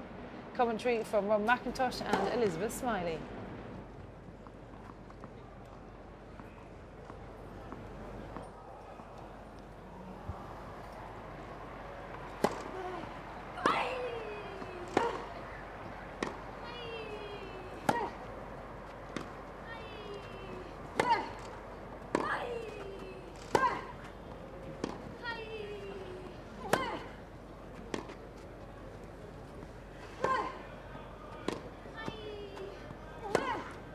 It's too good. That's a beautiful backhand up the line to start this game. 15 mark. Measured. Not trying to go for the line, just going on that side of the court. Niculescu was looking for the other one.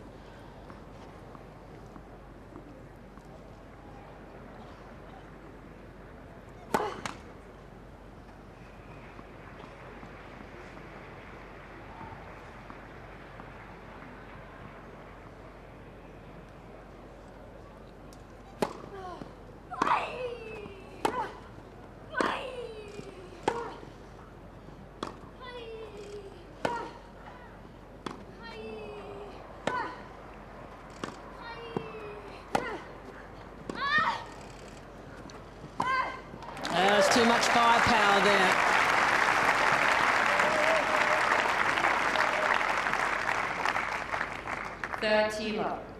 Big ground strokes.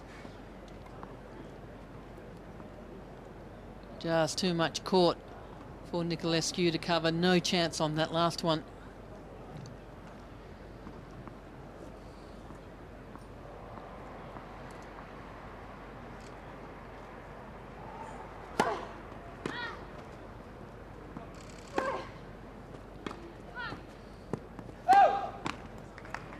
Love. So 3 match points for Basinski now.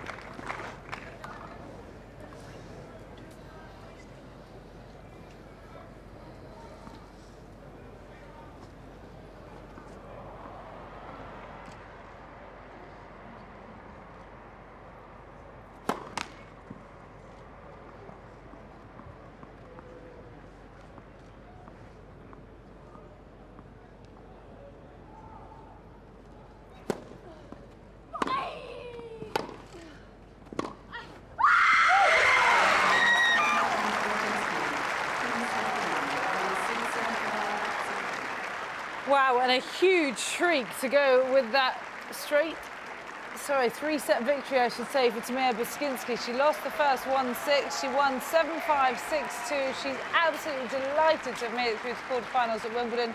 You can see the sheer disbelief on her face, the tears starting to pour. What an unbelievable moment for this lady from Switzerland. She's just playing the Romanian Monica Niculescu, who's had a great run herself, but there is no denying just what that means to her, Adam, and she'll be playing either Wozniacki or Muguruza in the quarterfinals tomorrow. Well, we could hear that shriek from all the way up here, and you could see how much it means to her there. I think she's crying into her towel. I mean, a brilliant performance. We can see just how crucial that second set was. Having lost the first set very, very comfortably in 34 minutes, 6-1 to Niculescu, it took a titanic effort from Basinski to get back in the match, win that second set. 59 minutes it took, and then, as we heard, the shriek. We could hear it here from Broadcast Centre roof when she won that match. She still, I don't think, can believe it, but she is through to the quarterfinals of Wimbledon. As you said, that next match will be a really entertaining one. Yeah, well, Wozniacki lost the first set to Muguruza. They're now with serve in the second, so we'll keep you posted on who her next opponent will be. Well, many famous faces come and enjoy the Wimbledon Championships each year. Today, Manic Monday is no exception. So joining me now is singer-songwriter John Legend and his beautiful wife, Chrissy Teigen, who's a presenter, who's a model, a chef. But between you, you do pretty much everything. But I think we want to know, guys. We're not athletes, though. Can you play tennis? No. No. He loves playing tennis, but he's horrible. Andy Roddick gave me one lesson. And how did it go? I was terrible, but he's a great coach. You can't play against Andy, though. That's a rough start. And you've just seen the Williams sisters, both of them playing together. Serena prevailed. How was that match? Well, Serena, she's the best in the world, so it was pretty clear she's the best. Mm-hmm. Chrissy, what did you think of that out there on centre court? Is that your first time you've been here? That's my first time at Wimbledon, definitely. But Mine too. I was very excited to. I've been hearing a lot about Pimm's, so I was very excited for my first Pimm's cocktail. Have you had one yet? I did. Yes, we did. I had a couple. And how was it? Delicious. Great. Delicious. Beautiful. Have you had the strawberries yet? No, I not keep yet. hearing about these Wimbledon. strawberries. Mm-hmm.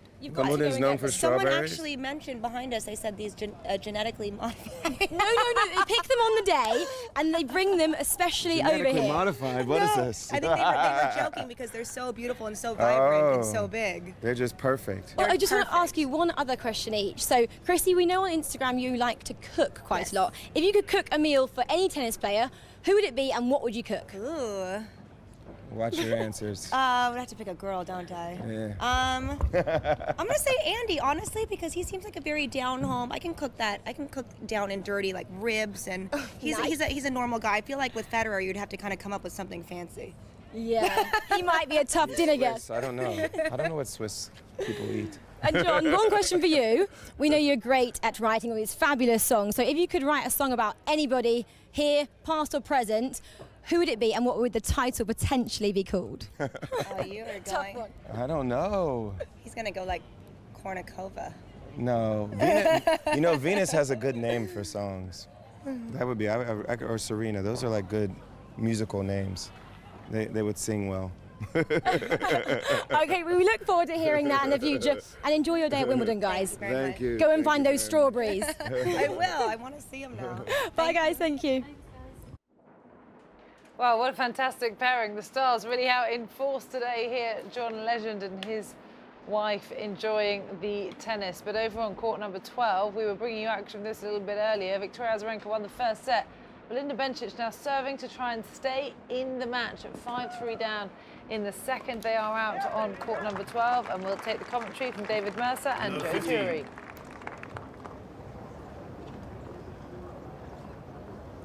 Must be American. I don't hear that very often.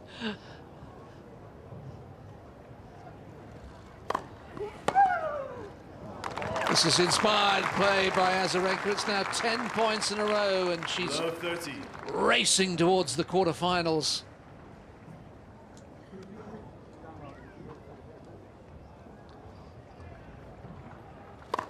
That's for service.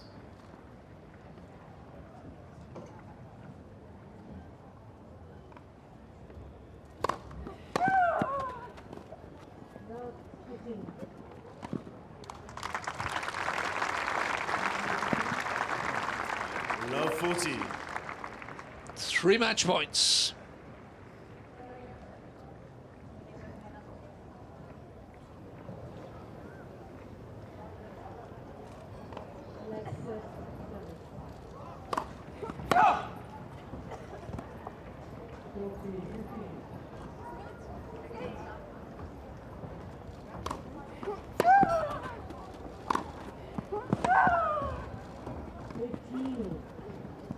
Not up.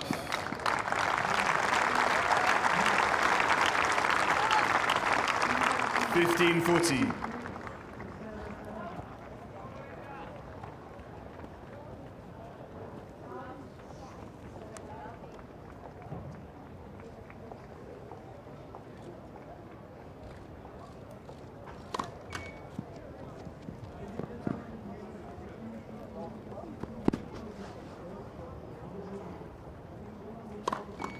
Net, second service.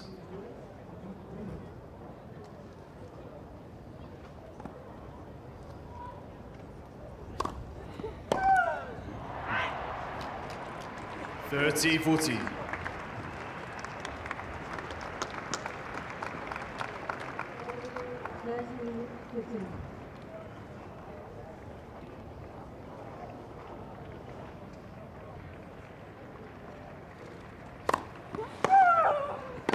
Game, set a match, Miss Azarenka. 2 sets to love, 6-2, 6-3. So grunting as she goes, Victoria Azarenka, the two-time Australian Open champion, the double US Open finalist, and double former Wimbledon semi-finalist, marches on. No fairy tale for Belinda Bencic. She wasn't unable to join her compatriot Tamea Bashinsky into the quarterfinals. Great hopes for the young teenage Swiss star after that great win at Eastbourne over Radwanska a few weeks ago. So it's Azarenka up against Serena Williams in the quarterfinals, a rerun of the semi-final they played 3 years ago, which Serena Williams won in straight sets. So good stuff from Azarenka. That match against Serena Williams will be hotly contested. Getting pretty warm, actually. Speaking of heat, over my shoulder, Caroline Wozniacki still trailing by a set. She got an early break against the number 20 seed, Garbine Muguruza, but Muguruza broke straight back, so Wozniacki now serves. It's 2-2 in the second. They've been playing for an hour, and this match, if she manages to get this second set, Wozniacki, this could go really, really deep into a third. They've got a history of very long matches between them, but Wozniacki has such a big reluctance to come into the net. She stays at the baseline. It's Muguruza who's coming in, and when she does so, exactly as she's done there, it's bringing her joy. So Wozniacki needs to do something to break the hold of the Spaniard. We've seen a few little signs of frustration from Wozniacki, slamming her racket into the court, which I'm sure the umpire noticed. So it's 2-2 on serve in the second set. Wozniacki has the problems, but it's Azarenka on the other court who marches on to the quarterfinals against Serena.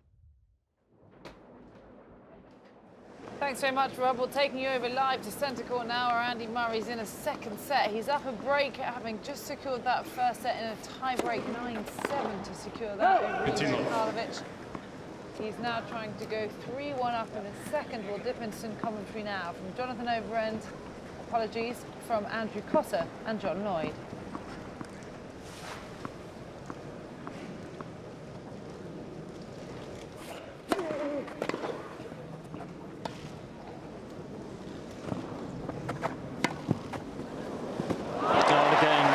He's done it again with a beautifully weighted lob. 30 love. I think that's 3 out of 4, isn't it, that he's made on this this shot today. I think 3 out of 4. I mean, to get over him 6'11" like that, it's unbelievable.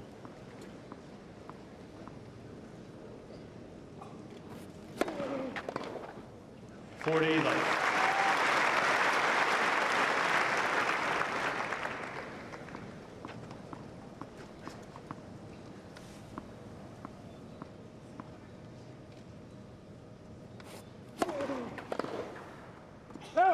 Well, as straightforward as it comes for Murray in that service game. Again, that gives him the base, the platform to have another go at the Karlovic serve. Murray leads 3-1, second set.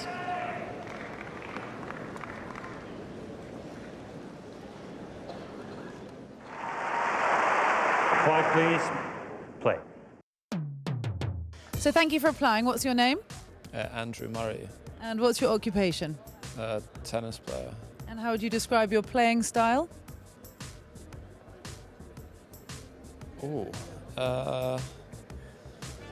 Hopefully I will be an attacking player. How many Wimbledon titles do you have? 1. How many other titles do you own? 33, and then the Wimbledon 34 total. Yeah. Do you know your number of Twitter followers? Over 3 million, but I don't know the exact number. Can you describe yourself in 3 words? Boring, unfunny, and miserable. Sound good to me. What skills do you have to be a Wimbledon champion? Have a good work ethic, physically in good shape, and yeah, I'm British, so that's good to be a British Wimbledon champion. Good quality to have. What would you consider your weakness? There's a lot of weaknesses in my game. I can't share that on here, can I? Do I have to share that on here? Too defensive sometimes on the court. And off the court, what's your weakness? Chocolate. And how do you deal with stressful situations? I'm actually a lot better now at like opening up and speaking to people. Normally I would just kind of go into my shell and sort of tell everyone everything's fine and try and be all macho about it and kind of go into my room and just get all worked up and stressed about it. I don't do that anymore though. So lastly, why should we, Andrew, give you this job to be 2015 Wimbledon champion? I deserve it. I deserve it. Well, thank you for applying. I'll let you know how you get on if you're a successful candidate. Thank you. 5, please. Play. So I'm joined with Anne Kyothevong, fresh from her rest day. She's looking very fresh and very smiley back on Manic Monday. But I just want to draw our attention, before we talk into what's happening today, about the shock happening on Saturday evening when the reigning champion Petra Kvitova went out, Jelena Jankovic. I mean, that wasn't expected after the start she had. No, it wasn't expected at all. I mean, Petra Kvitova, who had looked so good in her first 2 matches, she was a set and a break-up against Jankovic, appeared to be on cruise control, but then just lost her focus, and Jankovic grew in confidence, yeah, for me, the biggest upset in the women's draw so far. Have you spoken to anyone on the inside about what maybe happened? I don't know. Well, she didn't have a strong explanation herself. She was rather bemused by the whole thing and couldn't quite understand what went wrong.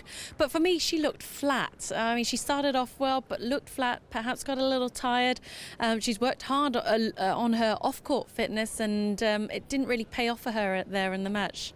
And Jelena Jankovic, the victor in that match, has just actually gone out, hasn't she? So, I mean, people who are doing the good performances aren't backing them up, are they? I know. I mean, she was on an absolute high on Saturday and now has been brought back down to earth. She just went out to Agnieszka Radwanska, which I was commentating on, and I must say Radwanska played an awesome match. Both women actually played really well, and we saw so much variety, drop shots galore, and Radwanska really just completely outfoxed Jankovic. Why is it that some players cannot back up these brilliant wins? We've obviously had Dustin Brown beat Rafa, then went out. We obviously had Nick Kyrgios, he beat Raonic and now has gone out, and then we just had Jankovic doing the same. I think that's just the depth in the men's and women's game, and the women's more so as well. You know, any player is capable of beating one of the higher ranked players on any given day, and also on a surface like grass where matches can be a little unpredictable. You just can't take anything for granted, so all the top players are aware that they've got to be on their guard. I think maybe also when you look to maybe 10-20 years ago, the top seeds could be forgiven for, first couple of rounds, or generally comfortable matches for them, but not so anymore. We've seen a lot of the top players made to work really hard right from the word go, and that's just because of the depth in the game.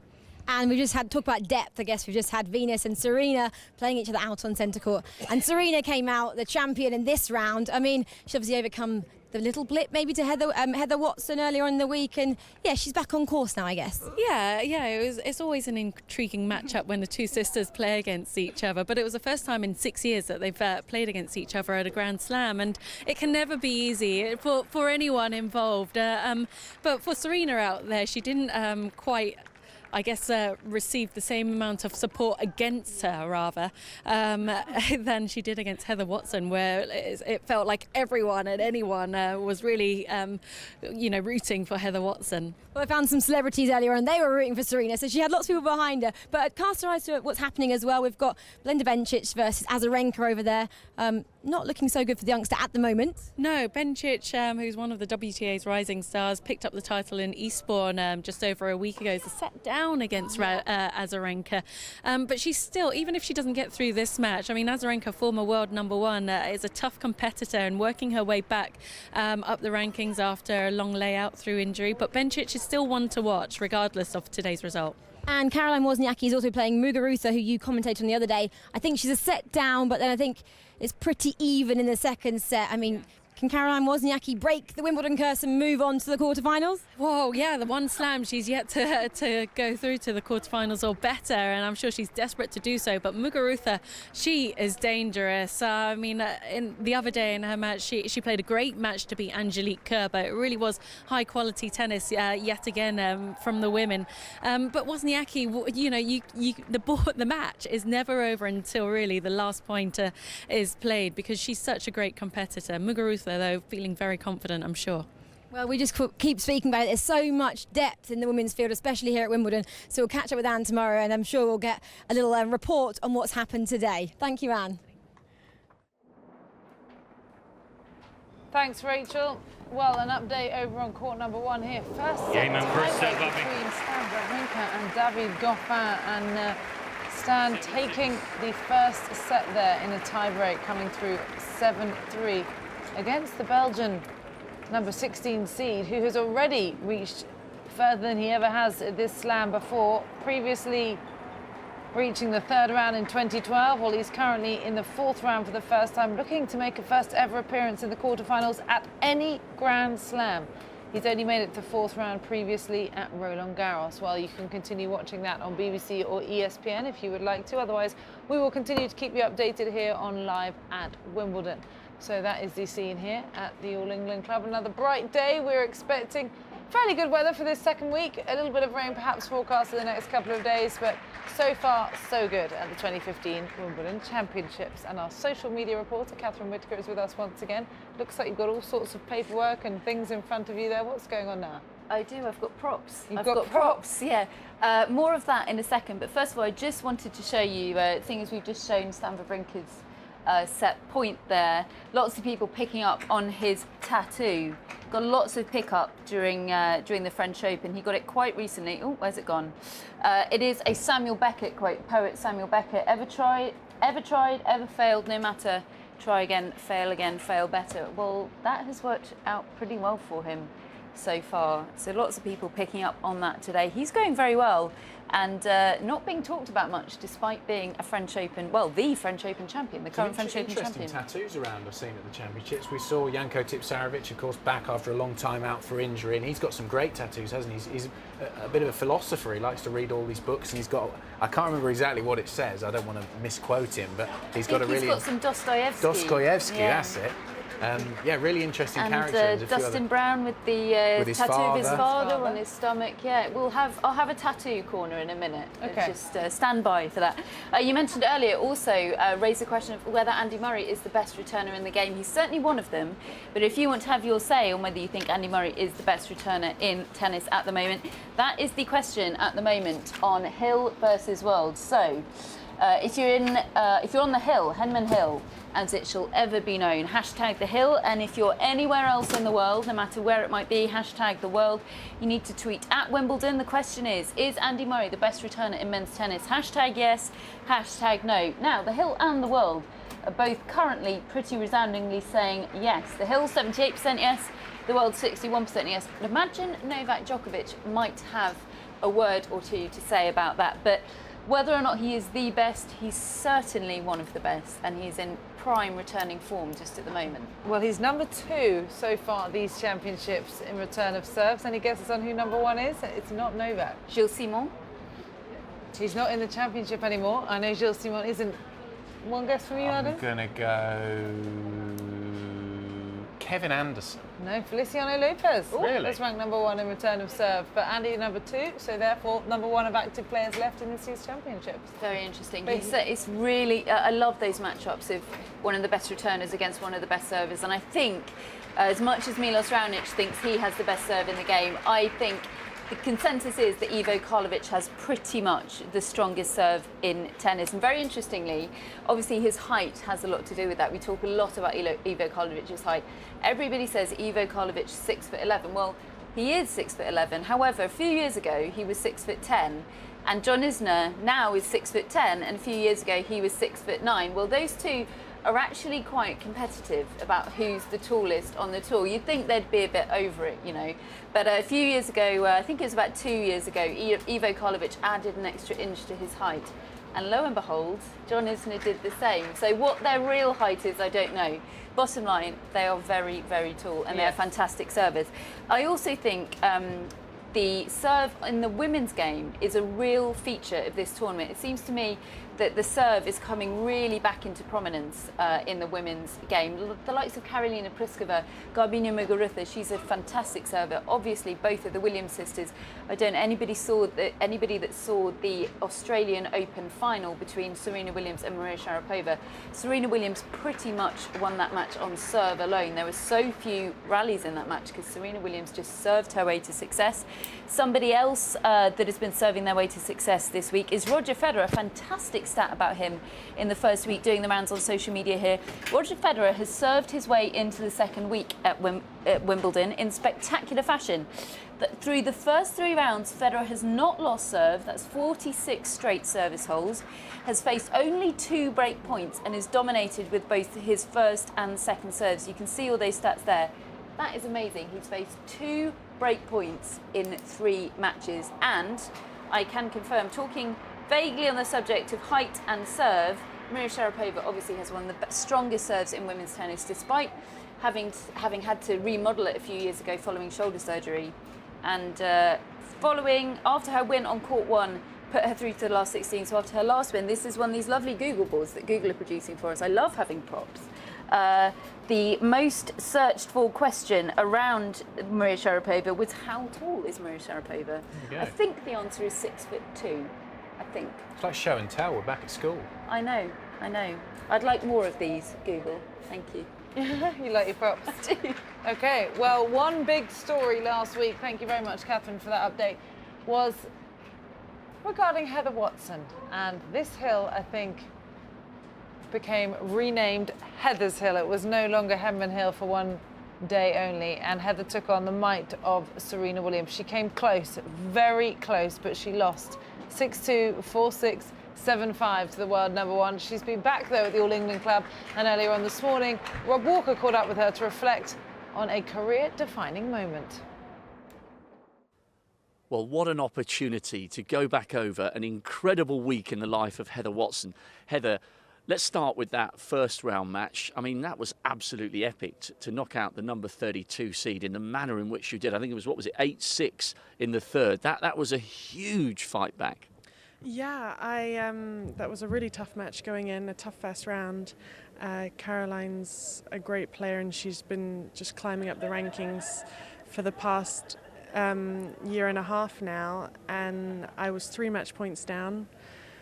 It's really tough to come back in matches like that, but thank goodness I did. What gives you the mental strength not to crumble when you're facing match point against a seed as you were, and to manage to hold your focus? How do you do that? I just treat it every point the same. I just give my absolute best for every single point. It doesn't matter what point it was. And that's the amazing thing about tennis. I've lost matches before being with match points, and I've won matches coming back from match points. And there's no clock or time on the match, so as long as it takes. And I think that's the great thing about tennis. Is that a mental toughness you can learn, or do you think some players either instinctively have that or they don't? I think that is something you have or you don't. You've got to work hard and be able to try even when you're almost down and out. And yeah, that's a tough question. I'm not sure. I haven't thought actually too much whether it's whether I'm just like that or I've worked hard at it. Well, if it ain't broke, so don't fix it. Fantastic. And then I guess the expectation and the support from the crowd was building for the second round against Hantuchova, and loads of people gave you a chance. I think Tim Henman does his little picks of the day, and he said, I think Heather's going to win this. Did you feel very confident against her?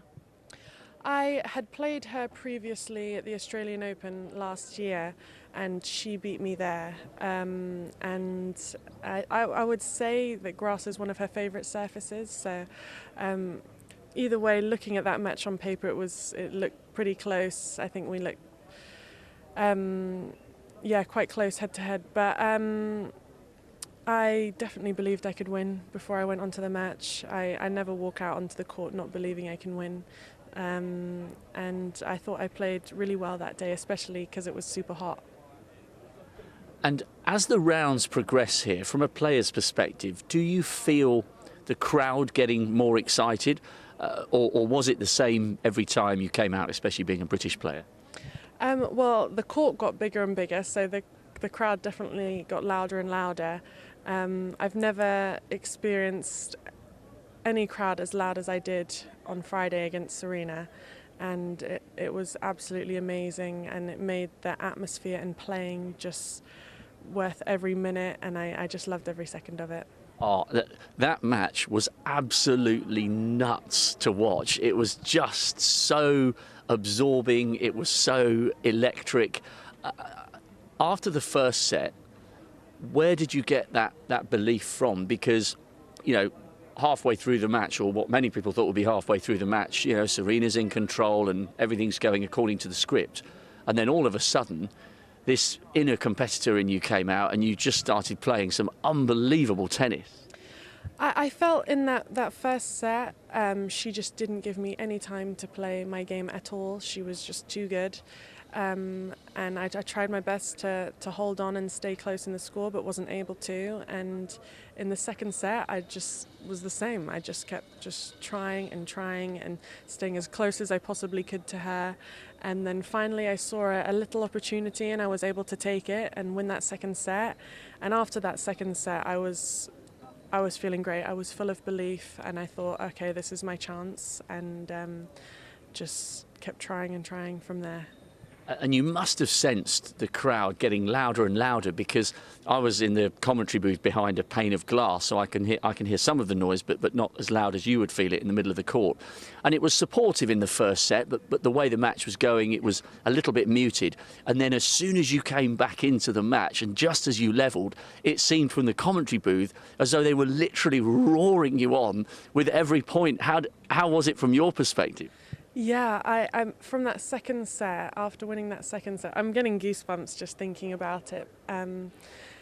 It was just so loud, and just to have a stadium, Wimbledon centre court full of people cheering you on, I can't describe it. People that were there will know what it felt like, and yeah, I felt like, nothing was happening in the world but this match.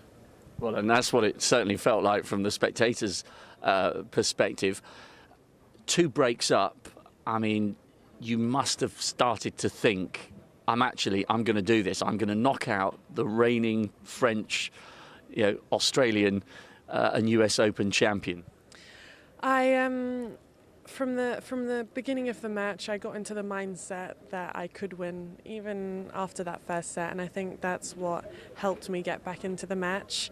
And I definitely believed, but in the end I wasn't able to close it out, but not because I ruined my chances or anything, but just because she played too well and too good for me on those points. Yeah, she showed all of her battling qualities, didn't she? But some of the exchanges were absolutely superb. Both of you were pinpoint accurate against the baseline. You're absolutely right. It wasn't as if you suddenly crumbled with the winning line in sight. You both played some unbelievable tennis. Do you think that is the best match you've ever played in terms of the absolute quality and the precision?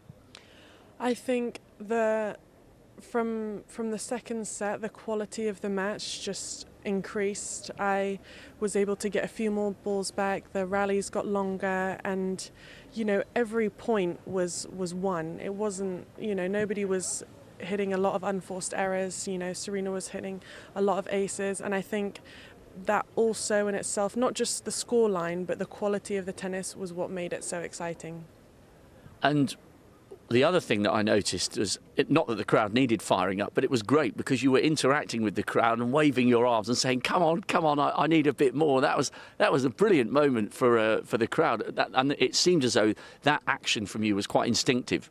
Yeah, I think that was towards the end of the second set that I did that, and they definitely got on board when I did it. I thought they were loud then, but when I started asking for more, they just got even louder.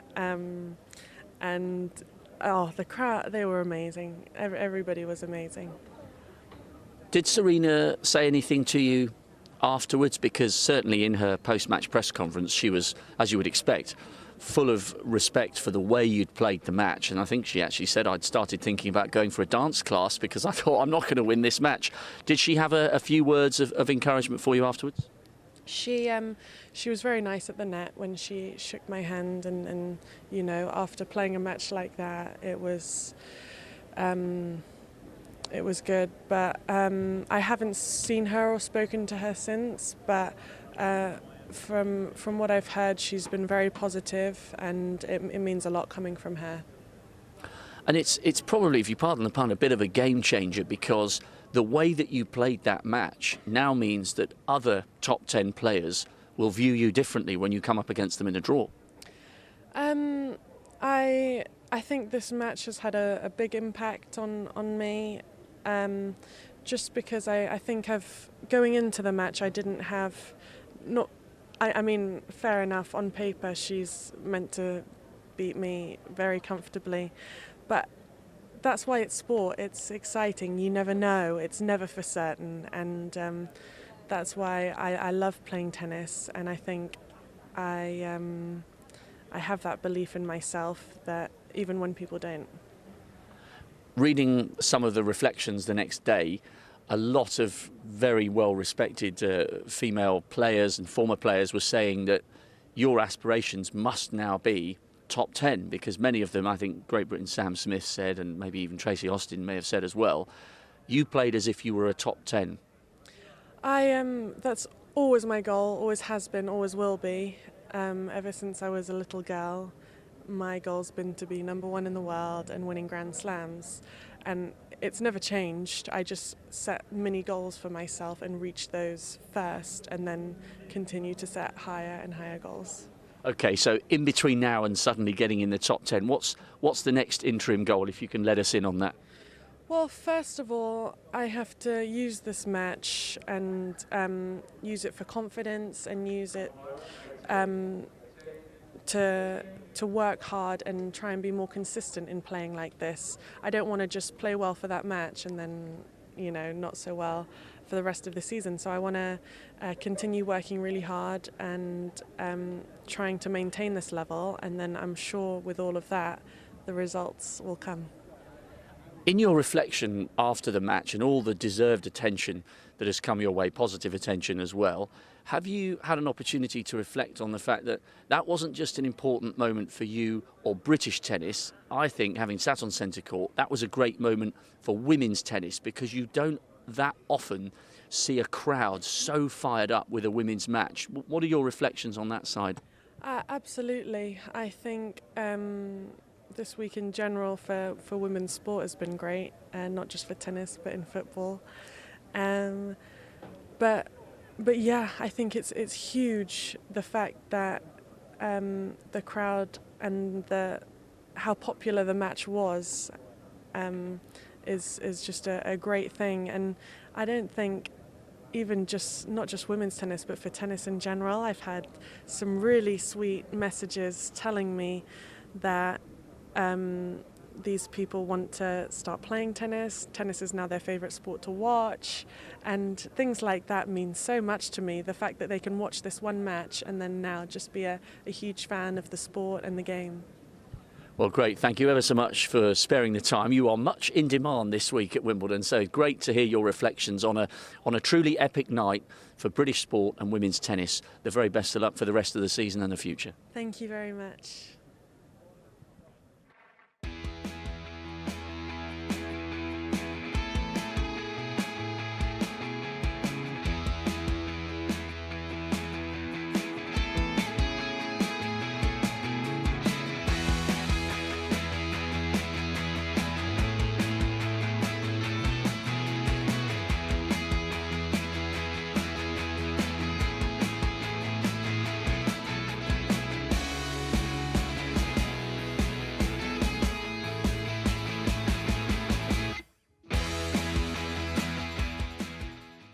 Well, welcome back to our live at Wimbledon interactive studio. And that was a trip down memory lane because, of course, yesterday was the 40th anniversary of when Arthur Ashe won Wimbledon back in 1975, beating Jimmy Connors for the first time. And I'm delighted to say we can welcome to join us here in the studio James Badell, who's a journalist from the ATP and has written a fabulous article celebrating and commemorating that achievement of Arthur Ashe. So tell us, I guess, first of all, do you remember the match so well?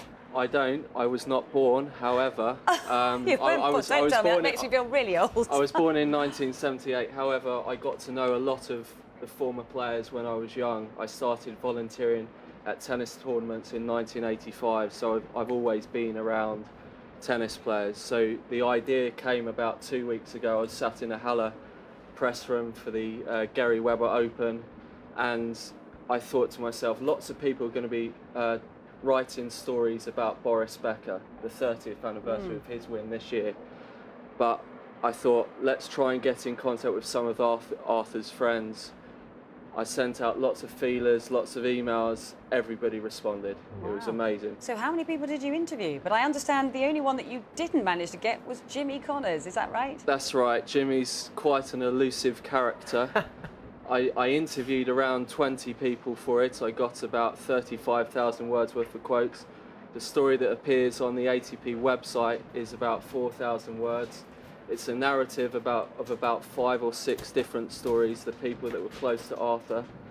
It starts in February 1975 when he met the actor Richard Burton in a Nice hotel, and it goes all the way through to the Wimbledon final. Wow. Yeah, so talk about that meeting with Burton and what was said at that meeting and what then transpired through that meeting. So Arthur had played with some fellow players at a Bologna tournament and was travelling up to Nice by car. The following morning, they had played at the Nice tennis club, and they went to the train station and saw the International Herald Tribune and the fact that Richard Burton was there with a mystery woman. But he was staying somewhere on the French Riviera. Now, they were staying in the same hotel as Richard Burton and this James Hunt's wife, Susie Hunt, and they passed one another in the corridor and didn't say anything. Seconds passed and Richard Burton asked Mr. Ashe hello and said, "Have you played Jimmy Connors yet?" And Arthur had said, "Yes, I have done on 3 occasions, but they weren't very good results." And Richard Burton said, "I'll wager you £100 that you will beat him the next time you play." The next time they played, of course, was Wimbledon. In the final. In the Yes. finals. Yes. Yeah, and you must remember the match. I do, Matt. yes. Yes. What are your memories of it? Well, I mean, I did understand a little bit of tennis. I was 11 years old, but I did play a lot of tennis at the time, and I remember watching. Well, I have the images of watching it, Yeah, and I do remember tactically what Arthur Ashe was doing. And obviously, I wouldn't have picked that out when I was watching it, but through the years, how Arthur Ashe, he approached Jimmy Connors in the middle of the court, took all the angles away. And of course, now I was part of the ATP, vice president of ATP, when we broke away from the Grand Prix circuit in 90.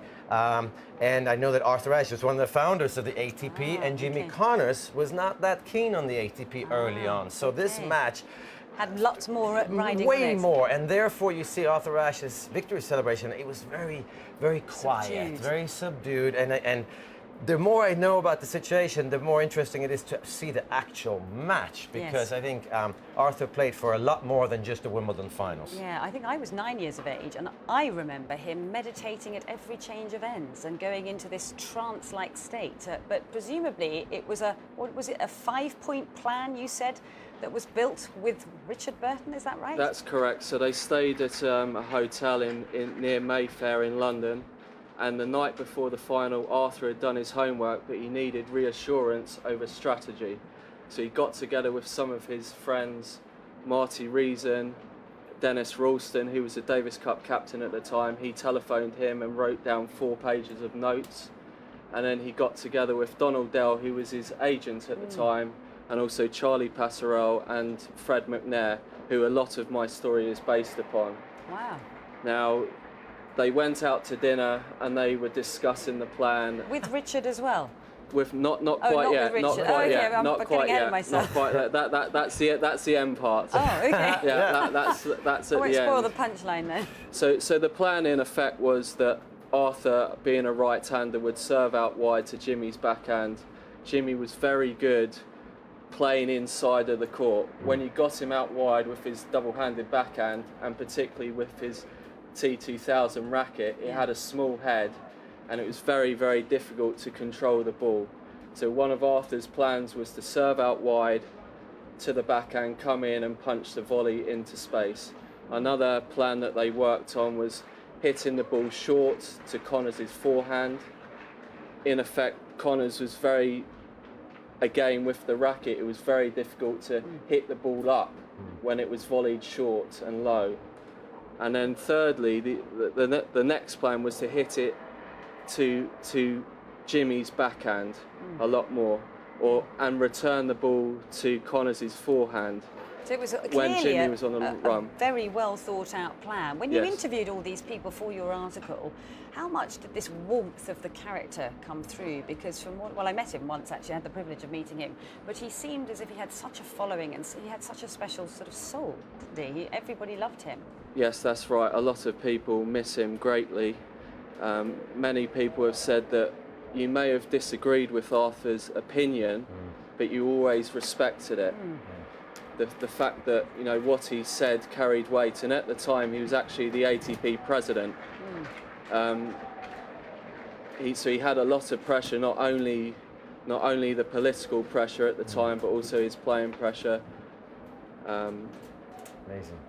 Yeah, I was just going to say, he was the first African American to win Wimbledon. Obviously, Alfie Gibbon had done so in the women's, but it was such a huge occasion. And just going back to the point where you interviewed so many people, but Jimmy Connors just couldn't talk about it because it was too painful still in his memory. I recall a few years ago when Jimmy published his autobiography, he said it had been a very painful experience to go back and trawl back some of the memories. Over the years, I've tried on a number of occasions to speak to Jimmy. He just gave me the memory that his agent at the time had made sort of a lot of money on the back of Arthur winning Wimbledon. Other than that, he didn't know where he went to after the final and things like that. I think it was he had beaten Ken Rosewall, annihilated Ken Rosewall the year before.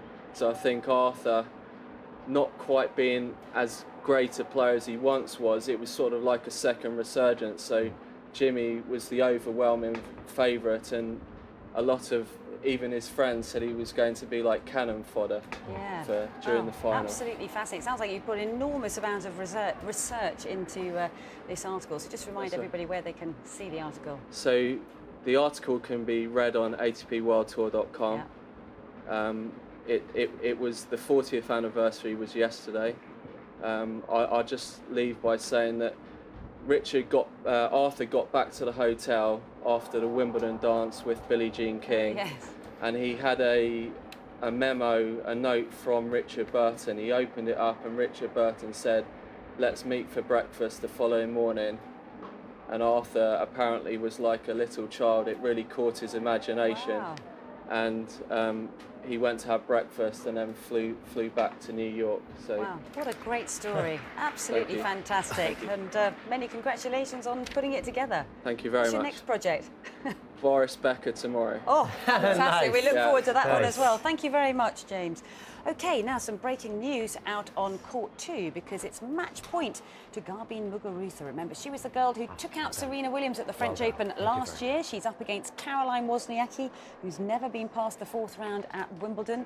And this would be a terrific result for the young Spaniard, who's just 20 years of age. And she's done it. 2 sets to love, 6-4, 6-4.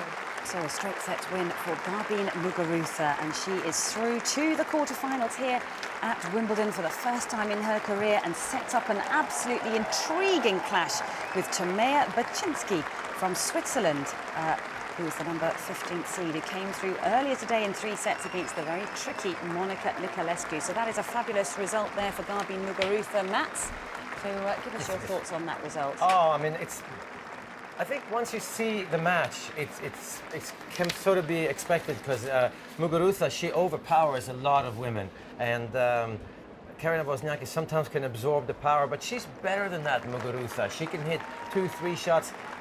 Still, Wozniacki, I don't know. I think she's on the right track a little bit. I mean, from where she was 3 years ago, she certainly is on the right track. Last year, she was really on the right track. She might have fallen back a little bit now, but still. But Muguruza, she is very dangerous, and it's not just on grass. It's against any opponent on any surface. She's got a great mindset and a big, big game. Yes, she has. And what about that matchup with Baczynski? That's going to be absolutely fascinating, isn't it? Yeah, hopefully the pressure is not too much for Muguruza, because obviously Baczynski made the semis of the French Open. You would still think Muguruza is the favorite on paper because of the way she plays. OK, well, we can now welcome back into our studio Craig O'Shaughnessy, who's been doing such a great job on all the analysis on all these matches. But you're now going to take us back in time and analyse that terrific match between Arthur Ashe and Jimmy Connors from 40 years ago as of yesterday. 1975 it was, Craig. So just, well, start at the beginning, I guess. Well, I have a lot of footage from the match, and it's so interesting to go back in time and see how the game was played and the tactics were played. So this morning I actually went into the IBM bunker downstairs to get a little more research, a few more numbers. And I sat down next to a gentleman. His name is Mark Barnett. Mark is a member here at the All England Club. He's also a consultant with IBM. And he's like, let me tell you a little bit of a story about Arthur that you may not know. So we're going to connect the dots a little bit here with the wonderful story that James had, and then we're going to have a quick look at some of those tactics. If we go to 1973, 2 years before that final, Connors plays a gentleman named Bernie Mitten here in the quarterfinals, excuse me, in the fourth round. Connors wins that 3-3-2. We go now to 75, and Connors goes to Chichester as a warm-up tournament, and they play again in the quarterfinals, and Bernie wins. So Bernie's ranked outside the top 100. Connors is one in the world, and Mark is sitting on the side of the court. He saw it all. And what Bernie was doing was the slow ball low to the forehand, the lobs, and it was basically the prelude for what Arthur was going to do. Wow. So Jimmy then goes to Nottingham, plays at Nottingham, and he loses to Roscoe Tanner, 5-3, I believe in the quarters there. Comes to Wimbledon, the guys make the final. The night before the final, as he was putting all of those strategies together, he called Bernie Mitten and said, Bernie, how did you do it? A couple of weeks ago, what happened? And that was really the cementing of the game plan in Arthur's mind really came from that victory down there in Chichester. It's fascinating, isn't it, Max? Because we often talk, when we're talking about players, with the pace of the ball. Some players like to use the pace to be able to hit back, but some don't like to generate it. So it sounds as if that was very much the case with this matchup. I'll tell you, so I saw the match, and I know that he hit what he did against Jimmy Connors. And a very quick story, 1984, I played the Davis Cup finals in Sweden against the United States. Arthur Ashe is the captain, and Jimmy Connors is one of the singles players. John McEnroe, the other one. Pretty difficult team to keep at peace. Peter Fleming, who's easy to handle, was a doubles player. And I played Jimmy Connors on the Friday. Right. And it was the first time I played him, and I sort of knew it wasn't clay, but dead balls. I call it dead balls. Dead balls to his forehand. Right? And I beat him in 3 sets. I then went on to beat him 8 times in ATP, in Davis Cup, and Grand Slam, and I never lost to him. Wow. Because the game plan was so, it wasn't simple to do, but it was so clear that, wow, I just have to stay alive until I can get the ball low and with no speed to Jimmy Connors' forehand. And that's it. That's what. So after Arthur's match, everyone that could do it, Lendl started chipping the backhand low to Connors' forehand. So it followed Connors around. So I think Arthur might have taken away a few wins for Jimmy Connors with his game plan. Yeah, so it was unlocked a key to yes, something very that much he so. really didn't like. Yeah, a lot of times in today's game we think power is a weapon, but a lack of power is a weapon. A ball I see missed a lot is, a player will hit a very good ball, it's defended, and it's a floating slow ball that bounces up high, kind of mid-court, so it's not the length you want, it's not the height you want, and it's slow. And, you may look at that and say, well, it's an unforced error when people miss it. It's not. It's a ball that people have a lot of trouble with and struggle with. Yeah, I know we've got some footage to have a look at, but it's how Arthur mixed up the play, so it's going to be absolutely fascinating. Yeah, I went through this earlier today, and it was such a pleasure to look back on what Arthur did well. This first several points here are the slow balls. There's that low ball to the forehand. I mean, Mats, that's... to the back. It's almost like an Andy the back, excuse me, yes, there. Any dead ball to Connors was a good thing, eh? Exactly, exactly. Making him hit up. So these early ones... So normally he would have hit through that with more pace and power, presumably, but he was just sort of taking the pace off it. Well, Arthur was very much renowned for being a big hitter. He really liked to hit the ball hard, and in this final, he did not do that at all. And the slice forehand there, I guess that was part of the plan, was it? Well, it's getting the ball low, and there's the lob. This is the other big part of it. In the warm-up for this match, Arthur warmed up with Ray Ruffles, and Ray said to him, all you're doing is lobbing, Arthur. You never do that. What's going on? And he was simply getting ready for these points. There's another of the almost identical backhand returns there. And that's a shot that Arthur would normally crush. He'd step up, he'd hit it hard, he had a very good forehand, but he's lobbing that. And there it is again. Off pace, high, low. And Connors actually invented a shot called a sky hook, if you remember that, Annabelle, which is hitting an overhead with a straight arm, sort of like a cricket pitch. Yes. And he did not have a good overhead, Jimmy Connors. So more slow balls here, and down the centre of the court as well. Exactly, just baiting. almost frustrating him to the point where he's just breaking down his confidence from the back of the court. Is that low forehand again? And just dumping it short, bringing him in, bringing him out of his comfort zone, getting it low. Connors had to cut everything, right? He couldn't hit topspin Exactly. off of those low shots. Not many players could in those days. And I like this one. Just dump it short. Make Jimmy hit up. Actually a very, very brave game plan, isn't it? Because when you're drawing somebody in short, you could be in danger of being under attack, but actually it's the way that you play it short. I mean, Federer's actually never been afraid to use that slice backhand and draw opponents in, and Murray, very similar, actually. Yeah, Federer drew Andy Roddick, he drove him crazy, Leighton Hewitt. But I have also another story that I have to share, because I lost to Yannick We Noah. love all these stories. Well, Yannick Noah obviously was found by Arthur Ashe down in Cameroon. Oh, okay. And I lost to Noah in the French Open final in 1983. And part of the game plan for Yannick Noah was to hit either high loopy forehands high to my two-handed backhand, so I couldn't get any power. Right. And the other game plan was to hit low slice backhands in the middle, right to the tee. Right, so I had to come forwards, I have no angle, and then Noah would just get on top of the net, and then I had to kind of lob. Yeah. And he jumped higher than any player that's ever lived, most probably. So again, it's sort of an Arthur Ashe. It's the same kind of game plan that I think he was maybe the first guy to use and be successful with it. Yeah. Well, it was. It took a lot of guts for Arthur to do, because it was the first time that people talk about that he really went away from his dominant power game, and it won him a Wimbledon final. Amazing. I think we've got some returns of serve of Arthur as well, which was also a very key part of the match. Yeah, just the key here was to get it low. There's a lot of these that I looked at as just make Jimmy have to hit up. And this is a little chip and charge, a little Dustin Brown play right here off a serve. Again, we see a lot of these balls that Jimmy makes contact with below the height of the net going into the net. Love that play right at him. Ivan Lendl sort of made that famous, I thought, but that's not true. Arthur Ashe tried to go for the more fragile parts. And another one, just getting it down at the shoelaces, as you say, having to volley up as well. Yeah, Arthur typically may have gone for more of a bigger shot or a pass there, but just dump it low and ask a question.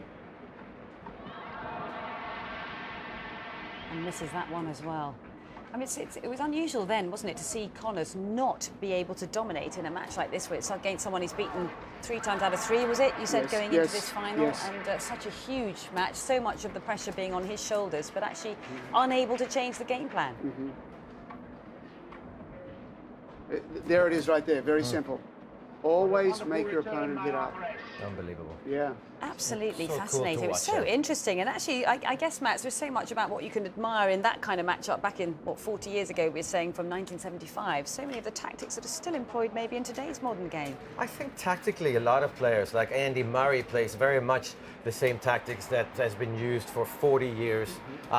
Federer dominates a little bit more with the forehand side, but it's not that I mean, the difference there, Novak Djokovic, that's quite different. And Novak Djokovic would be more like what Jimmy Connors would normally play like. Against all the other players, Jimmy Connors would play like Novak plays, trying to dominate, take the ball early, and I think guys would try to beat him and play big, and Connors would put the ball in play and then be strong. But if you make Connors have to actually hit the ball and create all the power, that's what Murray does with that little dinky slice backhand. Exactly. And it's very tough. Bernard Tomic does it from Australia, just feeds it in. And Nick Kyrgios sometimes on his backhand side does it as well with a lot of success. So why is it? Yeah, go on. The low pace shot to the proper side is a really good shot. Obviously, low pace to Nadal's forehand or Federer's forehand, that's a serious problem. But you're not going to go there. You're going to go low pace to the places where they have to generate their own power. Yeah, why do players find it difficult to generate their own power? I mean, some people have natural pace and power. We've talked about Kvitova's strike, and it's just an incredible strike, and it's just effortless. But certain players, they definitely don't like to generate it. They prefer to take it off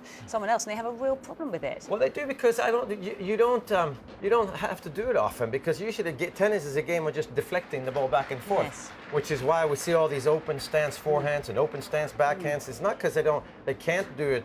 the old-fashioned way. It's just they don't have time, and then they don't have to, right? So you don't. And if you hit dead balls in practice, well, then the guy's going to say, "Well, I don't want to play with you anymore. Yes. I need some rhythm here. You got to hit the ball." Well, so rhythm it's is a key word in tennis, isn't it? rhythm is everything. Yeah, but I think dead balls.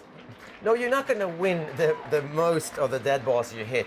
But it's there to drive the opponent crazy. It's more of that. It's like a drop shot, really. Exactly. Yeah. And there's an element, I think, of Leighton Hewitt quite often, is that he didn't hit the ball hard enough to you that you could use the power, but he didn't hit it soft enough that you could do anything with it. It's like if you hit it at 70 miles an hour, you know, you can hurt him back. If you hit it at 67, it's too short. So he existed in this little window that it's like it drives opponents crazy because you just can't do anything with that. Yeah, well, we've looked at the returns of serves. We better look at Arthur's serves as well, because as you said at the very beginning, he used it very effectively out wide to the Connor's backhand. Exactly right. This is a really strong volley here. I like that one coming forward. Definitely the right idea to go to the open court there. Now just, again, kind of a bit of an off pace, letting Jimmy overhit. And he was on the attack all the time, wasn't he, on serve? Mats, look how close he's getting in there after that first volley. These guys seem to close a little bit better, a little bit harder than probably what we're seeing today. Well, I think they're. I mean, I don't know. They're not fast at running forwards, but it's more important for them to run forwards. But you know, we were talking about the IBM inside statistics about the placement of the serve. I think in those days they were better at placing the serve. But Arthur Ashe, I mean, what a great athlete and a great ambassador for everything that he's done is amazing. And the fact for me personally that he dared to put Jimmy Connors on his Davis Cup team together with John McEnroe, and that Connors actually said yes. I think that just shows how he must have compromised somewhat in his life as well. Yeah, so special footage there watching back So that good. match. I mean, and as you said, a very subdued handshake at the net, but Yes. he certainly left his mark. And of course, the Arthur Ashe Stadium has been put up at the US Open, so he's left his mark on this world. He really has. He's an excellent man. He's an excellent ambassador for our game. And, you know, that final is, I think a lot of even juniors these days can go back and say, you know what, is it more important to hit the ball where I want to hit it, or more important where the opponent doesn't want it? And Arthur chose the second or the latter of those options and came away with the win, which was, you know, one of the most historic victories the game has ever seen. Yeah, and he was a very graceful player, wasn't he? When you look at the footage, absolutely beautiful mover around the court as well. Well, thank you so much, Craig. Always Thank you. Great to get your thoughts on all the analysis. And of course, that was a wonderful trip down memory lane. Now, we're going to head out to court 1 here, where there is a tie-break taking place between Stan Wawrinka and David Goffin. So we're just going to stop by here for some live action and hand you across to the BBC commentary.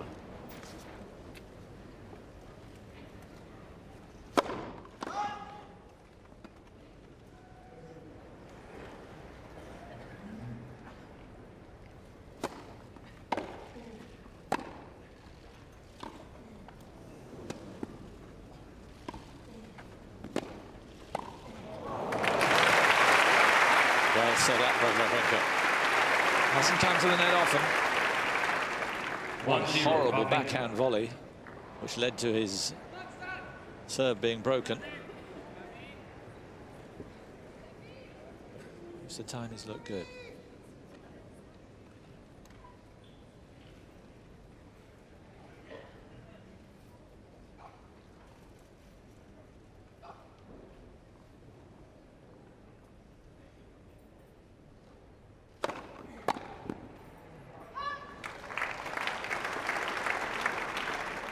Amazing the power he gets off his serve, because his feet look as if they're tied together.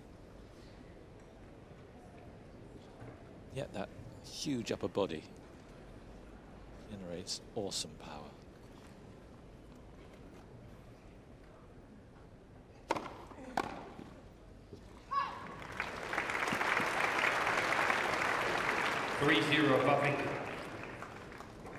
And this is the difficulty for Goffin. He, as talented a player as he is, with the weaponry that Wawrinka has, you feel like it's on his racket.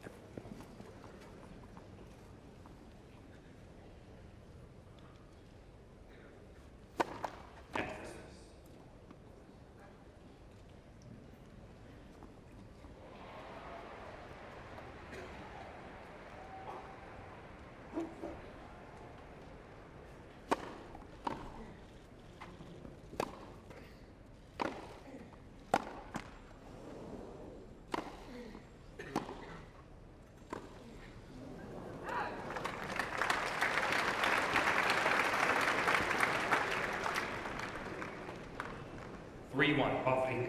A much needed point.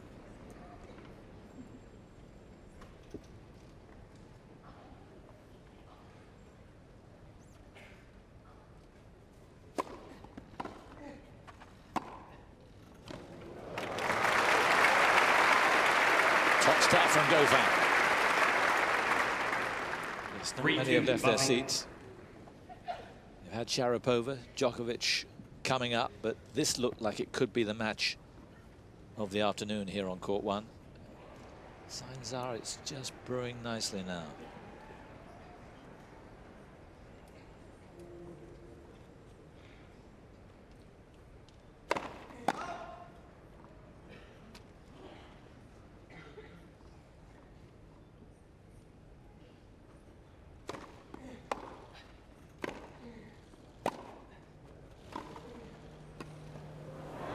Gorgeous.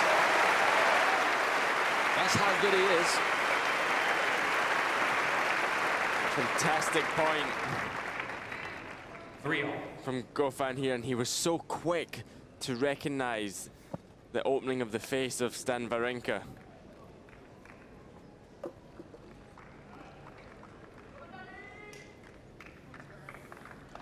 It's in the doldrums. Then he went on the Challenger circuit last year. He had 26 successive match wins. This year, back on the main tour, and got to the final a month ago in Sertogenbosch on grass.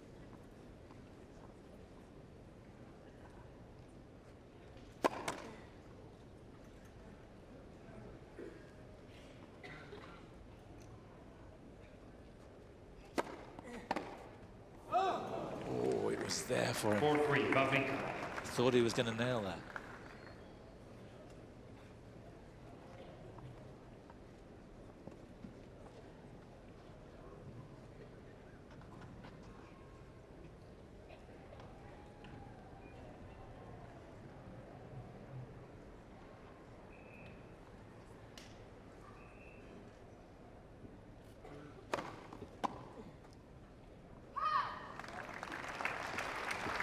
Wawrinka asking if the serve was out. It wasn't.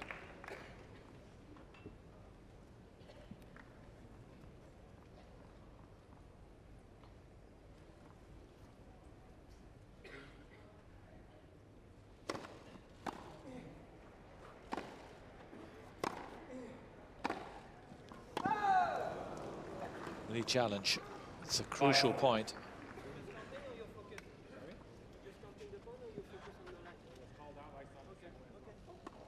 No challenge. Just confirming.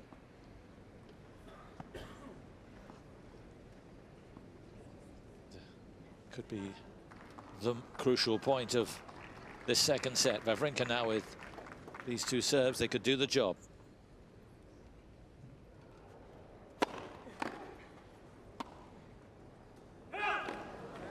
No.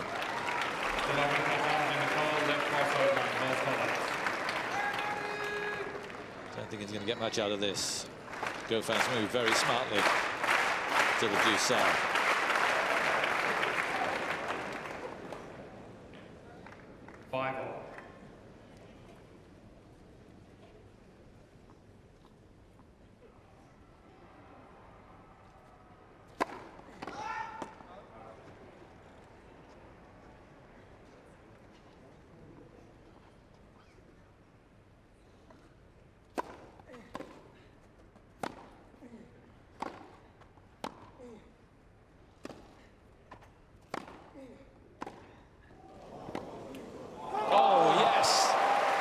He was a little slow going up though, Goffin, and he gave the space, but what a shot that was from Stan Wawrinka. It could be a set winner. You won't see many slice backhand passing shot winners. Couldn't have come at a more important time. So set point for a two-set lead.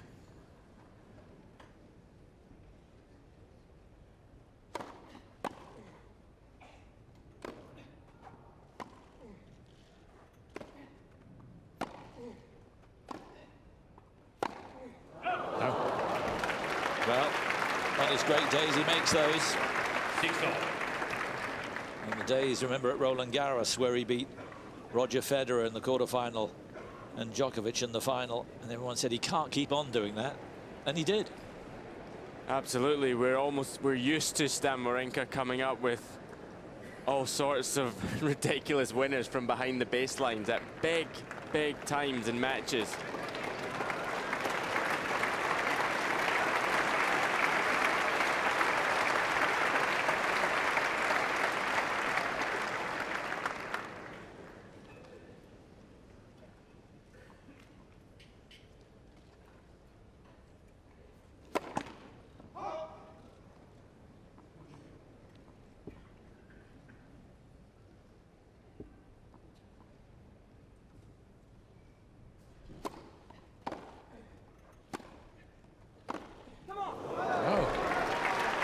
That's been happening quite frequently, far too frequently for Wawrinka.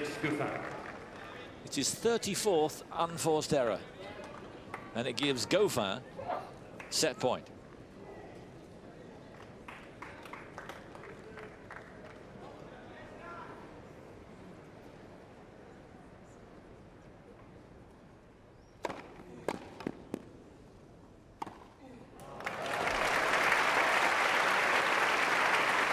Shows well. 7-all.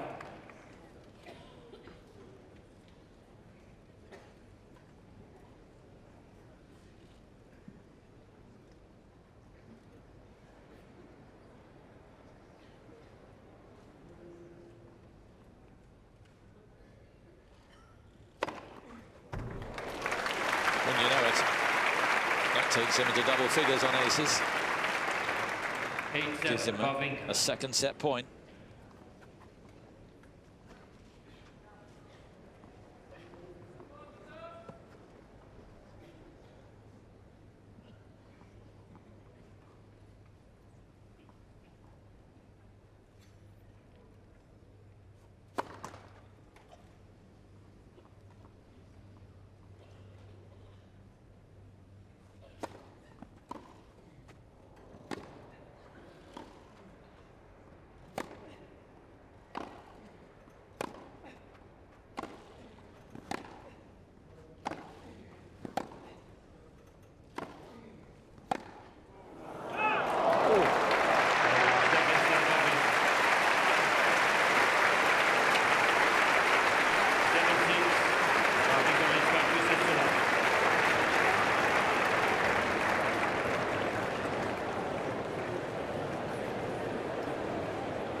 I've had a brilliant day today. It's just such a special atmosphere. Exactly. My favourite moment today was just the most British thing I've ever seen in my life. The security guy goes, please don't dilly-dally. Come on. Watch the tennis. Let's watch the tennis. Tennis time.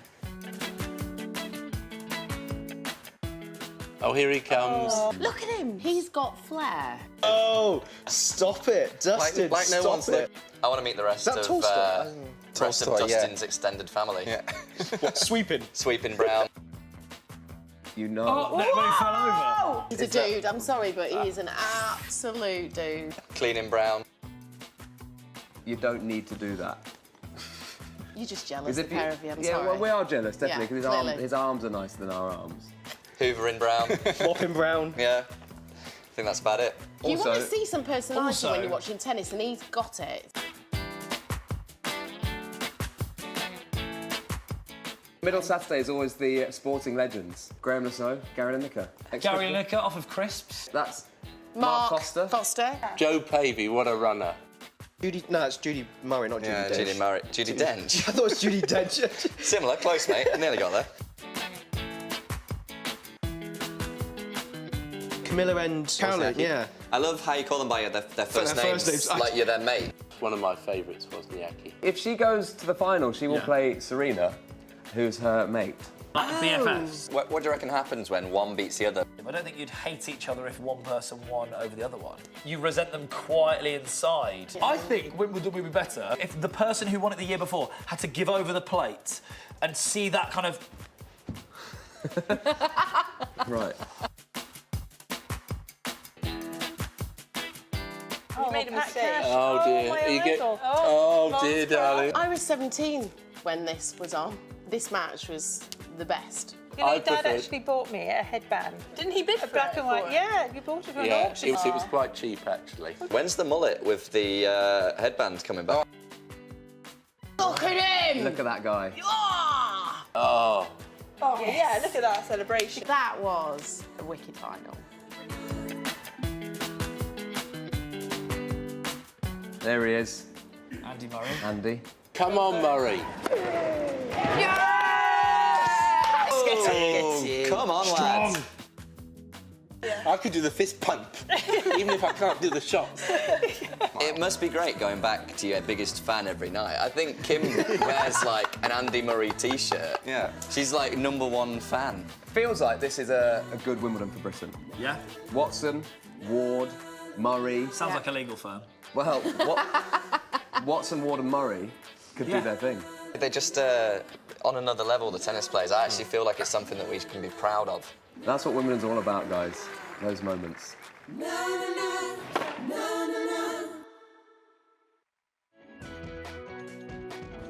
Hi, okay. Hi, I'm Petra Kvetova. Nishikori. I'm Stan Wawrinka. Simona Halep. Hi, I'm Maria Sharapova, and you can watch or listen to At Wimbledon Live. I messed up, sorry. Live at Wimbledon. At Wimbledon. Live at Wimbledon. Live at Wimbledon on Wimbledon.com. Wimbledon.com. Wimbledon.com, mobile apps. And on Wimbledon YouTube. Thank you. Well, always great to get the thoughts and ideas from those players. They're getting so much better at all those quick questions that they're fired at. They're a lot of fun to watch. Well, there's a great shot overlooking Henman Hill. Look at that, absolutely packed, as they're keeping a close eye on centre court, where Andy Murray is in action against Ivo Karlovic.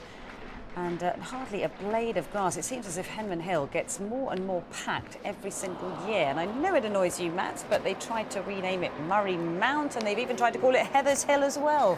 But you're keener on Henman Hill, aren't you? Yeah, I'm keen on Henman Hill because I think he started it. Yeah. I mean, there was Greg Rusedski as well at some point. I think the days that Greg Rusedski played was Rusedski Ridge, I remember it. But Tim Henman, I mean, he was...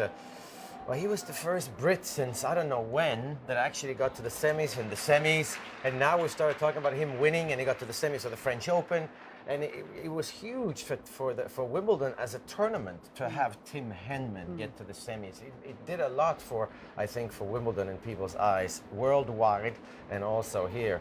Also, it was at that era with Pete Sampras and Goran Ivanisevic, and they just bombed serves down, no rallies. Then comes Tim, and he's actually keeping the ball in play, he's serving and volleying. Then he stays back a little bit, so he was the first finesse player at the time, and it is Henman Hill. We're not going to change it. And it's such a great part of the Wimbledon Championships now, isn't it? It sort of adds to the atmosphere here. And I can't imagine what it must be like for a foreign player taking on a Brit here at Wimbledon with that kind of atmosphere, not only out on the hill, but on the court as well. Yeah, well, I think that hill adds to the excitement of the people that are watching the Brits inside the big courts. I really do, because some of these people out on Henman Hill, they're on their way to a court, and if you're happening to play even in the first round on an outside court, they're being charged up by Henman Hill, and everybody's talking about Murray and Murray Mania, and yeah, it's a great creation, and I don't think it was meant to. It just sort of happened. Well, we've got some breaking news here, Matt, because Karlovic has carved himself out a set point here on the Murray serve. So let's just see what happens right here. Ivo Karlovic has taken that third set against the British #1 Andy Murray. So rather unexpected turnaround. I think everyone thought they were going to be in for a tie break there in the third set, and maybe for Murray to be cruising home for a quarter-final place. But Karlovic is extending this match after 2 hours and 20 minutes out on centre court. So what are your thoughts there? Well, it's the thing, he's never out of it, Ivo Karlovic, and you're never out of feeling completely stressed out by the way he plays. So it's a surprise that he comes back and wins it, but at the same time, it doesn't take him too much energy to play Karlovic. So Very interesting happenings on the centre court right now. Yeah, and some interesting happenings out here on court 2 between Thomas Berdych, a former finalist here, of course, back in 2010, lost to Rafa Nadal. He's taking on the number 12 seed Gilles Simon for the 11th time. Now, interestingly enough, Simon has won 6 out of their previous 10 meetings, but this is their first meeting on grass. And Simon at the moment has a break. He's leading at 3-2, so let's stop by for some live action here and commentary on this one. Andrew Castle and Jamie Baker.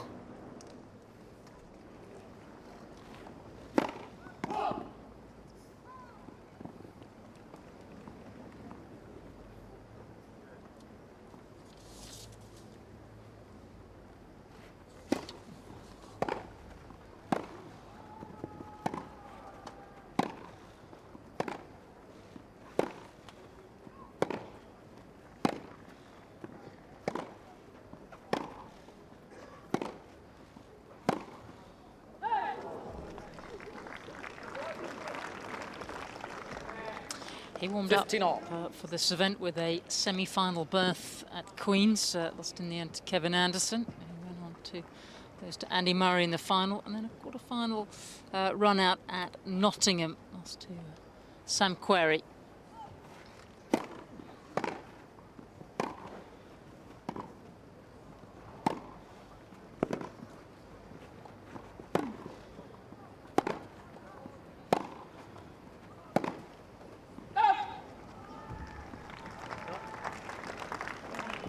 Berdych, by contrast, just a couple of matches in Halle before losing to Ivo Karlovic.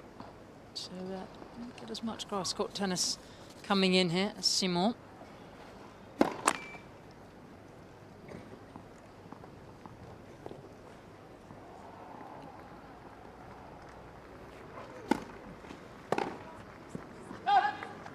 (40-15).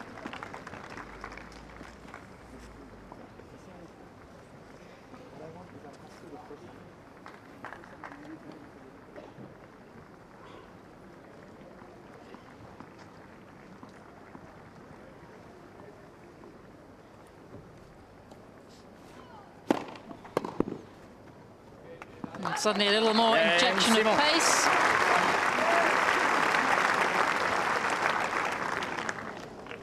Simon leads 4 games. Simon holding serve there and taking a 4-2 lead against Thomas Berdych. So we'll keep you posted on how that develops.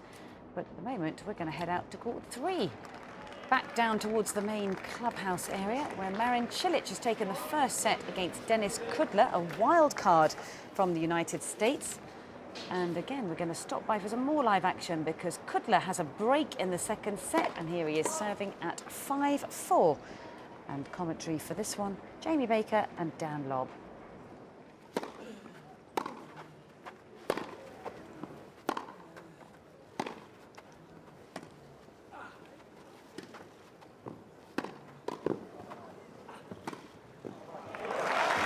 Better from Cilic. Wasn't a bad volley from Kudla, in fairness, but it just sat up too much.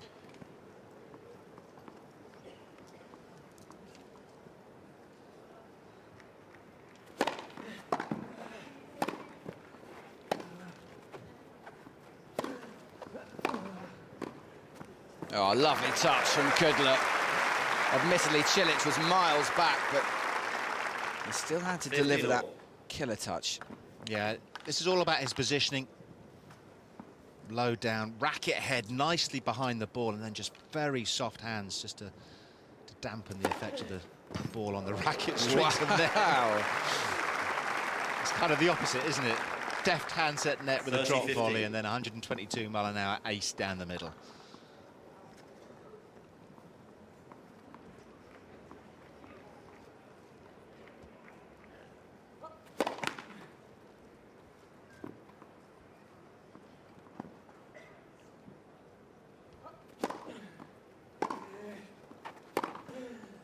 There's that forehand, which he demonstrated in the first service game. 40-50. It's his go-to shot, isn't it? Yeah, serve that wide. This is a nice way to bring up 2 set points, isn't it?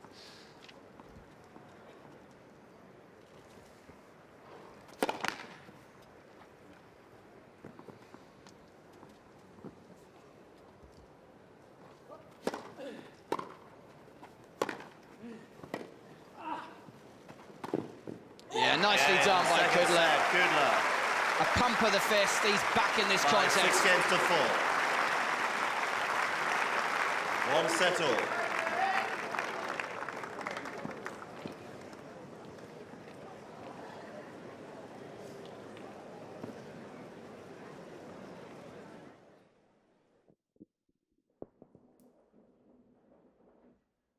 Welcome to centre court, where we are now into a fourth set. Ivo Karlovic had one break point, and he took it brilliantly there. We're now into a fourth. Andy Murray took the first on the tie-break, 7-6. He took the second, 6-4, restricting Karlovic to only 4 aces in the second set. The big server is on 26 for this match on all, and he's now at almost 160 serves in the 3.5 matches he's played so far. And we're on serve. It's 1-1 in the fourth. Craig O'Shaughnessy, our expert analyst, has hot-footed it in here. Karlovic deserved this to go into a fourth set, didn't he? Well, he looks very good. Obviously, the serve and the rhythm of the serve is there. He's had that for this week. But what impresses me watching him live here is the quality of the volleying. You know, Andy is repelling and blocking returns back, but Ivo's getting down and he's really sticking that volley. So it's, you know, normally you've got to just get the serve back and then you can have a chance at a passing shot. But a lot of times here in this match, Ivo hits a good serve, he follows it in, and he does well to get it back. But the first volley has got some stick on it, and he's getting it deep, and Andy continues to be in trouble. And, you know, over time, it makes it difficult. It wears on your game, it wears on your mind, and all of a sudden we're into a fourth set. But one thing that's quite important to point out here for people who haven't seen a great deal of Karlovic, sitting here in the commentary box, he's not just a big monster, considering that he's almost 7 foot tall. He's got beautiful movement around the court, and he's not afraid to come in and produce some really nice volleys right at the net. So he's not a one-dimensional player, is he? He's not. I am also very impressed with his return of serve so far at the championships, particularly the forehand. So a few times Andy has left the second serve sitting. Ivo goes back with 2 hands. He sets very well. He turns the upper body and bang, and he snaps on that ball. And the forehand winners off the return of serve are flowing well. And if it's not quite a winner, Andy's in a lot of trouble early. And he's moving well. I mean, he's gliding around the court. You don't feel when you look at him, his balance and his movement and his timing. You know, there's another really good example right there of a great pickup on a low volley and making Andy have to hit another ball.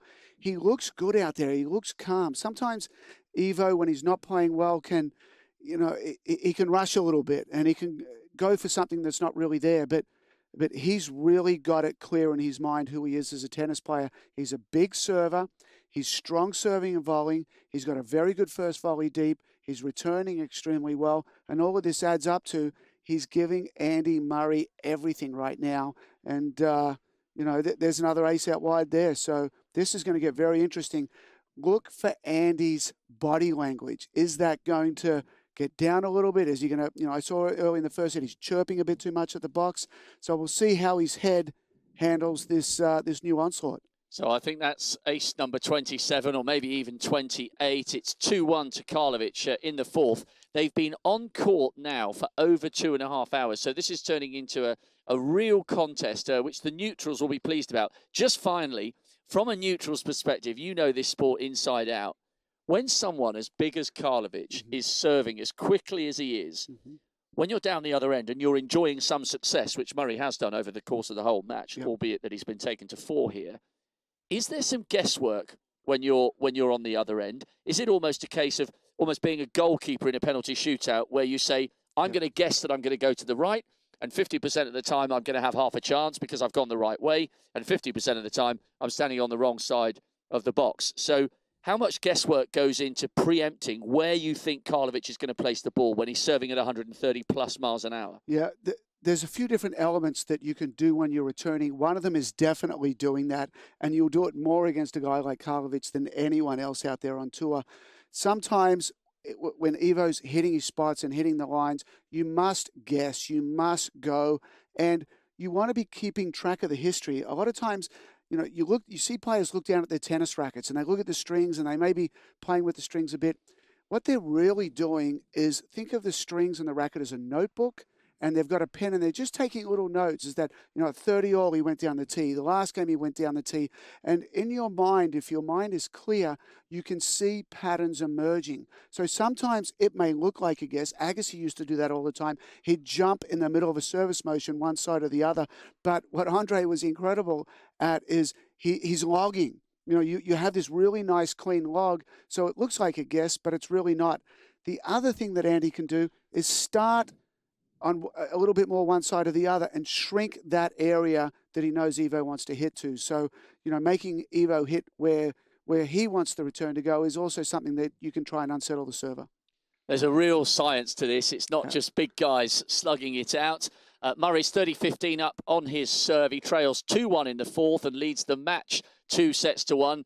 But the big Croat is certainly not out of this match yet. The number 3 seed's going to have to focus to finish this one off in 4 sets. A really fascinating development in the match, though, and a great treat for the crowd on centre court. Thanks very much, Craig and Rob. Yes, it's absolutely fascinating what's taking place on centre court. Of course, Andy Murray dropping that third set by 7 games to 5. And as Rob said, 2-1 up to Ivo Karlovic. But Murray looks to be levelling things up. But such a clear game plan from Ivo Karlovic and actually having a degree of success out there, Matt. Yes, I mean, he really is playing well. Again, he's a much better tennis player. He can't play tennis, he can just serve. No, he's a much better tennis player. He's got, again, great hands. He threatens all the time with his forehand. And obviously, it's built around the serve. The more comfortable he feels about holding serve, the more risk he can take in Andy Murray's service game and vice versa. If Andy Murray feels like he can't hold serve and he just dropped his serve to lose the third set, well then suddenly panic button. I gotta break Karlovic's serve once to even get to a tiebreaker now. So I mean, it's just a nightmare to play somebody like that, and it's a nightmare for Ivo Karlovic because now we get a glimpse into what he faces, which is he's not breaking very often, and he nearly always plays tiebreakers. At least 50% of the time, I say he plays a tiebreaker. So, I mean, the stress that he goes through, because he goes through it every match. So that's because he's used to it. Because he's used to it. So maybe it's easier for him. But yeah, this is and I think the key for Andy is to make Karlovic tired, just a little bit, just to tire him out. Not hope to win easy games, to make Karlovic stretch left and right, and not go for big aces when you're up 40 love, but actually, because there's just going to be such a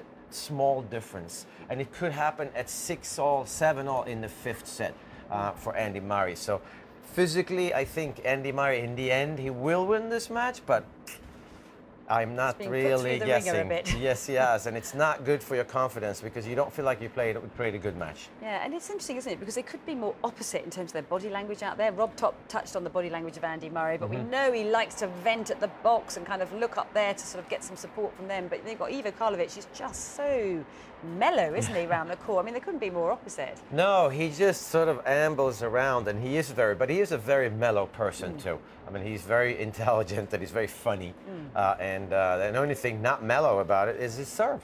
Yeah, absolutely. Well, he's certainly been firing down some aces, but perhaps not quite as many as he has in previous matches, as we mentioned before. 136 during the course of his first 3 rounds, 53 in his second round match, but not quite as many out there today, but due to that good return of Andy Murray.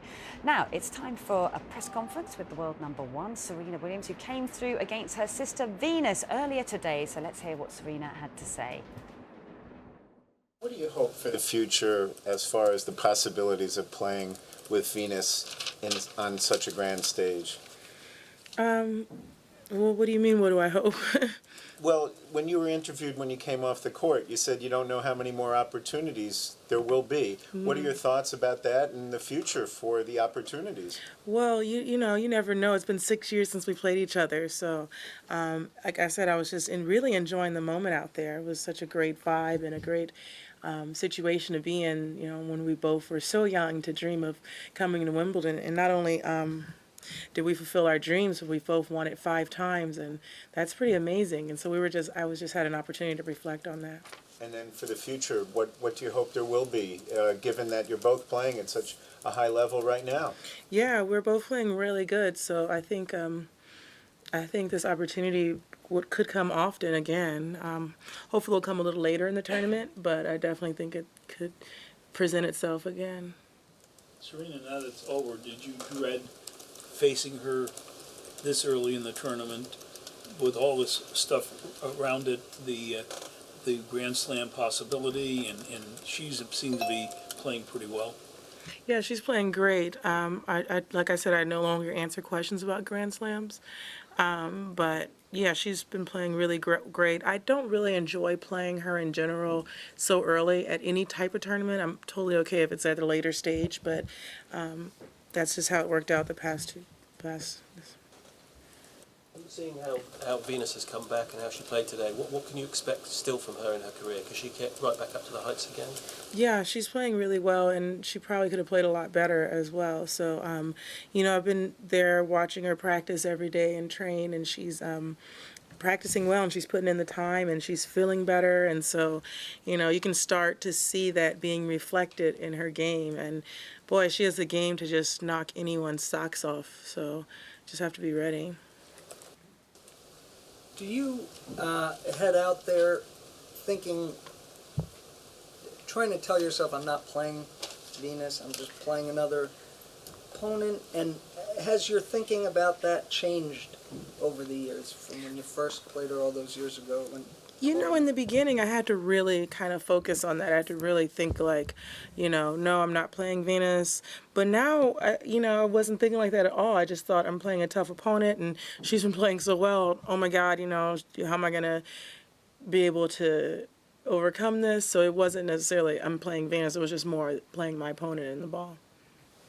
Serena, where do you feel like you are sort of emotionally and physically at this point? You had a tough match with Heather, and then facing Venus in the fourth round, there's just sort of all this pomp and circumstance. Do you feel like you'll recover well for tomorrow in the quarterfinals?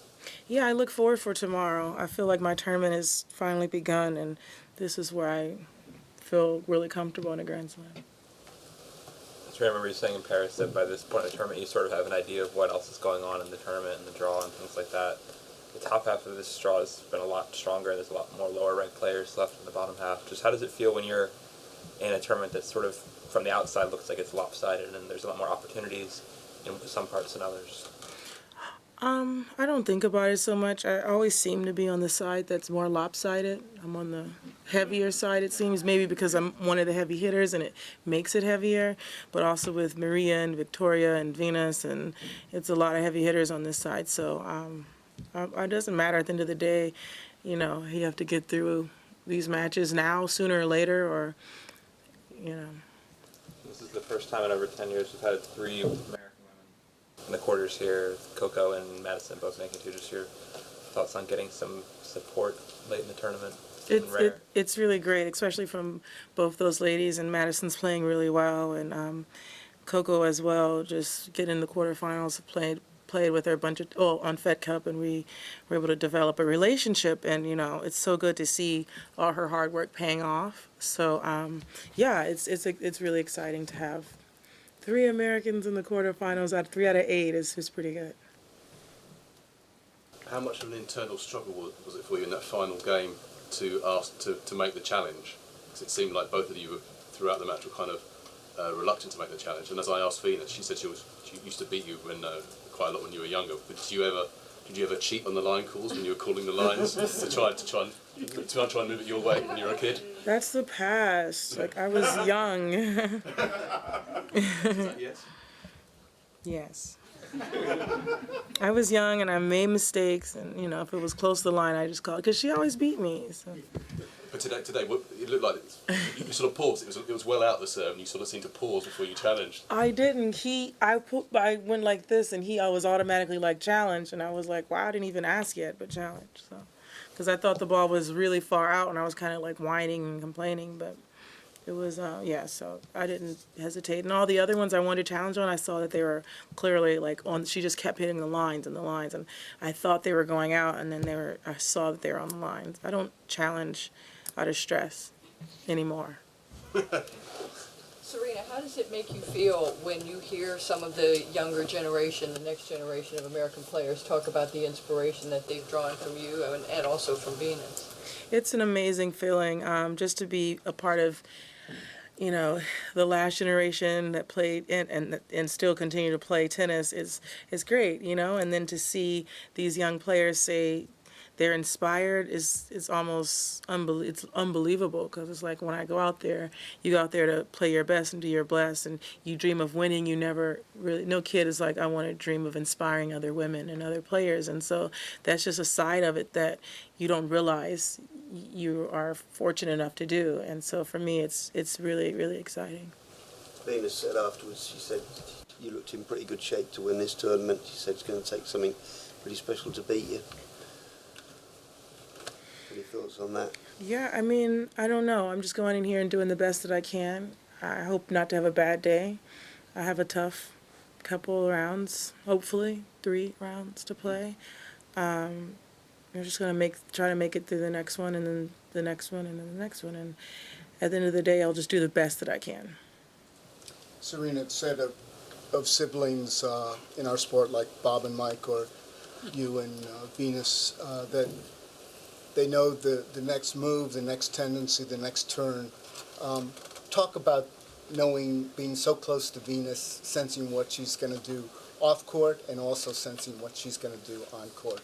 Yeah, it's interesting because I'm able to get a little head start on some shots, because I kind of feel. I watch a lot of her matches, and I'm always supporting, and, you know, I'm her biggest fan, so I kind of feel what's going on. So, you know, you just got to play the unexpected, I think. What shot do you sort of particularly know what she's going to... Oh, I'm not going to tell you what shot she's going to do and where. Come on. Well, Serena Williams in a great mood there after making it through to the quarterfinals once again over her sister Venus. Now we're heading out to court 12, where there's a doubles match taking place between the Wimbledon champions from last year, Vasek Pospisil and Jack Sock. The scratch pairing they were last year, and they're taking on the British player Jamie Murray and Johnny Peers from Australia. So let's stop here for some more live action with Barry Davies and Paul Hand.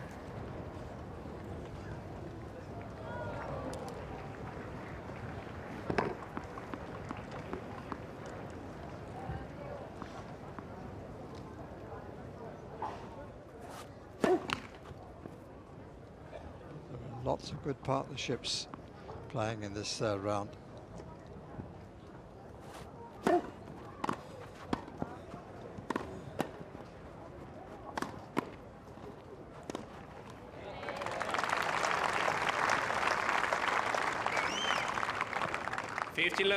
Well, it's been a real feature for me of this match. Normally, whenever you flick on and watch Pospisil and Sock, as you said, the holders, they're so vicious off those forehands. But at the moment, the wall at the net of Jamie Murray and John Peers is just withstanding very, very strong.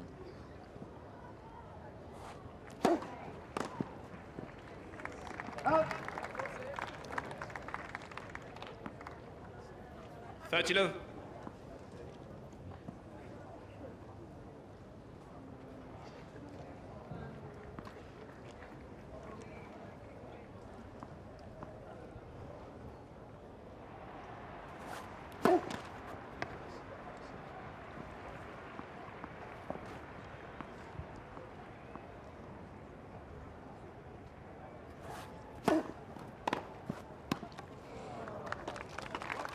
That's the first time that Peers has slightly backed away from the net. I mean, he could have played that, couldn't he? Yeah, I mean, it's a difficult one here because Jamie had to run quite a long way left just in case Pospisil thrashed down the doubles tram line. And of course, then it means that he then has to sort of buckle back, almost twisting his spine to get that backhand volley back. So it's a tricky tactic. It's a tricky set play, I should say. When you're playing I formation, the returning combination tend to rip the returns down the line.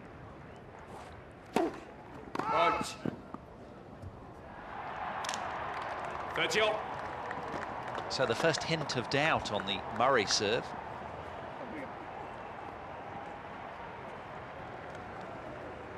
First double fault.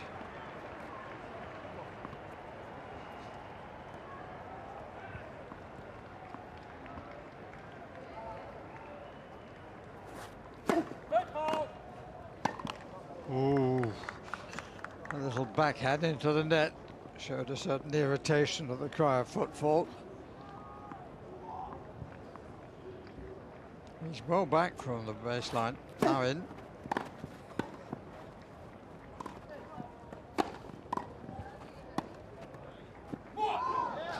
Well, we say that doubles matches like this turn on the smallest of margins. This set 30-40. and indeed match could turn on that very foot fault. Here's Jack Sock with a break point.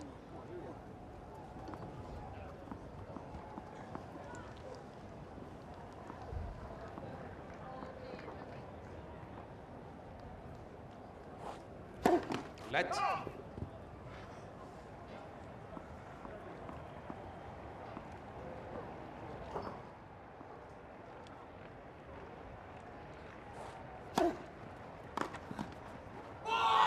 Game. First Brazil Sock.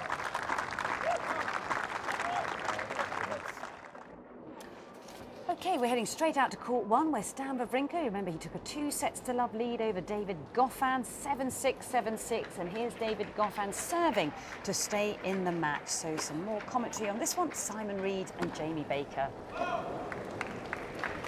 Love 15.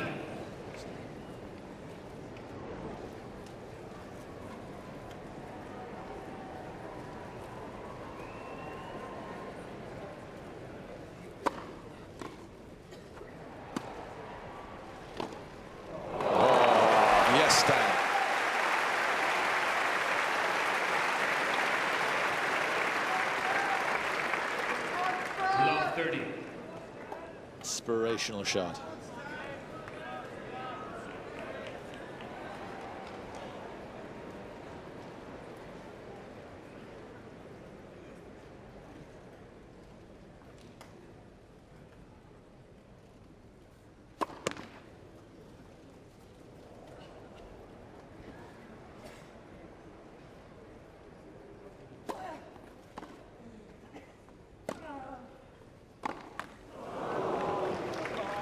Can't blame him for going for it because he's made so many. And that's exactly the shot he was hoping for at that stage. Love 30, uses big forehand.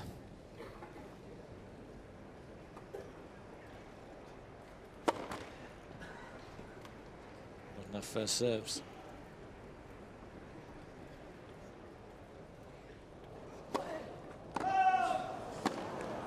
The second goes astray as well.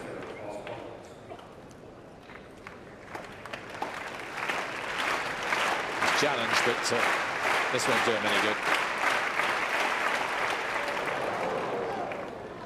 15-40. So 2 match points for the number 4 seed.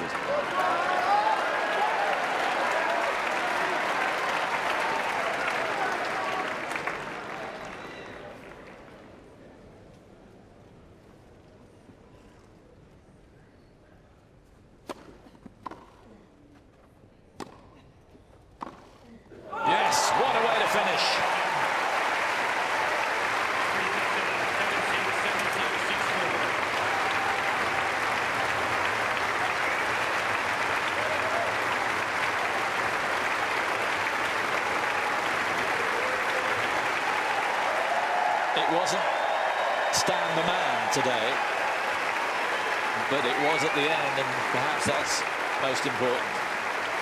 Yeah, it was a patchy performance from Wawrinka, but perhaps that's a measure of his improvement over the last 2 or 3 years, that he can dispatch a player of Goffin's quality in straight sets, even when he's slightly off colour.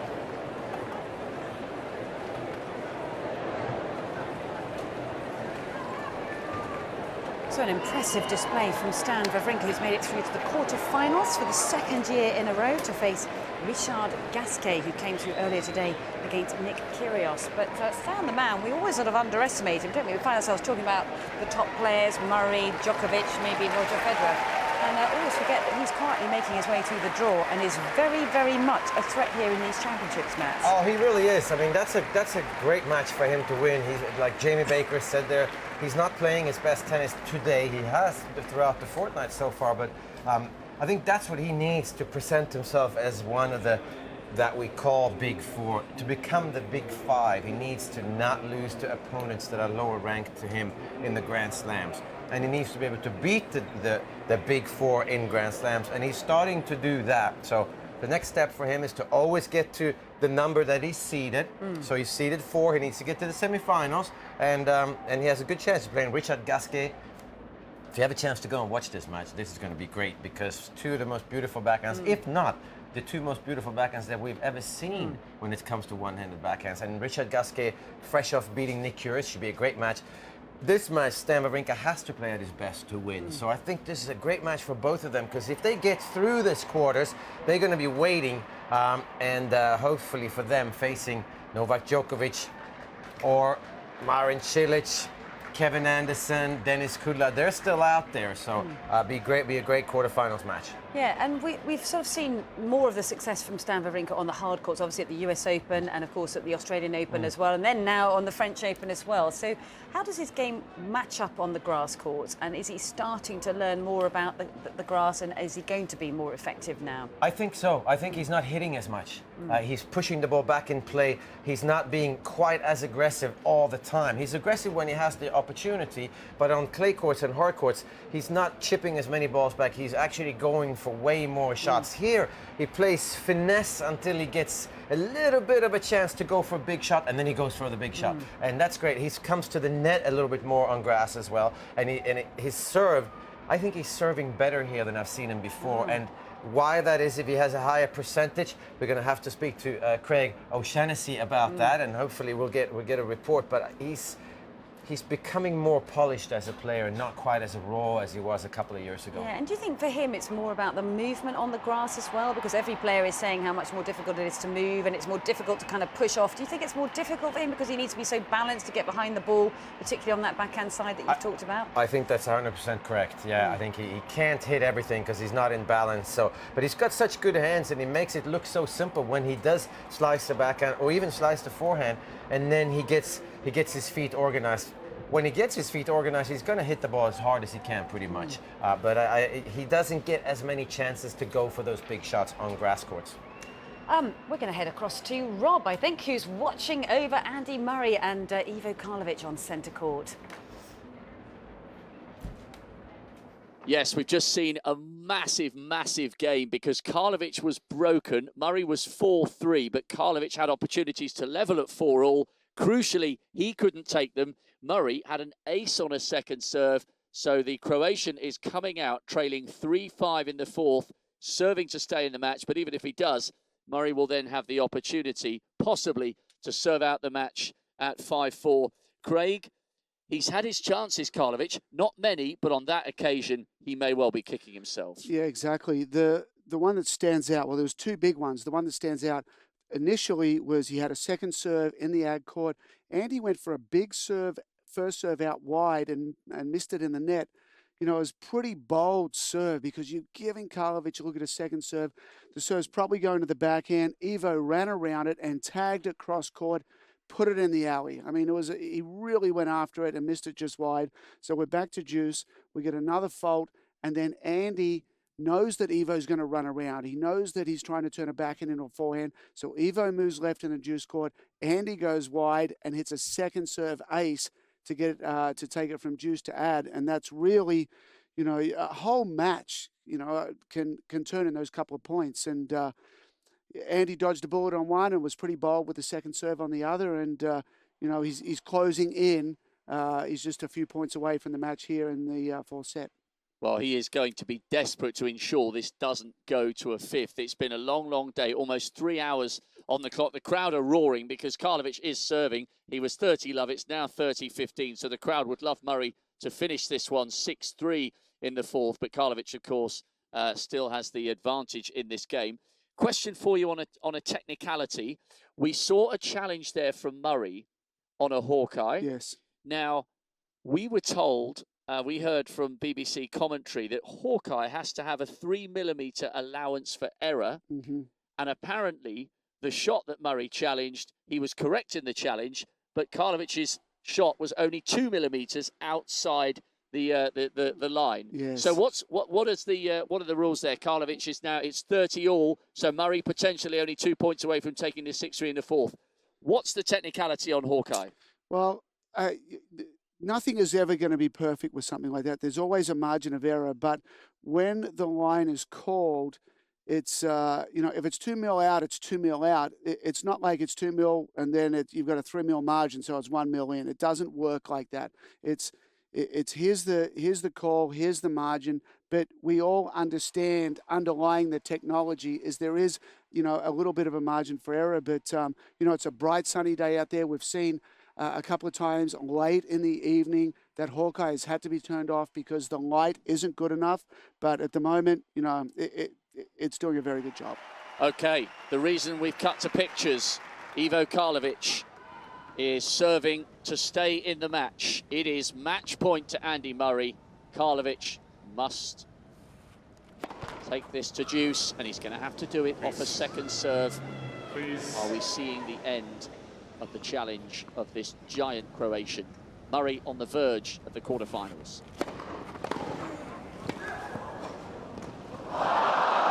No, a fist pump there from Karlovic. He has saved match point and has taken it to deuce. All credit to this Croatian. Of course, the crowd are getting excited from a British perspective. He is holding his composure here on some massive, massive points, but he's still only 2 points away now from going out of the match.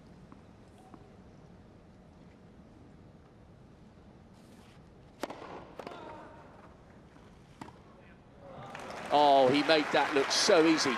A great touch for such a big man. Game point. I like how he stopped there. Ivo, the intention is to serve and volley and to hit that as a first shot volley, but the return was weak. He stopped. He had plenty of time. Good decision.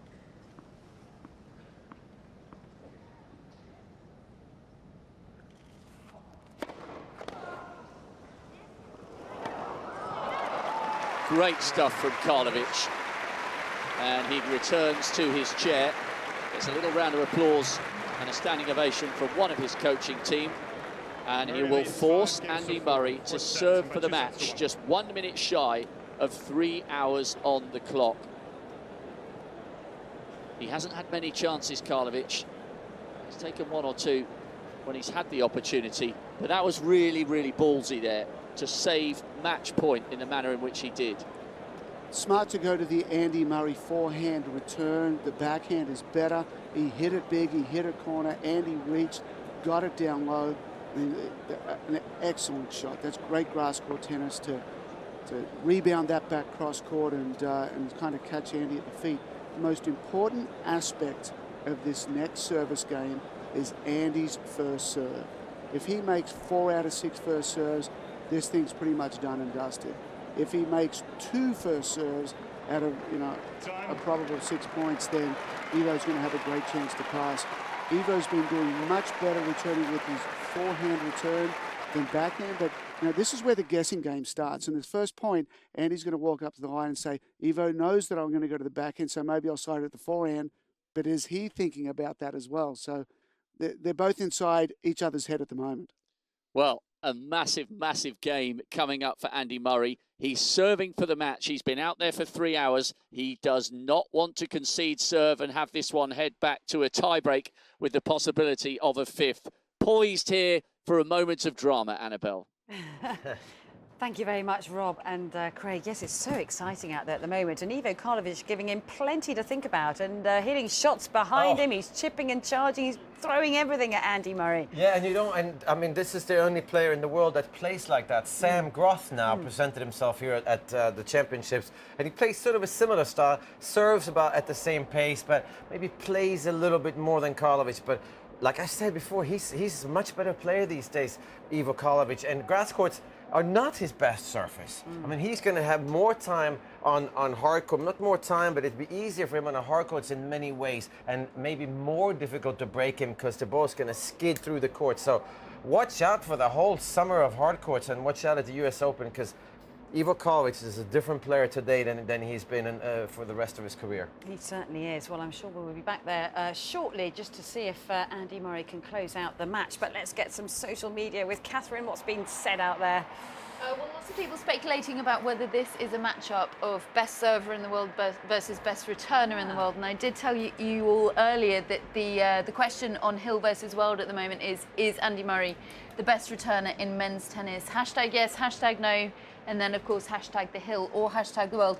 Slightly less emphatic from the world than it was earlier, but still general consensus saying that Andy Murray is the best returner in the world. Mats, what's your view? I would imagine Novak Djokovic would have a thing or two to say to both the Hill and the world about those results. I would imagine that he has a right to as well. Yes, I think Novak Djokovic owns that crown for now because he's got 8 majors and Andy Murray only has 2, and so much is based upon the return game. So I think Novak Djokovic is a better aggressive returner. I think Andy Murray is sort of in between Djokovic and Federer. He gets a lot of returns back in play and then suddenly decides to jump on a return, whereas Djokovic is just constantly on the return, and it must drive players crazy to have Djokovic return their serve. And for you, Ivo Karlovic, best serve in the world at the moment? At the moment, I would think Ivo Karlovic. No, I don't think. Yes, he's the best server in the world. I mean, it's coming down from 6'11". I mean, how can it not be? Hate to interrupt, but it's match point, so let's go across. In fact, it's all over. And there's the handshake from Andy Murray with Ivo Karlovic, and no problem serving out for that 4th set, taking it 6-4, and certainly fired up here, and a huge wave to this electric crowd on centre court, who of course have helped him so much in the past. His customary throwing of the sweatbands, of course, you remind us of that, Catherine, where he threw it into the royal box the other day. Maybe thought better of it today. So it's Andy Murray who is through to the quarterfinals then, Mats, and he will now play Vasek Pospisil, which is very intriguing. And of course, it's been pointed out to me that Pospisil out on court in the doubles in a best-of-5 set match with his partner Jack Sock. So actually for Pospisil, he's going to play a lot of tennis, isn't he, going into that match with Andy Murray? Is that a bad thing, do you think, the fact that he's out there playing doubles and he'll have played potentially? He played 5-setter earlier today, could potentially play 10 sets today? Well, he has a day off, obviously, but still, yeah, at some point it's most probably not great to play too much tennis, but I think Vasek Pospisil, first time he's out there in the quarterfinals, and Wimbledon is becoming his best tournament. But I think Andy Murray is breathing a big sigh of relief, because that was close and couldn't have been that much fun, even though tennis is supposed to be fun. But I feel bad for Ivo Karlovic, I have to say. He really at some point deserves to get somewhere in the Grand Slam. A quarterfinals would be nice, semis would be nice, because he's such a threat to all the players. Yeah, he certainly is. So Andy Murray's going to sign some autographs, and as you say, quite a relief to have got past the 6'11" big serving Croat, who certainly threw absolutely everything out there and gave him plenty to think about. So interesting, actually, how many lobs Andy Murray came up with today, even despite the fact that he was up against such tall opposition. But anyhow, we interrupted you right in your mid-flow there, Catherine, so I'll let you carry on. I don't take it personally, being interrupted for Andy Murray's winning moment, especially as some of my social media update is about Mr. Murray. He has been trending worldwide. Here's a little map of where he has been trending. Understandably, lots in the UK and across Europe, but some very interesting spots on this map, particularly in India. You can see around there he's been trending a lot. In Western Africa, lots across the States, and in this little spot here, it's either southern Brazil or northern Argentina, or possibly Uruguay down there, and of course down in Australia as well. So that's where Murray is being talked about. And hashtag Manic Monday also trending, as I said earlier. Probably the biggest day, or certainly the most exciting single day in the tennis calendar, if not the sporting calendar. And pretty much everywhere in the world, Manic Monday has been trending, which is excellent, because it deserves to be talked about, because it's a really special occasion. Of course, none of the other Grand Slams do this, all 4th round matches played in one day, and it really is just a feast of top quality tennis, isn't it? So great to see that trending. We've got a few celebrities from other sports in the house today. We've got here, you'll enjoy this, Matt, Lee Westwood taking a selfie with his fan Pat Cash. And my favourite thing about that, well, not favourite thing, but what I noticed is Pat Cash's thumbnail there is unpainted. So he's removed the polish, the colourful polish he put on there following Marcos Baghdatis wins. Of course, he came into our studio last week and told us that for every victory that Marcos Baghdatis, who he was working with during the grass court season, recorded, he would paint his nails a lovely, funky colour. But obviously that's the thing of the past, didn't quite take. We've also got footballer Robert Pires, French footballer, formerly of Arsenal, and another French footballer, Nicolas Anelka, being picked up in the crowds. Look at him. There we go. Somebody who's not here, but who is watching the tennis and sending his support to Andy Murray. Obviously worked. That's Mo Farah, fellow gold medal winner at the London 2012 Olympics. A couple of other things to update you on. Here is a little graphic that people are tweeting of the ages of the women's quarter-finalists, and I've done a little bit of maths. I've exceeded my my usual mathematical knowledge, and I've come out with an average age there of 25, which I believe is the lowest average age for at least a decade. I've not had the time to go back further than a decade, but it's certainly a real sign that these young women that have been talked about as being very promising for many years are really now making it and really making their mark on the women's game. So that one's very interesting.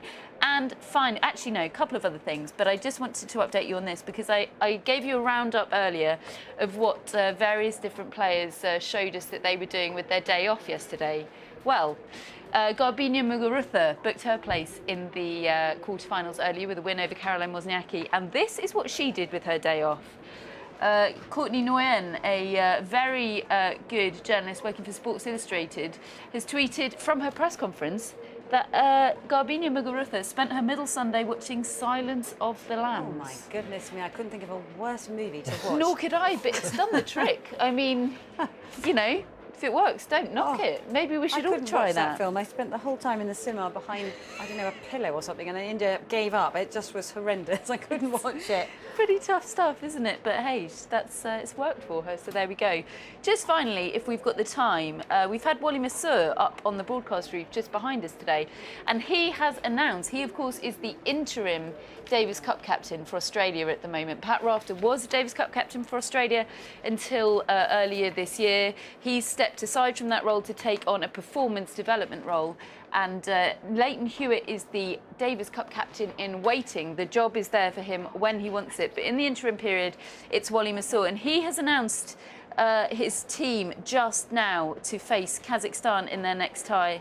And it is Nick Kyrgios, Leighton Hewitt, Sam Groth, and Thanasi Kokkinakis, which is very interesting. It'll be very interesting who they pick for the singles, who they pick for the doubles. And it's a real turnaround, isn't it, for Australian tennis, because they were in the doldrums for quite a while, and then you look at that list of players, and there are other players that didn't make that list that could have been selected, and they've got an embarrassment of riches really now, and it's a real choice for the selectors for Davis Cup. So in the last 10 years, they've really turned the ship around, I think, because they were having a few dark years. Yeah, they certainly were, weren't they? And they've got such a choice now. Yeah, and they have James Duckworth played here as well. Of course, Bernard Tomic, who would be the player would be the most upset that he's not in the team. But then how could he be? Because Sam Groth is playing great. He could play doubles. Leighton Hewitt obviously has to be there because he's playing great doubles. He could potentially play singles. And Nick Kyrgios is there. Thanasi Kokkinakis can also play. So it's a tough team to take a spot in there. It'd be interesting to see if Hewitt and Kokkinakis, who obviously played doubles here at Wimbledon this fortnight, sadly didn't come through today, but they were up against the full seeds. It'd be interesting to see if they end up being the doubles pairing. It certainly will. Thank you very much, Catherine. That was absolutely fantastic. Now, here is the world number one, Novak Djokovic, making his way out onto court one to take on the big, tall, 6'10" Kevin Anderson from South Africa. Sixth meeting between these two. Djokovic leads the head-to-head 4-1, and of course they met at Wimbledon back in 2011, and Djokovic won on that occasion in straight sets. In fact, the only time Anderson has ever taken a set off Djokovic was their first meeting, and that was when, in fact it was more than a set, he won on that occasion in Miami. So it's going to be interesting to see how Anderson goes up against Djokovic today, because he's vastly improved. He reached the finals in Queens just a couple of weeks ago. But of course, Novak Djokovic has actually been quietly making his way through the draw as well. Everyone wondering how he was going to respond after the disappointment of that French Open final match, but actually seems to have responded pretty well. He's responded very well. I think that, especially now, I think it was just the first couple of rounds when we didn't really know. Now it's a new tournament. In fact, that's a new hairstyle a little bit, because he's actually pulling that to the side a little bit, Mr. Djokovic. Usually it's just very sort of straight up. of you, Yeah. Yeah, I think that he's now really dangerous. I believe that Mr.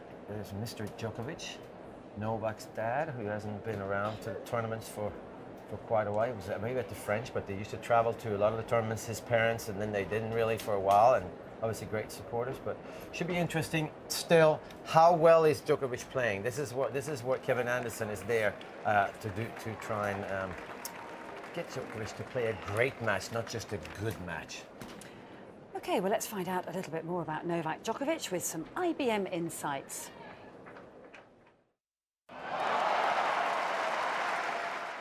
Hello and welcome to IBM's Tennis Insights with myself, Cara Robinson, and 7-time Grand Slam champion Mats Wilander. Today we're going to preview the round of 16 clash between the #1 seed Novak Djokovic and the big South African Kevin Anderson. The recent French Open final proved to us that someone with raw power can upset the world #1, and today the South African might have the same weapons in his game to do just the same. Yes, he's got a huge serve, Kevin Anderson. He's got really good ground strokes. He's solid both of the forehand and the backhand. He doesn't make too many unforced errors. Mobility is definitely his weakness, but he's also trying to come forwards to hit a few volleys. He got to the finals of Queens, so his confidence is very high. Okay, well, IBM have identified 3 key areas we can look at, and the first one is Djokovic's forced errors on his forehand side. There are very few errors in the world #1's game, but when you look at the statistics from his play so far at these Wimbledon Championships, you would see that there is an area where Anderson could prosper. Djokovic has had 60 forced forehand errors compared to 42 forced backhand errors. Anderson, on the other hand, has had 71 forced on the forehand side and 75 on the backhand side, so much more even. Does the South African really need to target the serve's weaker side, Mats, to have success? Well, I mean, it's pretty normal. You go with your hardest shot usually into somebody's forehand, because you know that you can't just put the ball in the court, because everybody's forehand is so good, including Novak Djokovic. But also on the forehand side, most players have a much longer swing, so it's harder to absorb power on the forehand side. So yes, Djokovic's backhand, of course, one of the best backhands in the business, when he attacks with the backhand and when he defends. Okay, well, our second insight we can look at are points that Anderson has won at key moments in his service games. He's tended to be able to hold on to his own serve when his opponent has reached 30-all or deuce so far in these championships. The statistics tell us that he's won 82% of points when serving at 30-all and deuce, and he's only faced 10 break points so far and lost just 3. So, Mats, will he be able to keep winning such a high percentage of these important moments against such a quality returner in Djokovic? I think so. I mean, the reason why he wins most of those service games is because he is a high percentage player. And a high percentage player with a big serve would usually hit a slice serve to a right-hander's forehand at 30-all and at deuce. And if you go back to the first insight we talked about, that's where you want to target Novak Djokovic, is into his forehand with a hard shot. So Kevin Anderson's first serve is very hard, has a lot of slice on it. So if he can do that, at the same time, you can't be too predictable. The third insight and final one we're going to look at is Anderson on break points. One key part of his game so far in reaching the 4th round has been the ability to diffuse his opponent's serve to try and convert break points, and the numbers reflect that. He's put 95% of returns back in play when he has a break point, but only won 42% of them. So presumably he must make these break points pay against someone like Novak Djokovic. Yeah, he's going to have to, because you're not going to get too many. But that's what Anderson does. He's a high percentage player, so he's not going to give away anything. And this is why he beats nearly every player that's lower ranked than him, but also why he doesn't beat the top 4. So he's going to have to take some risks when he has break points. Go for winners, maybe hit a return and come into the net afterwards, just to disturb and hopefully draw an error from Djokovic. Well, Novak Djokovic will face Kevin Anderson in the 4th round here of the 2015 Wimbledon Championships, and we'll be back with more IBM Tennis Insights tomorrow.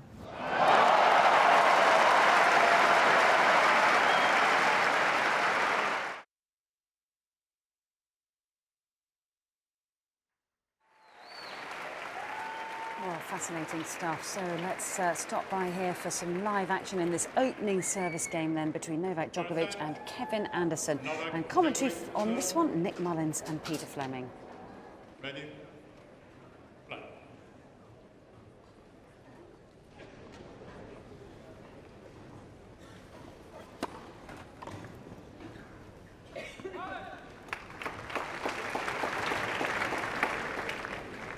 Fifteen love.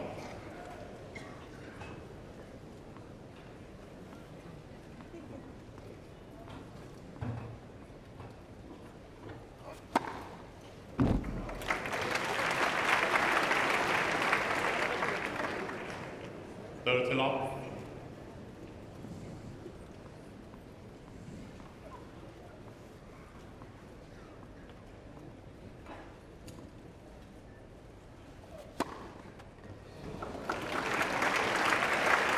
And when his first serve is purring along, as it 40 love. appears to be early on, this guy is virtually unplayable because his return of serve is so dominant.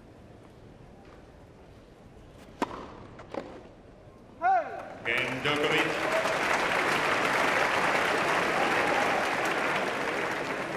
So a good start for Novak Djokovic, who holds serve there in the opening service game against Kevin Anderson. So, in the meantime, let's just find out a little bit more about Novak Djokovic. Quiet, please. Play. Well, thank you for applying. What's your name? Novak Djokovic. And your occupation? A tennis pro and a world traveler. Right. And how would you describe your playing style, either on the court or around the travels?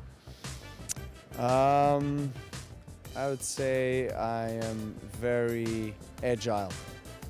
What does that mean? That means that I can get anything from anywhere. What's your number of Wimbledon titles?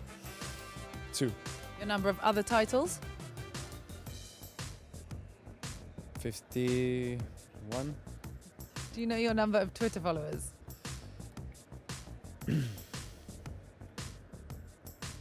No, but I would guess. That would be 4.3 million. And can you describe yourself in 3 words? Emotional, honest, and crazy. And what skills do you have to be a Wimbledon champion? I offer you something that nobody has offered before. Well, what's that? Well, it has to stay as a surprise, right?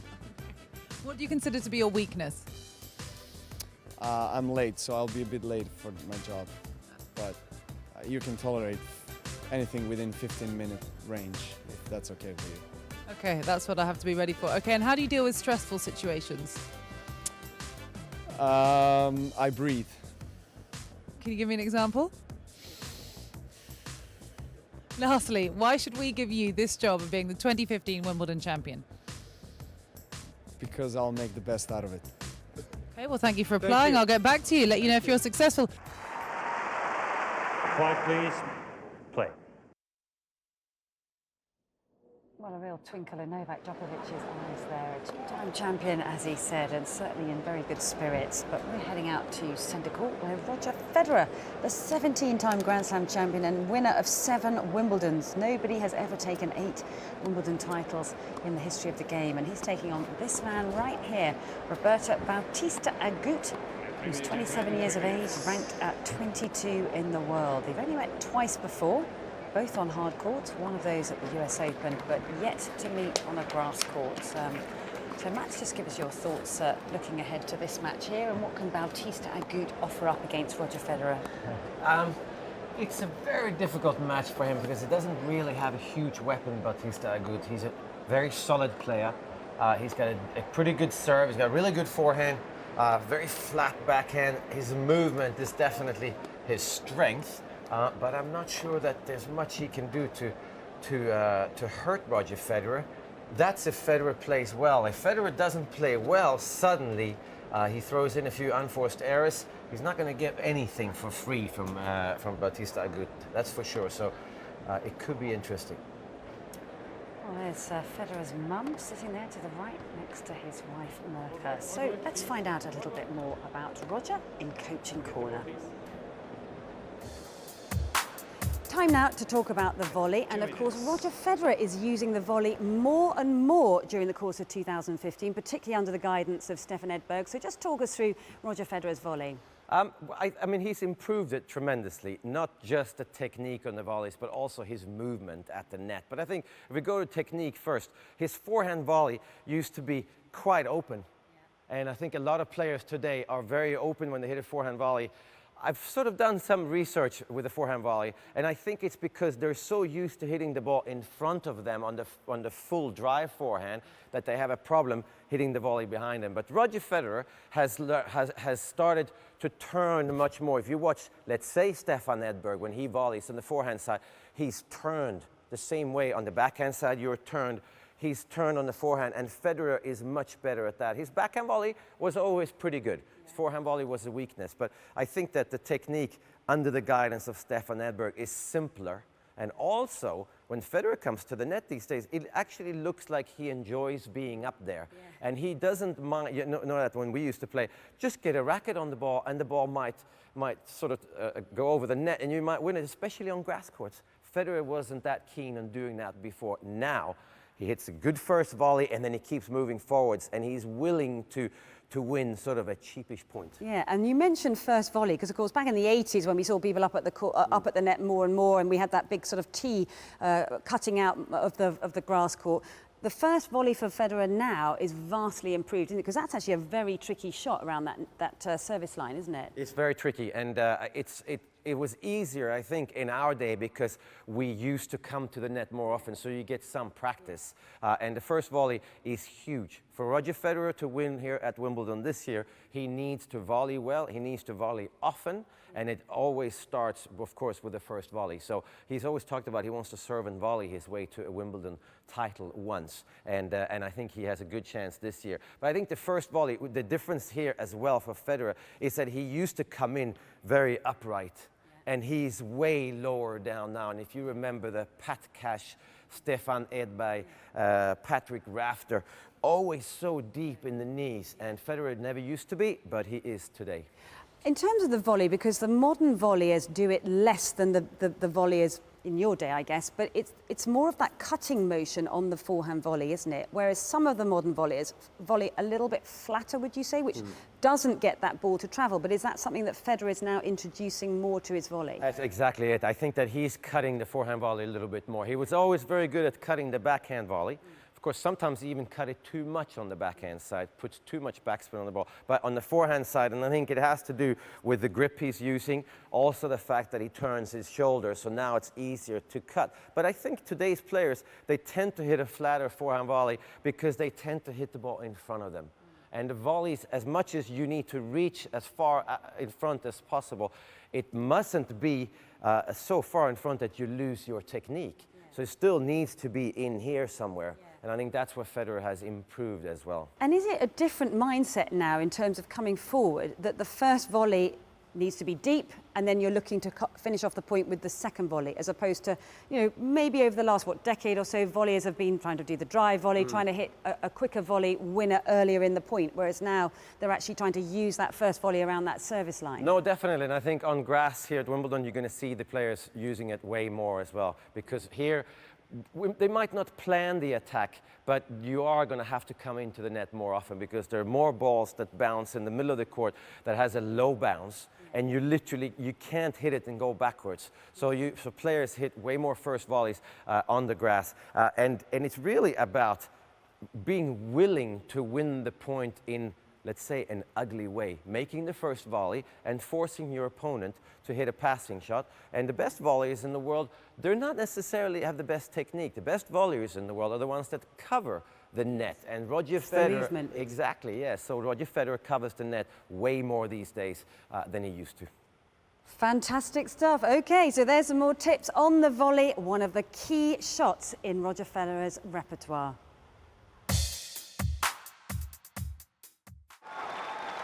Well, I wonder how much he's going to be up at the net today against Roberto Bautista Agut, who, as Matt said, is very, very quick and might be tracking down a few of those balls. Well, let's stay here for some live action then, with commentary from Mark Petchey, Tim Henman and John McEnroe. Ready?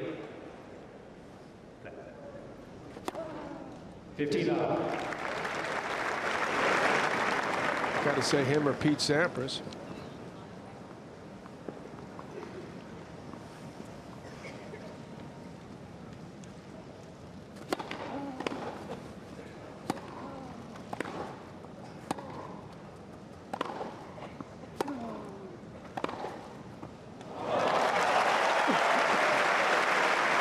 sharp start from both. 15 all.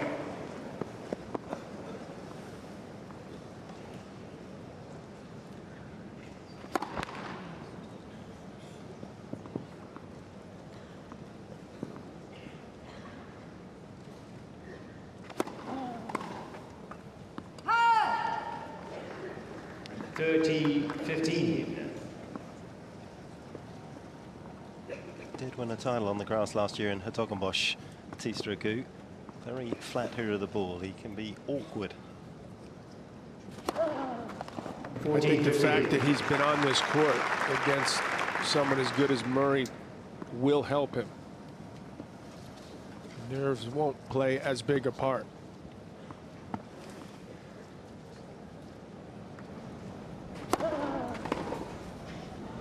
Game. Batista Agut. First game.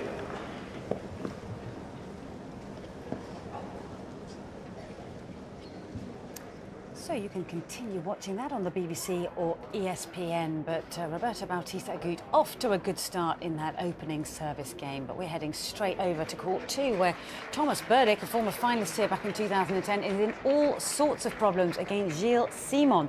Met each other 10 times before. Simon leads their head-to-head 6-4, but Berdych won their previous encounter, or the last encounter, in Rotterdam on the indoors. Never met on a grass court before, but I know you're very surprised by this scoreline, because he's also down 5-3 in this second set as well, so in a lot of bother out here. A lot of problems for Thomas Berdych, and I think Gilles Simon is so quick and he absorbs all the power that Thomas Berdych has, and Berdych is most probably not the best player at finishing points up at the net, so it's a tough way back for Berdych once you're down 2-0 against Gilles Simon. Okay, well, let's just hang here for some more live action with Andrew Castle and Jamie Baker.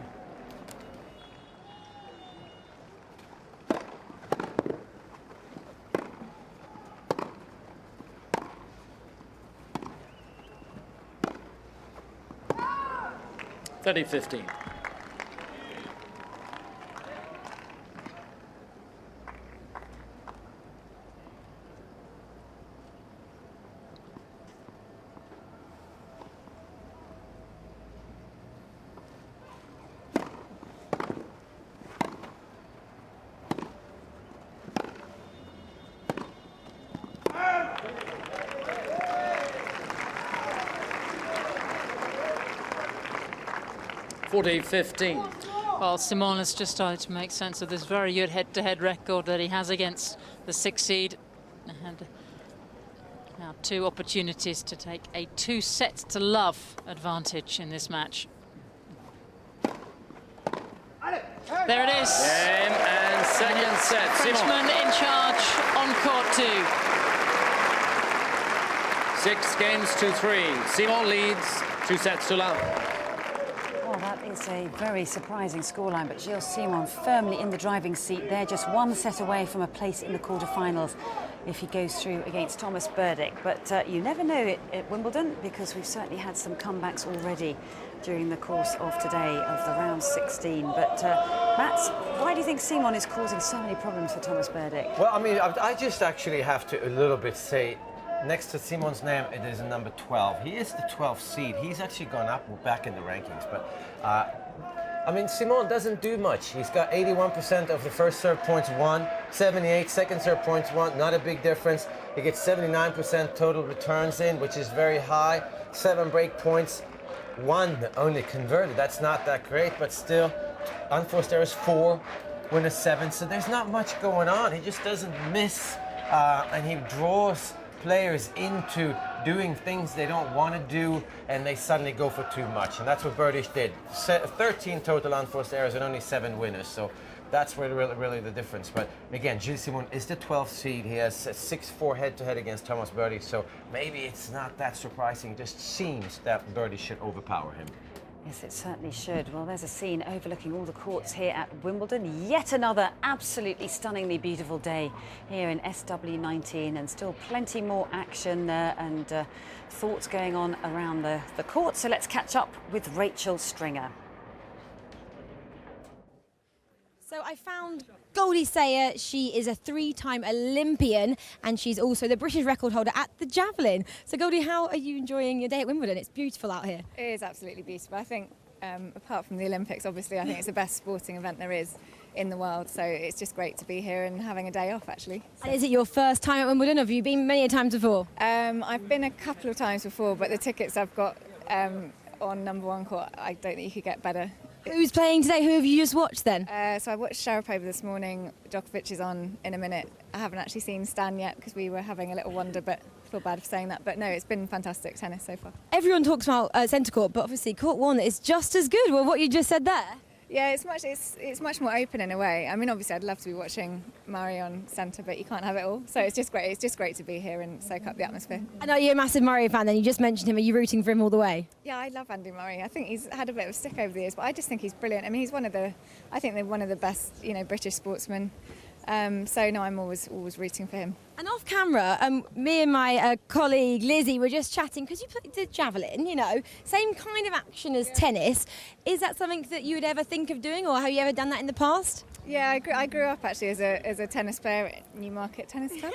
So I went so far. I had an average backhand at best. I always used to slice the ball. I just grew up. I don't know why. I just started slicing it, probably watching Steffi Graf, but could never topspin backhand the ball. So I think I was only ever going to get so far in tennis. And there's a few pushy parents, and mine weren't so pushy, so perhaps that didn't help. But no, I love this sport. I love it, and obviously, it is a similar action. I think if you can serve well in tennis, then you could make a decent javelin throw. Do you think then tennis contributed to how great you are now at the javelin? Yeah, probably. I played a lot of sports till I was about 18, and I think just the general motability and coordination and spatial awareness. I mean, it's a rotational sport as well, so all those things, there's going to be some training components that are similar. So yeah, I think it definitely helped. I mean, I loved it, and I wish I played a bit more now, actually. And so those of you who don't know, the athletics season is currently in full kind of flow at the moment. The British Championships took place yesterday. You've been injured, and they're all trying to go to Beijing later on. I think it's about 6 weeks' time. Are you set to make that Championships this year? It's a little bit of a race against time. I think if I'm fully fit and can throw, then I can throw the qualifying of 61. But it's a little bit tight for time now. I'd love to have, defended my title at the British Champs yesterday, but it wasn't to be. My knee's not quite ready. So I've got a few competitions. Hopefully the anniversary games, that might actually end up being my kind of low-key opener in front of 50,000 people. But that's absolutely fine. If I have to do that, I have to do that. So yeah, I mean, I'm looking forward to competing ultimately. But I was making sure my knee was right for next year more than this year in some ways, but obviously we do so much training in athletics with not many majors, as it were. It would be nice to be a tennis player at times when they've got 4 majors a year. So I'm looking forward to being fully healthy and throwing again. And next year you're referring to Rio, and that's when you could always like you're on the same team then, as the people like the Heather Watsons, the Andy Murray, because obviously it's a multi-event and you get to play alongside them. How is that to kind of incorporate the 2 different sports and obviously all the other sports that take part of the Olympic Games? Yeah, I could put my javelin down and play a bit of mixed doubles with Andy Murray. That might win a medal. Yeah, it's great. I love the Olympics just for that, mainly to be in a multi-sport environment, and I love all sports, so it's great to be in the same team as so many fantastic sports people. So I think Rio will be a fantastic kind of carnival atmosphere, and I'm sure we'll do well in the tennis if Heather Watson keeps going the way she is. And obviously Andy and all those guys coming through, I think it'll be another great chance for GB. Well, thank you for chatting to us, Goldie. I'll let you go because you've got Djokovic up next, and that's a brilliant match. And so I don't want you to miss the start of that one. Great, thank you. Thank you very much. Thanks, Rachel. Well, we're enjoying some beautiful sunshine here in the evening on the first day of the second week of the championships, watching a really entertaining match. If Jeff can just push in down there on court number 2, still a packed crowd here enjoying the sunshine and enjoying a really thrilling match between Thomas Berdych, the 6th seed, a former Wimbledon finalist, of course, taking on the Frenchman Gilles Simon, the number 12 seed. And it's Gilles Simon who's playing an absolutely brilliant match so far. He's taken the first 2 sets 6-3, 6-3. So a bit of an upset on the cards really here, because Simon is not known for his grass court tennis, but he's produced some brilliant tennis so far this championships. He's had a good grass court season in general, played well at Queen's and then Nottingham, and then took that form onto the grass here at the All England Club. He had a brilliant match that was finished, of course, on centre court a couple of nights ago. A thrilling 5-setter against a fellow Frenchman Gael Monfils. He came through that match, no signs of fatigue here. He started like a house on fire. First 2 sets, as we said, 6-3, 6-3, and he's got an early opportunity on Berdic's serve in the first game of the 4th set here. He's going to have 2 break points, and Berdic looks all sorts in all sorts of trouble down there. He's actually taken off his ankle brace. He was wearing an ankle brace for the first 2 sets, but then took it off at the change of ends after the 2nd set, so perhaps having a little bit of trouble with his movement down there on court 2. And then if Jeff can just pan round to the right of us over on court number 12. We saw Andy Murray winning his match, a good match against Ivo Karlovic over on centre court, and his brother's having a good doubles match as well down here on court number 12. The pretty packed grandstand there on the far side of the court, enjoying a really entertaining doubles match. They are playing the defending champions, the Canadian Vasek Pospisil, who was also in singles action earlier on, and he's playing with the American Jack Sock, but it's gone the way of Jamie Murray and his Australian partner, John Peers.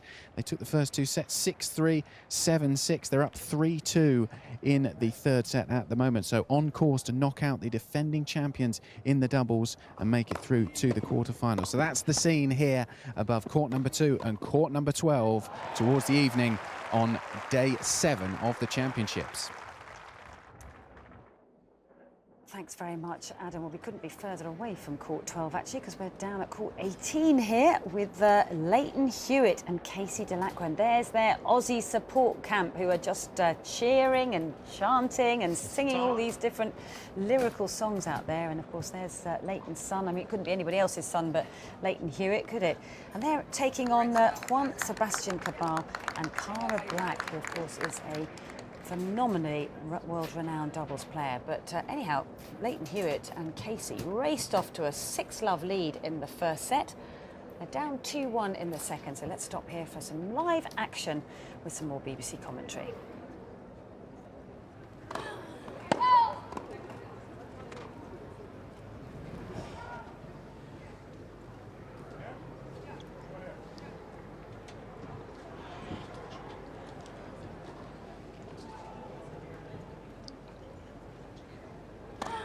Let seconds.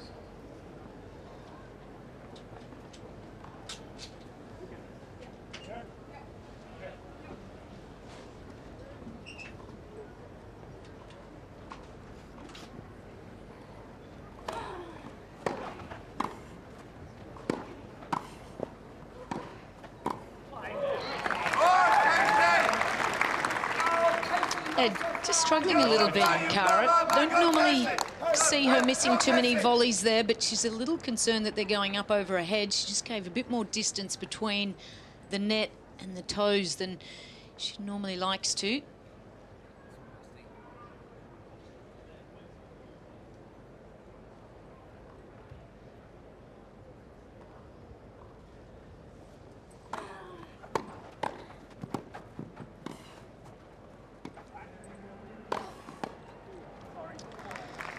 And that's why she knows unless you get a really good deep shot back at Leighton or something that's going to cause him some difficulties, he can expose you down low or he can go for that lob.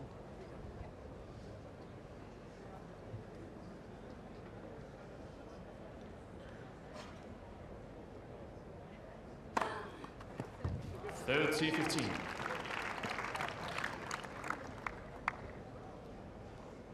In mixed doubles, it's just fantastic when the woman aces the man for them. It's a good feeling.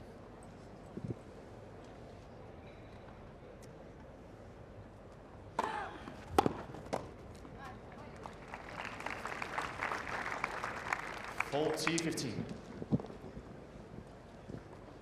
Yeah, this is what she needs plenty of. Cabal being nice and active and intercepting a lot of balls at the net there. Yeah, there's no question about that. The whole ace from the lady, not a nice feeling. Game 2 games all, 2nd set.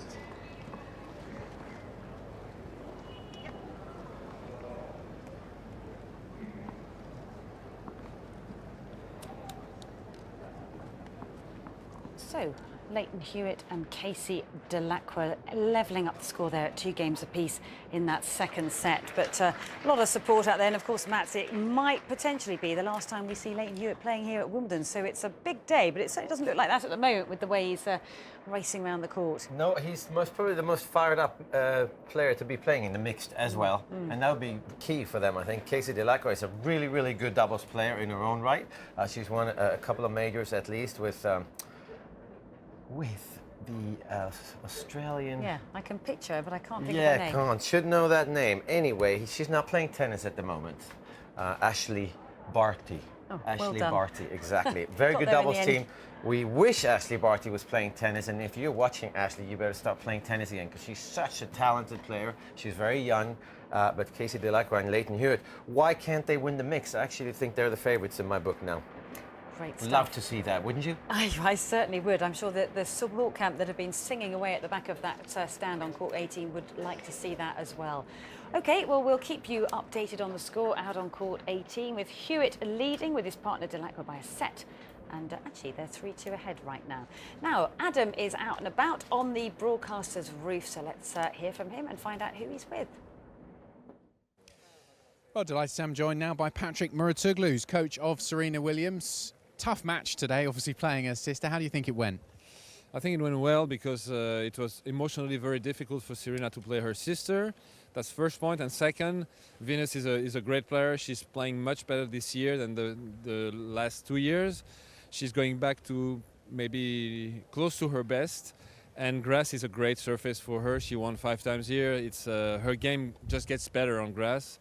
So Serena needed to be very focused, very aggressive, and I think she did super well by starting really hard the first 2 games, hitting a lot of winners, winning 8 points in a row.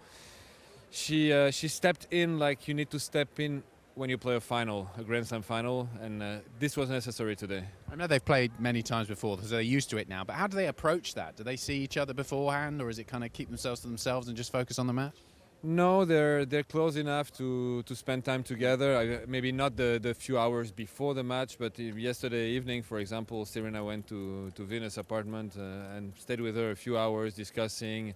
No, I mean, it's 2 separate things. You know, the job is one thing and the personal side is another one.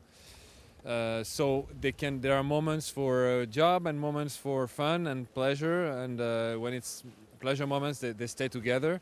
But obviously, when they're on a tennis court, there is no friendship. It's about winning. That's their job, and they're champions, so they know what it is about. It's not easy to do, but I think both did well today. And just take you back to the match before this round, of course, that brilliant game against Heather Watson, a match that really captured the British fans' hearts here from both sides. What was your view of the match? Did you enjoy it as much as we all did? Not so much. A little nervous. It was, everything was there for me to be nervous. I think Heather played incredibly well. I was really, really impressed by her performance. And I checked the stats after 2.5 sets, and she only made 4 unforced errors, which shows how high a level she played during this match. Of course, playing here in Wimbledon with the crowd that was cheering so much for her helped her lift her level, but I think it's very also encouraging for the future.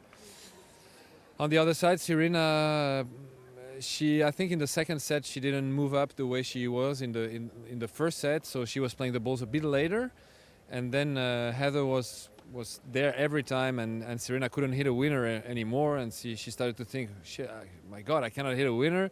Started to try to play closer to the lines, hit harder, and make more mistakes. So then the match completely changed, and it was very close. There were 1 or 2 games that completely changed the match. Heather had the chance because she served for the match in the third, but for sure emotion would come to a certain point, and she would miss 1 or 2 shots, and then Serena could make the difference, and it happened. But I think it was a great experience for Heather, and it shows that she has a very bright future. And Serena's such a great champion. She's achieved so much in her career. What keeps her motivated? What keeps her going to win more and more titles? I think she really loves the game. She's getting older. She probably feels that the end of the career is getting closer and closer, and she wants to enjoy all those last moments, last years. She doesn't know how many years she will be able to play, but for sure, she also enjoys winning, and winning Grand Slams and be number one, and she feels she still can. I mean, she came to see me and to work with me to be able to, because she wanted to come back to number one. She wanted to win Grand Slams, and now she does, and she does so well. I think it's such an unbelievable pleasure for her that she just doesn't want that to stop. It's simple. So she knows someday it will, but as it still continues, she gives all the effort necessary for that to last as long as possible. And just finally, I was reading in a couple of newspaper articles that were saying that you've added a fearlessness to her game since you've started working with her. She's added that element to her game. Do you feel that you've made her even more fearless than she was before? I don't know. I mean, she said that I brought her confidence, more confidence. I think she's quite a confident player anyway. I think she's the same. She just is maybe more focused. She's maybe she wants it even more than before, and I think we worked on her game so she could be a bit more consistent and added new shots to have other solutions when she doesn't play her best tennis. And yeah, but yeah, I don't know if I brought. I mean, I don't know if she's fearless. I think she's a human. I think she's fearing sometimes, like everyone does, but she's, as you mentioned, she's such a champion that she finds a way every time to come back because she never gives up.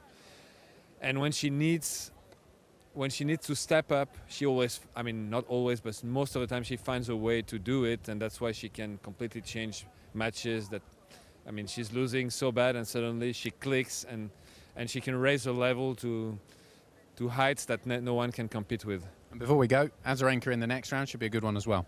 Yeah, Azarenka is a very tough opponent. They played a lot of very, very tough matches. Basically, almost all the matches they played were tough and very close. The last one was in Madrid. Azarenka served for the match, and she had 3 match points in a row, and Serena won it. So it tells us what we can expect in the next match. It's going to be very important for Serena to stay focused the whole match because Azarenka is very consistent mentally. So, of course, if Serena loses focus, then Azarenka will come back in the match straight away.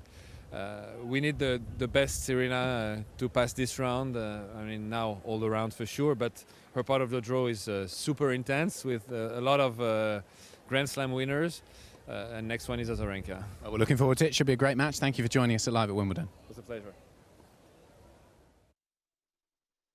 Great to hear from Adam there with the man masterminding Serena Williams' campaign, a multiple Wimbledon champion, and we're watching another multiple Wimbledon champion, 7 in fact for Roger Federer, here going for number 8. He made it 8 at Halle, and he's making short work of Bautista Agut here, the number 20 seed. 6-2, he's taken the first set, and he's got 3 break points at the beginning of the second set on the first game that Agut has to try and reduce the deficit. Craig, it's pretty much what we expected. The Spaniard is trying everything, but the more he tries, the more unforced errors there are, and he's playing into Federer's hands. Yeah, there's a lot of pressure every time you step on the court against Roger. In the opening set, Roger hit 11 first serves, he won 10. He hit 7 second serves, he won 6. He had 2 breakpoint opportunities, he converted both of those. So Roger is the king at making the numbers look good in a match. And right now, well, there's the break of serve right there. So it's a set, it's a break. He's just too strong against, a Spaniard that is better from the back of the court on grass. Just having a little review there. And indeed, of course, the ball was good. Federer's break stands. So he's already lost his serve at the start of the second set, but he's no mug, Roberto Bautista Agut. He was the ATP Most Improved Player last year, won 2 titles, 4th round of the Australian Open and the US Open last year, but currently he's no match for Roger Federer, the most successful, most decorated player in history when it comes to grass court tennis.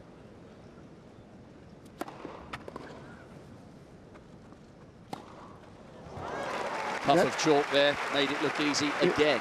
It's trademark Federer. It's a first serve and a forehand. And what Roger does is combine those two into one unit that I call serve plus one. And he does it from the back of the court and the front of the court. Left for service.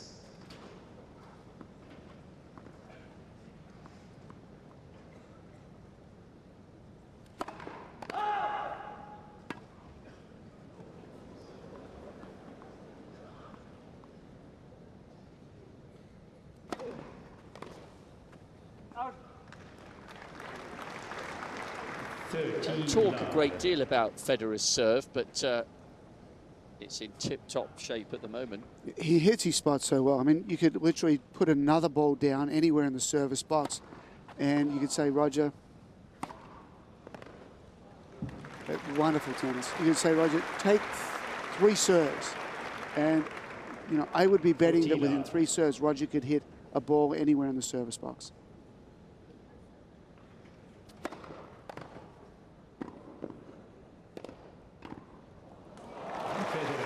Oh my goodness me, poor old Roberto Bautista Agut.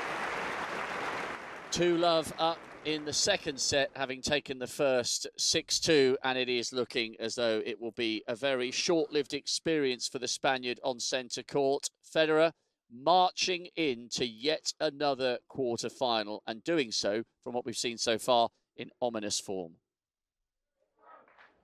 Thanks very much, Rob and Craig. Yes, it certainly looks that way, doesn't it? Now we're heading out to court 3, where Marin Cilic, who's had 2 very long 5-setters in the second round against Barranquez, coming through that one 7-5 in the final set, and then against John Isner 12-10 in the 5th. And here he is up against Denis Kudla from the United States, been taken to a 4th set. And he's serving for the match at 6-5 in that 4th set. So let's just stop here and see if he can close out this match. And commentary for this one, Jamie Baker and Dan Lobb.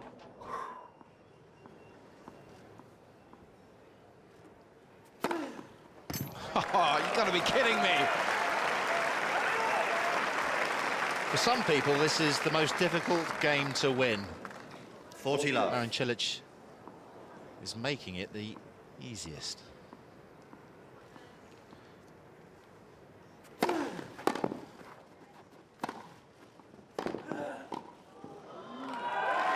Set and match, Cilic. 6-4, 4-6, 6-3, 7-5. Well, that was a fabulous volley to seal the victory there. So Marin Cilic, for the 2nd successive year, is through to the quarterfinals, and he'll await the winner of either Novak Djokovic or Kevin Anderson. But he certainly had his fair share of injury problems. He had some time off recently for a shoulder injury, started his season pretty late, but has come back with a vengeance, Marin Cilic, and certainly not one to be underestimated, Matt. No, definitely not. And after having such a close match here last year against Novak Djokovic in the quarterfinals, I think he's ready for revenge from there. But in between that, he has won the US Open. And again, the way that he played at the US Open, that last, he beat Gilles Simon in the 5th set, 6-love in the 4th round.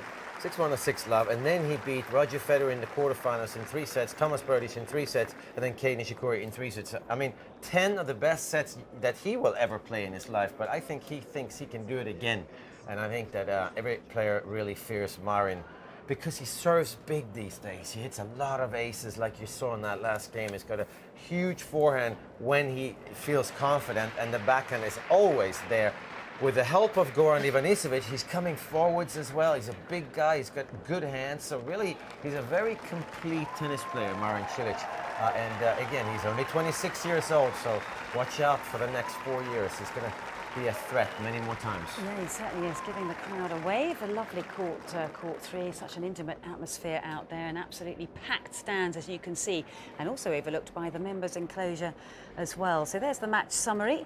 And as you just mentioned, Matt, 21 aces to half of that from Kudla down the other end of the court, and a high first serve percentage of points won as well at 77%. But as you were saying, Goran Ivanisevic has really helped his serve, hasn't he, in terms of the mentality and the approach to serving? Yes, he's hitting his first serve much harder. He was sort of rolling the first serve in the beginning of his career because he's got such good ground strokes and sort of playing it like a clay court player. But he's too big to do that, Marin Cilic. So he's really added power. And the other thing was the times he went to the net, 39 times. Goran Ivanisevic would be happy with that. However many he wins, just come forwards because you're so big. Yeah, and his movement's improved as well. Yeah, I mean, really, his movement, strangely enough, also comes with confidence. For some reason, when you're relaxed and you're playing well, suddenly you're dancing on the tennis court. And Marin Cilic, I think, is in a very, very good place right now. Yeah, he certainly is. So he'll await the winner, as we said, of either the world #1 or Kevin Anderson. But it might well be a repeat of that epic 5-set thriller that he had with Novak last year. Now it's time for some more social media with Catherine. What's been going on out there? Well, first of all, just picking up on the chat there about Marin Cilic and Goran Ivanisevic, it's funny, during Cilic's matches there's as much chatter on social media about Goran as there is about Marin, because he is one of the coaches that is pretty demonstrative in the box, isn't he? He lives and breathes it. You can see it on his face. I swear during that epic 5-setter against John Isner the other day, you could see Goran going greyer and greyer throughout the match, and yeah, he really does. You can see the stress on his face throughout the matches, and that gets picked up a lot on social media. Point with him. Exactly, he really does, and he's such an institution here at Wimbledon, isn't it? It's just great to see him back here every year. He's very comical as well. He's got a real twinkle in his eye, hasn't he? I think the British like his sense of humour here. Yeah, he'll never lose his twinkle, I don't think. Just a few things to bring you up to date on. Lots of chat all of a sudden about Gilles Simon, because he looks very much like he's going to knock out the #6 seed. And Simon is, it is perhaps about time we did start talking about him. Well, no, he beat Milos Raonic at the Queen's Club, which is a fantastic victory. And I think everybody at the time thought that was a bit of an anomaly. He doesn't usually play at Queen's, but decided to play there to try and prove himself ahead of the Davis Cup tie against Great Britain, which will, of course, be held at the Queen's Club the weekend after Wimbledon. And hey, isn't he putting down a really strong marker that he should be selected for that tie? Because this, if it goes the way it looks like it's going to, 2 sets to love and 5-1, you'd have to say that he is in pole position to be selected in first position for that Davis Cup tie. And then behind him, you've got Richard Gasquet. He's into the quarterfinals. Jo-Wilfried Tsonga, who had a disappointing Wimbledon, but hard not to select him on grass. And then, of course, you've got Gael Monfils as well. So lots of chatter about that on social media. Another thing I wanted to bring you up to date on was I showed you earlier in the week this fantastic metric that Jaguar have, which is available on the Wimbledon website, jaguar.wimbledon.com, if you want to check it out. And they do this for all the matches, but I think it's most interesting during Andy Murray's matches, because it shows they're tracking the energy and atmosphere on the hill and inside centre court during all the matches. But as I say, it's most interesting during Murray, because you can see that they absolutely surged in energy, actually at the point when Murray lost that 3rd set. So they really kick in when Murray needs him most, which I think is a good demonstration of how much the crowd can help a player. It's all very well cheering them on when everything's going according to plan, but it's when the momentum isn't with you and you're up against the wall, that is when the crowd surely can make all the difference. Yeah, the only other thing I'd add into that, though, is if you're not giving them what they want, then there can be a massive lull, an enormous amount of pressure when you keep hearing the tuts and the yous and the ahs, and it can be a bit of a reversal if you're not giving them. But actually, Andy Murray has always actually performed for the crowd and actually feeds off it and wants them, doesn't he? Yes, that's something he's always been able to do really well, harness the energy of the crowd, and that's a very good metric, exactly showing what that energy can do for him. And finally, I think this is a really nice note to end on from social media for the day. This is what Serena Williams posted on her Instagram earlier. Lovely picture of her and her sister Venus, and has the message, "There's nothing I would not do for this brave, inspirational woman, Venus Williams. How fortunate I am to have you as my sister. #sisters." Isn't that lovely? Absolutely stunning picture. Wow. It's wonderful, isn't it? It's absolutely wonderful, and that's something that, of course, transcends anything that goes on the court. So really nice words. Wow, fabulous. Thank you very much, Catherine. OK, we're going to head straight out to Court 2, where we've just been talking about Gilles Simon and Thomas Berdych, who has had a very disappointing day. The Czech number 6, because Simon took the first 2 sets 6-3, 6-3, and here he is serving for the match at 5-2. So let's just stop by here and see if he can do exactly that with Andrew Castle and Jamie Baker.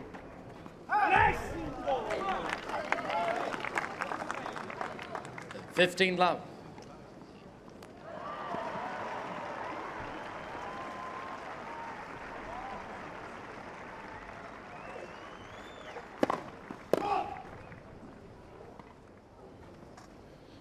It's going to be a fun chat with the coaching staff after this, isn't it, for Thomas?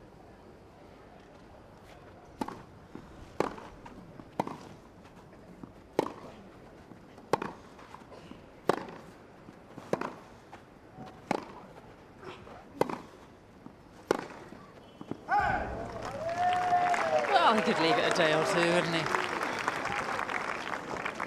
30 love.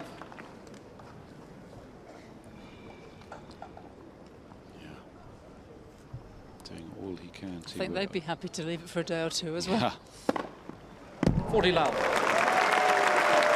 But let's not take away what an immaculate performance has been from this man. It's been a Simon special.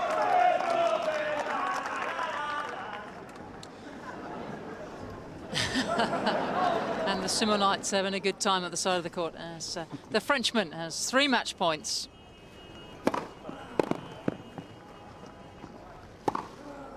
Game, set, and match. Simon. Well, it's a good day to be a Frenchman down here on court number 2. Gilles Simon makes it through to the quarter-finals of Wimbledon for the first time in his career. It was a brilliant performance against Thomas Berdych, the former Wimbledon finalist, of course, the number 6 seed. 6-3, 6-3, 6-2, and a fabulous performance by Gilles Simon. He's been cheered on by the French fans who were here for the Gasquet match, who put in a wonderful performance, winning in 4 sets against Richard Gasquet in the first match here against Nick Kyrgios. And they stayed here through the next match, which was a women's singles match. They stayed there for that, and then they stayed on for Gilles Simon, and they've cheered him all the way through, and they've managed to help him to an absolutely brilliant win. 6-3, 6-3, 6-2, as we said, in an hour and 57 minutes. Pretty convincing. We saw Thomas Berdych struggling with his ankle. He took his ankle strapping off, but it didn't seem to make much difference in the third set, and Simon was able to race through it 6-2. So Simon is through to the quarterfinals of Wimbledon, as we said, for the first time in his career, and he will be playing the winner of the match on centre court at the moment, Roger Federer and Roberto Bautista Agut. So Roger Federer, of course, has taken the first set in that match, so it looks like it will be a Federer versus Simon quarterfinal here at Wimbledon. Yes, thanks very much for that, Adam. So an intriguing matchup potentially with Gilles Simon and Roger Federer. But what a fabulous performance that was from Gilles Simon, and certainly not one to be underestimated. Well, we're coming towards the end of the coverage here for the last 16, the first Monday of the second week, and it's time for Plays of the Day. Matt, I know you love this part of the day, so let's have a look at what's on offer.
that stunning backhand cross-court from Stan Wawrinka. I think he enjoyed it as well. But which one are you going for? Well, I'm going to go for the number 2 between Timea Brzezinski and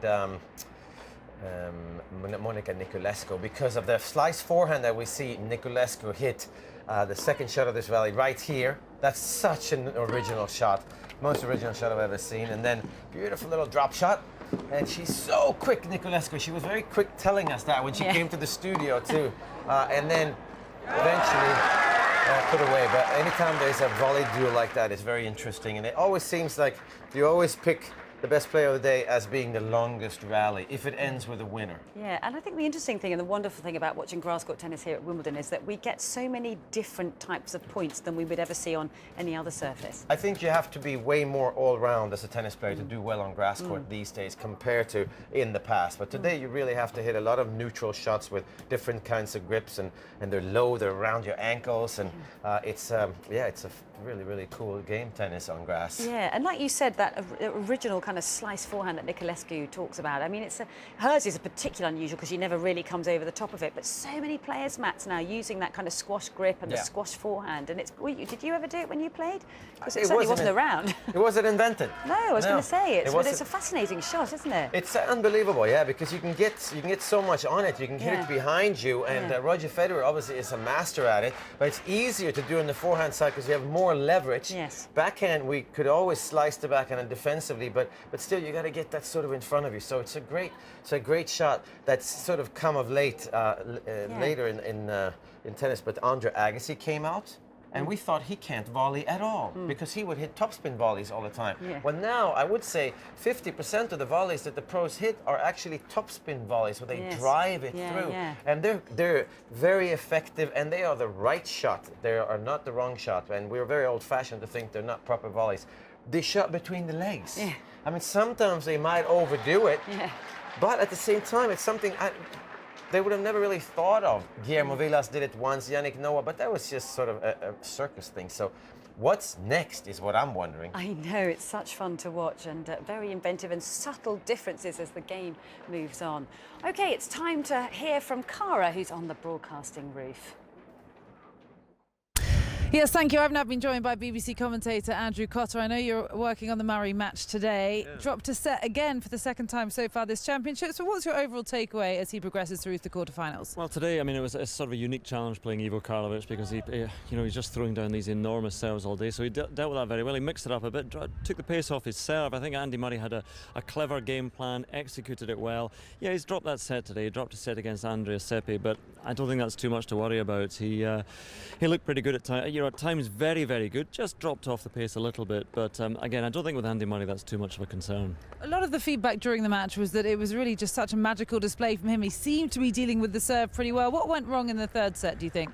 Again, his serve, he was just offering Ivo Karlovic a little bit too much on his serve, I think. I mean, he was only knocking down his first serves in 110 miles an hour. Andy Murray occasionally got it up to 125, whatever, but he was knocking down slow serves. Then his second serve, 85 miles an hour, 90 miles an hour, so it just gave Ivo Karlovic a chance. And he played well, the Croatian. He's a very fine player and playing about as well as he ever has done at the age of 36. So it doesn't take much. You just don't have to drop your level by much for the other player to get back into it. So there wasn't a huge fall off from Andy Murray. It's just he dropped a little bit and Karlovic took his chances.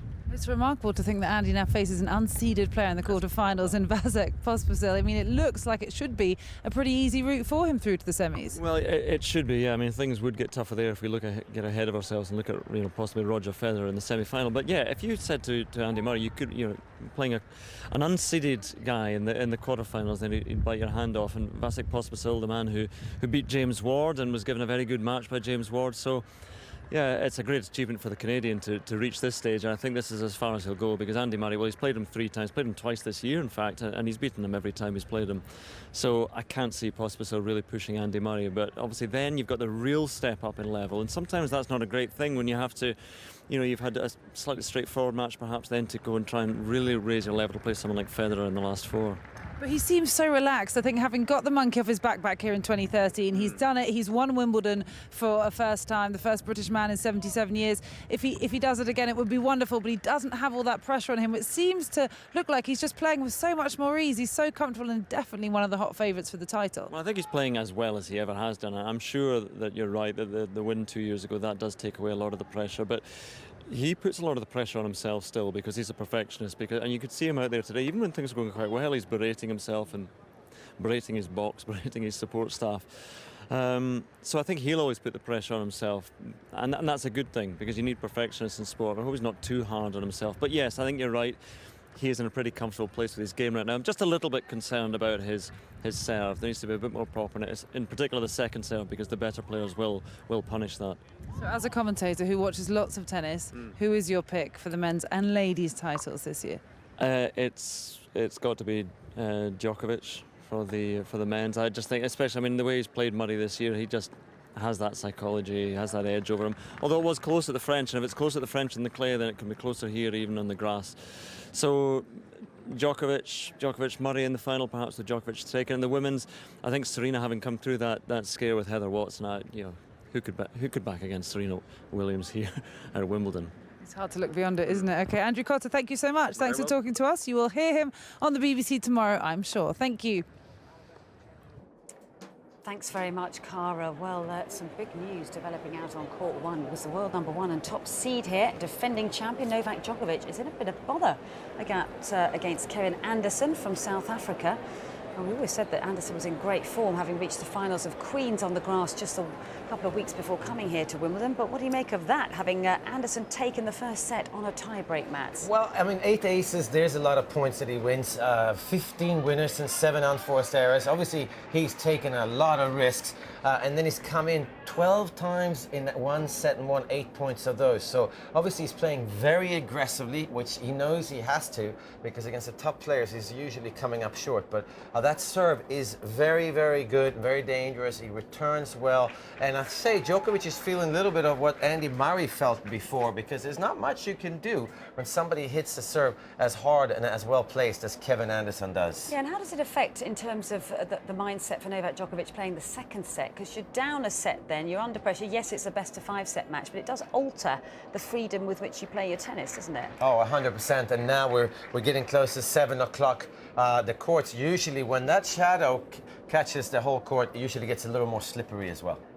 OK, let's head out to court 12, where we call it Manic Monday here, where the last 16 is played between all the round of 16 for both the men's and the ladies. Well, it's certainly been Manic Monday for Vasek Pospisil, who came through in 5 sets against Viktor Troicki, and he's now heading into his 9th set already in the doubles with his partner Jack Sock. Of course, they are the title holders from last year. They're also defending the men's doubles up against Jamie Murray and Johnny Peers from Australia.